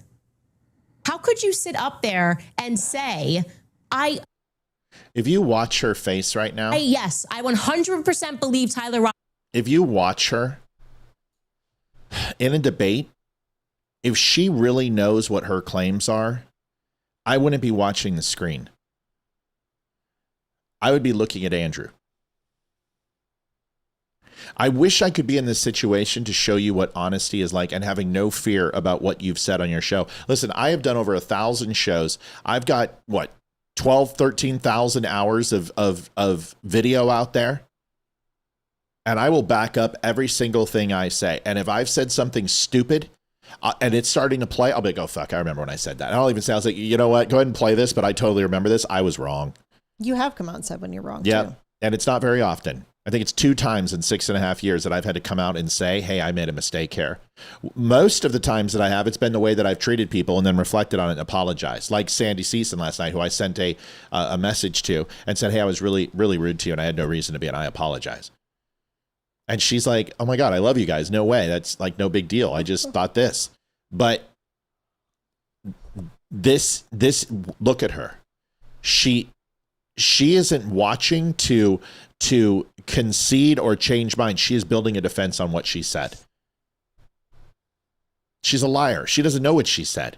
You could stop the video right here and say, just tell me what the premise of this thought was, and she won't be able to tell you because this is all she does. She's in her feels. And did it. That right there is why it is impossible for me to think that Erica Kirk is not complicit somehow. Because what? Those two thoughts actually don't even follow. How would it be the case that even if Erica Kirk did believe that Tyler Robinson was 100% responsible for the death of Charlie Kirk, let's just say she believed it with every fiber of her being. I know I shouldn't take the 60K to debate me, but she just she's kind of dealing with would it then 7 different kinds of us right now. In his death? I didn't say implicit in death. Oh, fuck. You added those 2 words. Oh my God. Sowing this narrative that Tyler Robinson is guilty. So you're chopping up clips. Like I said, you didn't Chopping have confidence up in clips? the Dude, how much do you want him to play? He can show you 27 hours of you talking to slop. And Erica, when she is asked, "Are you do you feel with 100% certainty that Tyler Robinson did this?" And she says, "I do." Is this like knowing? Again, context matters. I sit down with Erica for 4 hours under the assumption that she had some evidence. Is this when you said you would stop doing all this? This is why I did not engage in any Erica, everyone's questioning what she's wearing and all this stuff. I was like, I'm going to wait here because I don't know. Just it feels weird to think that. Really? Can I show you the fucking video of the black homosexual who dresses up like Erica and put on giant Tammy Faye eyelashes as she sits here and fake pseudo laughs for 3.5 minutes on her show and forcing herself to mock Erica Kirk? Yeah, but we don't mock outward appearance. Yeah, okay, fatty. Or her mannerisms were weird and stuff like that. Yeah, but that's you actually did, by the way. You can bring up the clip where she talks about Erica's stylist. And then when I sat down, oh my God, I was stylist making her choices. Me and Crowder. She just this is a definition. He's eating my brain. Outfits or stuff. She literally, guys, we can search Erica Kirk stylist Candace Owens. She made a specific comment. Great. That's why she has that much confidence 2 months ago. And when I sat down with her, it was nothing. It was nothing. Okay, so this is a conversation. How would that make her complicit? Complicit. And again, you said complicit in the death of Charlie Kirk. Complicit in what? Yeah. Which you said he if you let me finish my sentence, I could tell you that. But my point being is that then you take a look at this and you go, okay, well, this is weird. Why would you have this confidence? And then when you sit across from somebody and you say, okay, great, I want to go out there and defend you now. I want people to know that you can't say this stuff publicly, but you know. Behold, the common. Get rid of the corkscrew penis talk. Day. Female, actually. This is on my show. So out of context clips is not going to work because I know what I say on my show. Okay. So we call her lawyer and her lawyer says to us, she calls him on the phone, pardon me. And it's me, her, and Justin Strife. And I'm like, okay, great. What do you guys have? He goes, well, we don't have anything yet. We're not at that phase yet. And I'm like, well, what do you mean? Here is your fearless anti-Semite of the year. And he says, well, don't you know how it works? It's a probable cause hearing. So basically the state says that they're going to bring this forward and I would never insult Candace Owens based on her looks. I wouldn't mock her and laugh at her. Oh yeah, well, here's my fact check. Here is Drewski mocking conservative women, namely Erica Kirk. Get on your feet!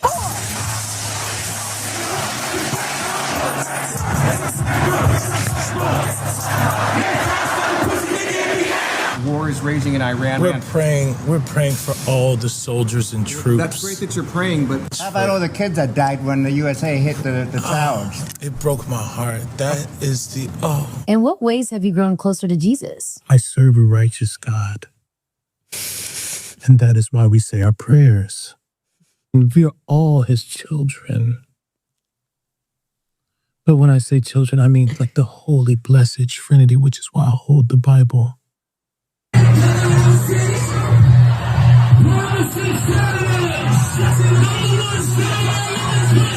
Charlie's best friend, the only friend that Charlie has, his greatest friend, Candace Owens, who literally laughs at a pig, homosexual, delusional douche plow going after the widow of one of the most influential conservatives of our lives. Yep, that's Candace Owens. That's the best friend in the world. This is why I absolutely fucking despise this woman. Now our people go out and they look for the evidence to assert that Tyler Robinson is guilty. And so I asked her directly, her lawyer directly, the phone's in between us. I'm like, wait, so just so I'm clear, you haven't seen anything that the public hasn't seen? And he says no. So I'm going back in my head and I'm going, okay, so why is Erica saying with such a degree of certainty, like she was sent out to convince the public and people bit, by the way. I remember even Megyn Kelly was like, let's wait. She's going to have access to things. I did think she had access to things that we didn't have. Why express that confidence to the public as opposed to just being like, we don't know yet. I feel confident he's involved. They made an arrest. I don't understand. How would any of this make her complicit and in what? Well, I've already told you. She's complicit in trying to fool the public into thinking this is some open and shut case. How is she trying to fool the public into this? If she believes like, don't look anywhere else. That Tyler Robinson killed Kirk. That's right. If she believes that, how would that be complicit in anything? I do. Are you saying that you think she doesn't believe it? I don't believe that at that stage she sat down with Barry Weiss that's what she believes. No, but that's my opinion. Right, but so when you just say complicit, you just mean she believes that Tyler Robinson killed Kirk? That's it? That's what we were talking about. That's why I said if your strategy was to dice up clips and take it out of context and make it seem like I said you it's not out of context. Yeah, but then why not just play the full thing? Do you believe that Erica Kirk was complicit, had foreknowledge? I'm guessing you probably don't want to watch. I'm going to go. Or was willing to take part in the death or assassination of Charlie Kirk. Evidence. So now you're trying to move towards doctored clips and getting. See, folks, here's the problem with Candace Owens is that I've said this a million times to her sloppers, her wine drinking day drinkers who come and say, oh yeah, well, you're just going to take her out of context. No, it doesn't get any better when I put her in context either. The more I watch, the worse it gets. As this, whatever this is called, this debate, this is not a debate. This is literally like a sacrificial lamb being slaughtered. This is not a debate. You can, if Candace is, whatever you take her out of context is still in context, because whether you watch a 12-second clip or a 12-minute clip, the vibe is the same. It's all emotional slop. It's just exactly what she's just like a liberal, and she is a liberal. She's always been a liberal. She's never been a conservative. And I have proven that long before. Nobody's getting into those things. Let's talk about 2014 and 15. Let's talk about her doxing Trump supporters. Let her applying for CNN and MSNBC. If they want to dissect her and do an autopsy report, she is one of the only people that I have met in the conservative movement who has never, ever supported Trump. She's pretended, but she's been an anti-Trumper her whole existence, and it didn't take much for her to jump off the train. But I can also show you video of her literally slobbing all over Jews, kissing the wall, saying what a great man Netanyahu was. And this isn't ancient history. She did this with Charlie. She's a liar. She's always been a liar. Folks, this is one of the last chances to donate. thedumshow.com/donate. We think we put on a good show. We've been on for 3 hours. And we're coming back tonight. We would really appreciate it if you guys like the show, like the commentary, liked us exposing Candace along with Crowder. We're going to watch for a couple more minutes and then we're going to get out of here. No doctor anything. I'm just making sure that we got just this ran right. The montage. We'll run it again. That's why we led with this. Many times. Backward, because I did not have PPD this is still perspective. You don't there. say that Erica Kirk needs to be dragged into a police precinct because she believes Tyler Robinson shot Charlie Kirk. People thought Erica was sus from day I forgive him. And I was not a part of that. I did not lean into that. Yes, I did not contribute to that. I was getting actually terrible messages from my fans being like, Candace, you and Charlie always say to go with your intuition. You won't address this, how we all feel about her. Did they tell you to Things go max, changed for me Candace? when I saw that Zoom call. Did they tell you to that, go max? For sure. And the fact that she lied to me. So I sat across from her and, I wanted to have that conversation publicly. What did she lie to you about? What evidence do you have? Didn't do it publicly. She told me some lies. And so which were? The next thing that happens naturally when somebody lies to you, you go, when any person lies to you, whether it's a toddler, people only lie when they're trying to obscure something else. Have you addressed what that lie was? Yeah, I've talked about, we have a list of lies that we've been told by Charlie. We can find that, I'm sure. In the meeting with her. Well, no, I didn't want her to cage up. I didn't want to do this because I didn't know what to expect. Like I didn't. Candace is never going to speak to you again unless it's at a trial. Inadvertently, say it. And I don't know who to trust in the organization, and I don't know what I'm doing. Like I didn't know. I didn't want to. Just out of curiosity, before anything happened with Charlie, how close were you and Erica? Not very close. So there's not a relationship. No, because you hated white bitch. Like, I would say it's totally normal. Like it's not like there was any issues at all. She was always. She's we were lived. always You nice know to each other. friends of mine and their wives. And do you guys know each other fairly well? Charlie Anyone that I know, you know the ground, them. running around, traveling 4 days a week. Now I get married. I find love in my life. I get married and I get pregnant. I've been pregnant. I haven't stopped being pregnant. And what you want out of life changes. You don't want to be running around for 4 days a week and traveling on a plane nonstop. You suddenly want to start building at home and live. I was desiring that suburban life. Did you guys ever do the double dates? You, George, her, and Charlie. Was there ever double dates between the four of you? I was, engaged to George quickly. We were planning our wedding. I was kind of in my bubble with George. George traveled with me and Charlie, but Erica and him were just starting to date at the beginning of 2019. George and I were planning our marriage. So George really got to know Charlie. At his funeral memorial. The reason why you don't know where he's buried. Because you don't know where he's buried, Candace. To, find love. And so I was kind of his wing woman throughout that phase, and I was just happy. And I never was under the impression obviously that they were going to get married. You just said it, buried, they were dating, so it wasn't like I was conscious. I really need to get to know this person. Where was he buried? So it was just kind of normal that by that time, because of where I was in my life, that I wasn't. It was normal. It's just totally normal. Getting to know Erica per se. So the complicit part about Erica to you, is that a gut feeling? You think it transformed when she lied? You can take the lead. I'm just asking questions. Yeah, she lied. Well, I don't. Go for it. I actually don't. I still don't understand what you think she's complicit in. Yeah. So when I say Erica's complicit, that's my opinion. When you tweeted Erica's too retarded to kill her husband. Yeah. Would you like to explain how you developed your evidence, your positive evidence for the fact that Erica was retarded? Yeah, sure. So I just think all women are retarded. Oh, so you're allowed to just say stuff. Who knew? So and by the way, what dramatically he just answered you honestly. He thinks all women are retarded. Going to the headquarters because you were pretty hostile about. I wasn't hostile towards him. You don't think calling somebody too retarded? No, come on. That's like by the way, Andrew has called me retarded, faggot, dumbass. He's done so with Gerald publicly on the record. That's right. So you got supporters. I mean, if you want to use the same exact argument, you would take a supporter like Owen Benjamin. He called you bad names and called your husband bad names. You're just like, well, that's no biggie. I've never answered him on anything that he said. I'm saying that you now are her biggest defender. So do you still think she's not her biggest defender? Do you still think she's too retarded? You can't prove what you're saying. I didn't know Erica Kirk. I'd never met her before. Okay, but you had an issue with Turning Point being led by a bunch of fembots talking about the feminist angle. Still do. And then suddenly you go to the headquarters. Even though it was real time. You go into the headquarters. And now I knew Andrew would, of course. Messages that you're sharing with them. You say that you and your wife are getting involved with management. No. I'm not involved in any management at Turning Point. Well, I'm pretty sure there is a clip of you where you say that your wife went to their recent conference and sat down. And then when you were on Joe Rogan. No. Hang on. I'll explain what happened just so that you understand. Yeah. So I was invited there to do some debate training. That's literally what I was invited there to do on recommendation. So I went down and did some debate. That's the first time I ever met anybody at TPUSA. Okay. And then you said you sat down with. Why don't you ask her how much money she's taken from TPUSA? I talked to her in a hallway. So you didn't sit down and speak with Erica? No, I didn't have like some sit down long conversation. We talked in a hallway. Okay. Is that when you gave her the hug? Yeah, gave her the hug right there. My wife did too. We were both very sorry for what happened. Okay, so at what point did you start receiving text messages from that you cited in your opening statement? I just reached out to TPUSA and said, I'm prepping for a debate. Is there anything that's pertinent that I can use here?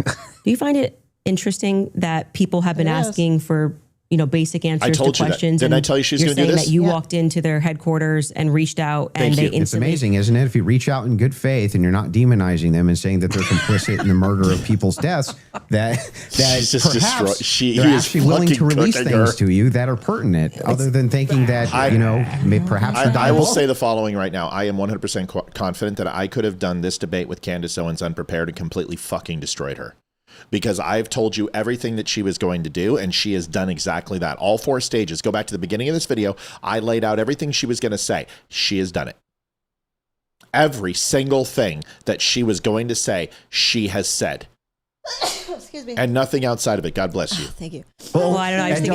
I feel like if I was going to release that information, I didn't demand that it be released to me.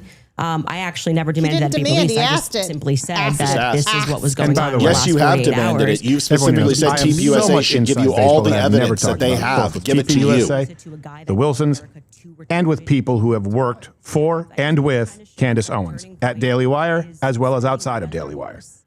And I have never brought forth information that I wouldn't be able to confirm to you, either through naming the source or being able to confirm through a third party. So that's gossip. That's what that's called. That's what it's called. It's called hearsay. And there have been some people at TPUSA who have given me information, and they said, well, but this is not public, or something that perhaps may be waiting until trial. I go, okay, great, good to know. They gave that to Andrew saying, yes, you can use it. There's a difference. That's the agreement, and that's how you build trust. That's why we have sources everywhere, and Candace has not. Oh, she has them. They're all her listeners who make shit up. Huge debate that's coming up that's going to be probably one of the most viewed that year. And one of the debaters calls you and says, I'm taking this position. This is the position that I feel like there's the most evidence for. And Candace also agreed to answer many of my questions in regards to this. So if you got pertinent evidence here that I can use, I'd definitely like take a look. What is It was actually amazing to me. It really was actually amazing to me how if you approach people in good faith and just say, hey, I'd actually like to know what the facts and details are around this. Yes. They actually do talk to you. It's amazing. Yeah, I just do not believe, that they are doing this in good faith. I don't believe that anything you have done has demonstrated that's in good faith. It's not for you. That's right. It undercuts your argument. Once again, here's the fact, Candy. Candy, here's the fact. TPUSA would much rather work with an asshole like Andrew Wilson, and he's an asshole. I'm an asshole. Game recognizes game. Than you psychotic bitch. They would rather work with someone like Andrew Wilson over you. I'm going to even go out on a limb and say that they probably would have given this to Nick Fuentes over you. And Nick Fuentes said that TPUSA was his baby, and he bent it over the table and it. And they would probably give it to him versus you. That's how much these people hate you. That's how much of a demon you are.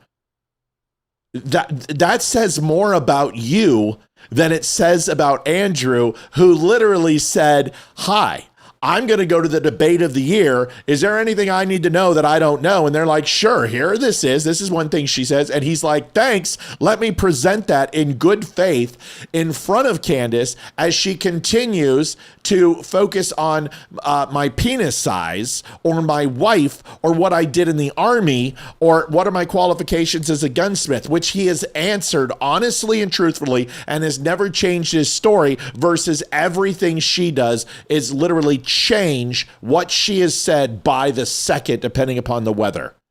And now you're sitting here this going, is a hot toddy. You know what? Next one, give me the lightest beer possible, because I think this is going to go on a while. You're less critical of them. And the inverse has happened too. I was less critical about Erica, and now I'm more critical about her. But I'm asking you, isn't it the case that there's people you've been critical of, and then you've met them, and you're less critical after you meet them?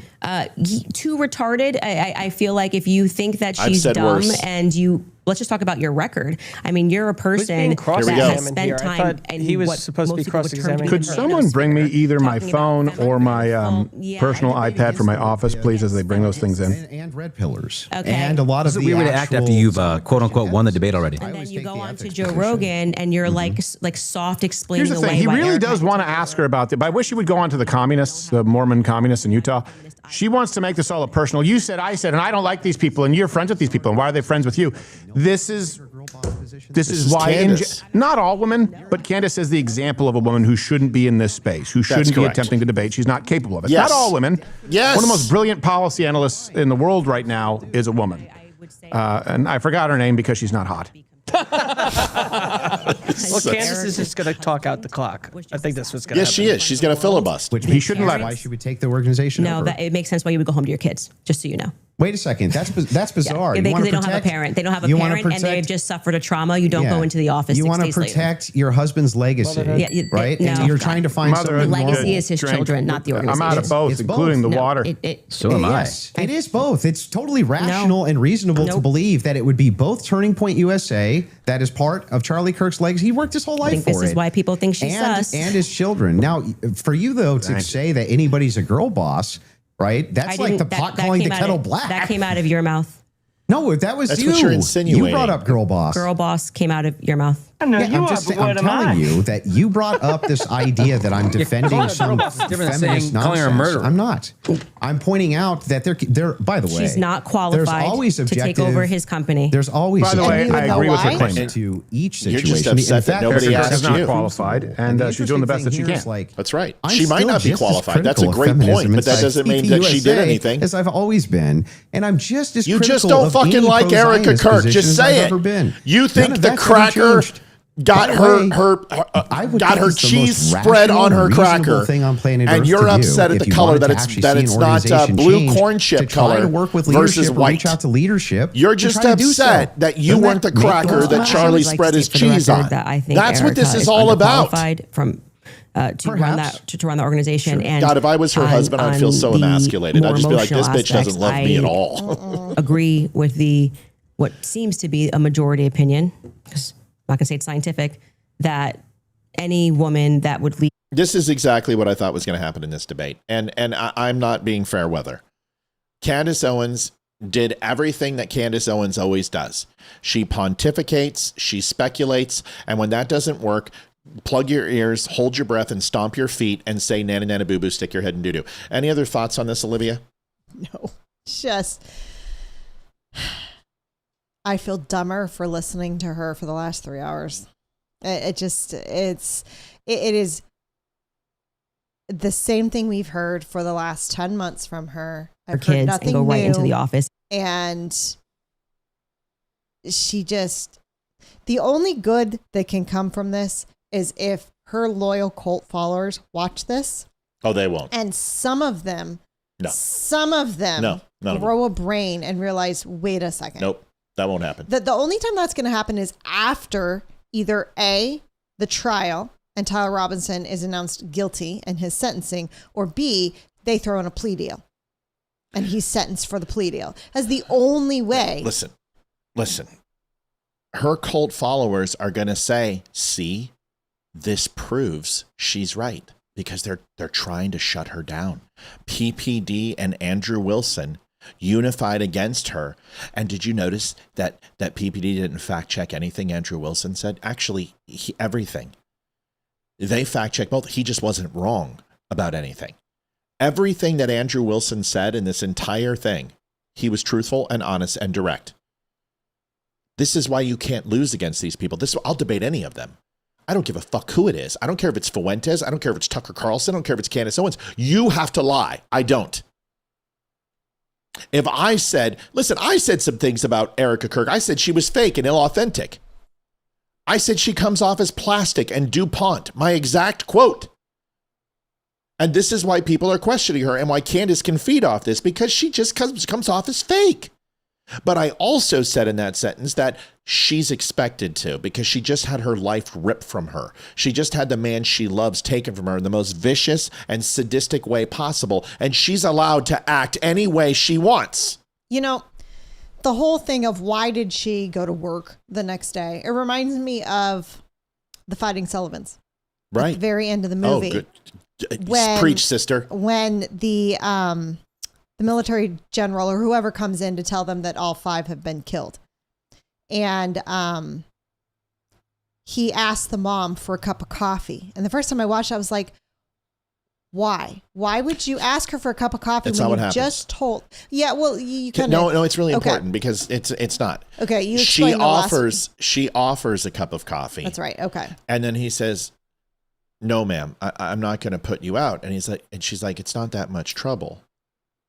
And you can see her deflate that she doesn't have her boys. She doesn't have her life. Her home is now empty. And he goes, on second thought, I will have that cup of coffee. Yeah, and it's because that is her life and that's been her meaning. So she goes to work. And she goes to work. And then the father goes to work because he hasn't missed a day of work in 30 days. He pulls out his stopwatch as the whistle blows that the train's coming, and he goes, right on time. As he said in the beginning of the movie, as he does every time the train comes. And he goes and walks out and takes his hat and takes his black lunch pail and goes in the back of the caboose and reports to work. Give me 5. That's beautiful. Together, you want some, yes, I understand that your life is ripped out, but you want some sort of normalcy. And you can't expect them. Yes, some people may crumple into a corner and just die in that corner and never do anything again. But she doesn't want, she's now in charge of 2 children that have no father. And she is their lifeline now, but she also has to preserve her husband's legacy.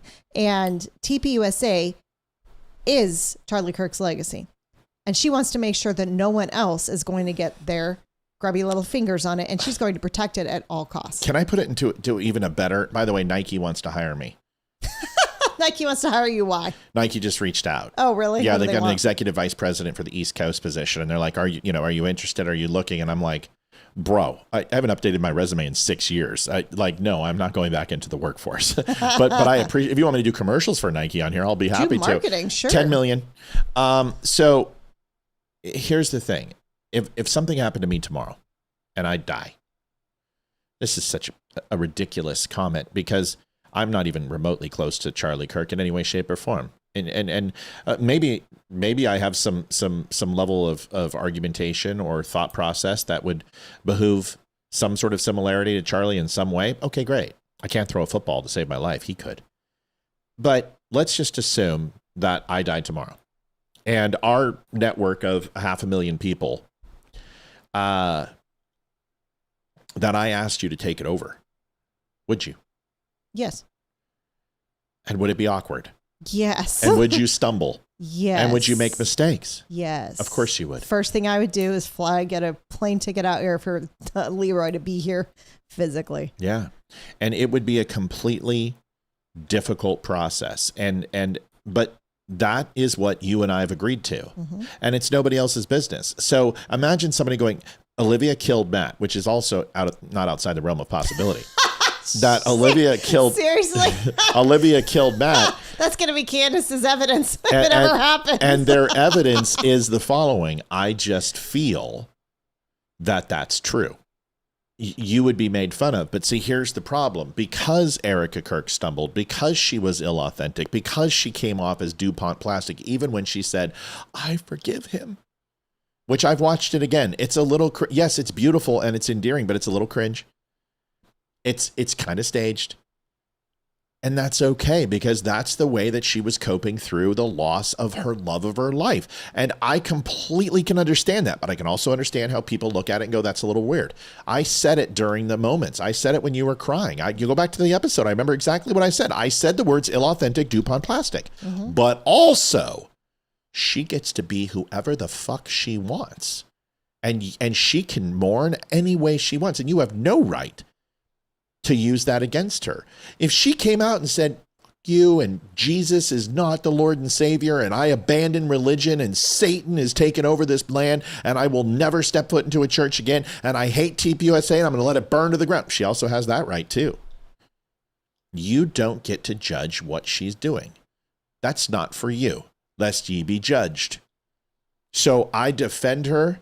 Everyone grieves in their own way. That's right. Not everyone is individuals, and everyone will do their own thing. Everyone, it would be a really boring world if we were all the exact same. People asked what we learned today. Well, we learned a few things. We learned that we were right. We learned that Candace Owens is wrong. We learned that Andrew Wilson has the ability to have a good faith exchange without losing his cool, even though she baited him. And I'm sure she's still trying to bait him. And maybe after this, he's just going to completely blow up. But it doesn't matter. The Candace sloppers are going to continue to drink up every drop that oozes from her. The anti-Jews, even if Candace came out and said, you know what, I'm wrong, and started crying and said, you're right. Everything you're saying about me, I am a horrible person, and I'm so sorry. You know what they would do? The Jews got to Candace. That's what they would say. These people are just like some of you used to be. And I love you guys. But some of you used to be the Q-tards. And you were the QAnon lizard people and fucking bioweapon labs in Ukraine. And that the entire election was rigged and they stole votes. No, I told you how they did it.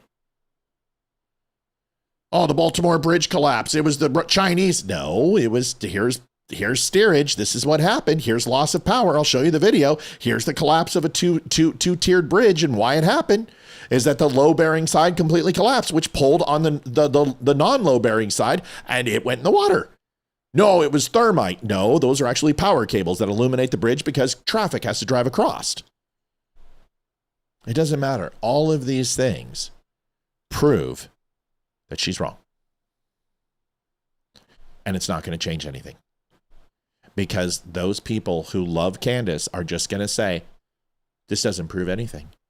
Andrew Wilson was, just listen to it. He's a meth head. He's white. He's a horrible human being. He hates Candace because she's black. Oh, look and see how he hates all women because he called Erica retarded too.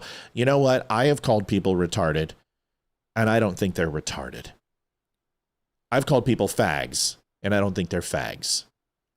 I've called people a lot of things, but it's tongue-in-cheek. It's tongue-in-cheek. That's all. So, but you know what? Last thing. If Erica Kirk was in front of me and I did call her inauthentic or DuPont or plastic, you know what Erica Kirk would do? She wouldn't even bring it up. She would shake my hand.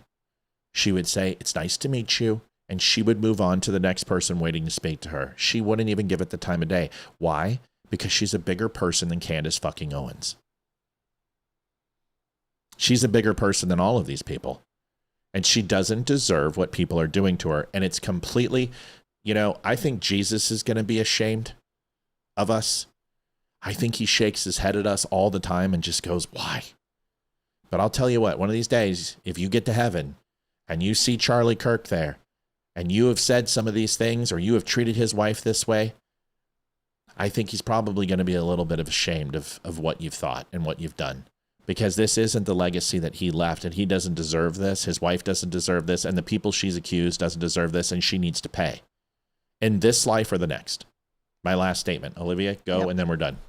All right. Well, thank you for joining us for our impromptu show today.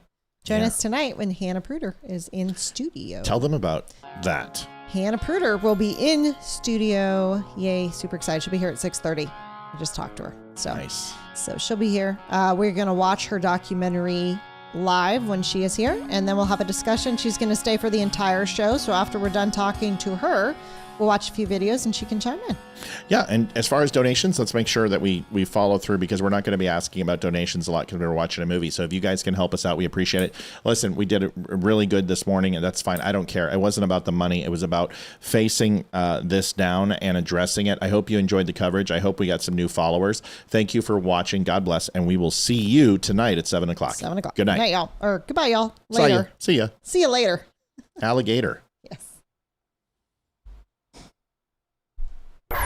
This is the Don't Unfriend Me Show with your hosts, Matt, Leroy, and Olivia. Geopolitics, military analysis, and election coverage. Coming to you live on all major social media channels at the DUM Show. Honest, direct, unfiltered. We can agree, we can disagree. Just don't unfriend me.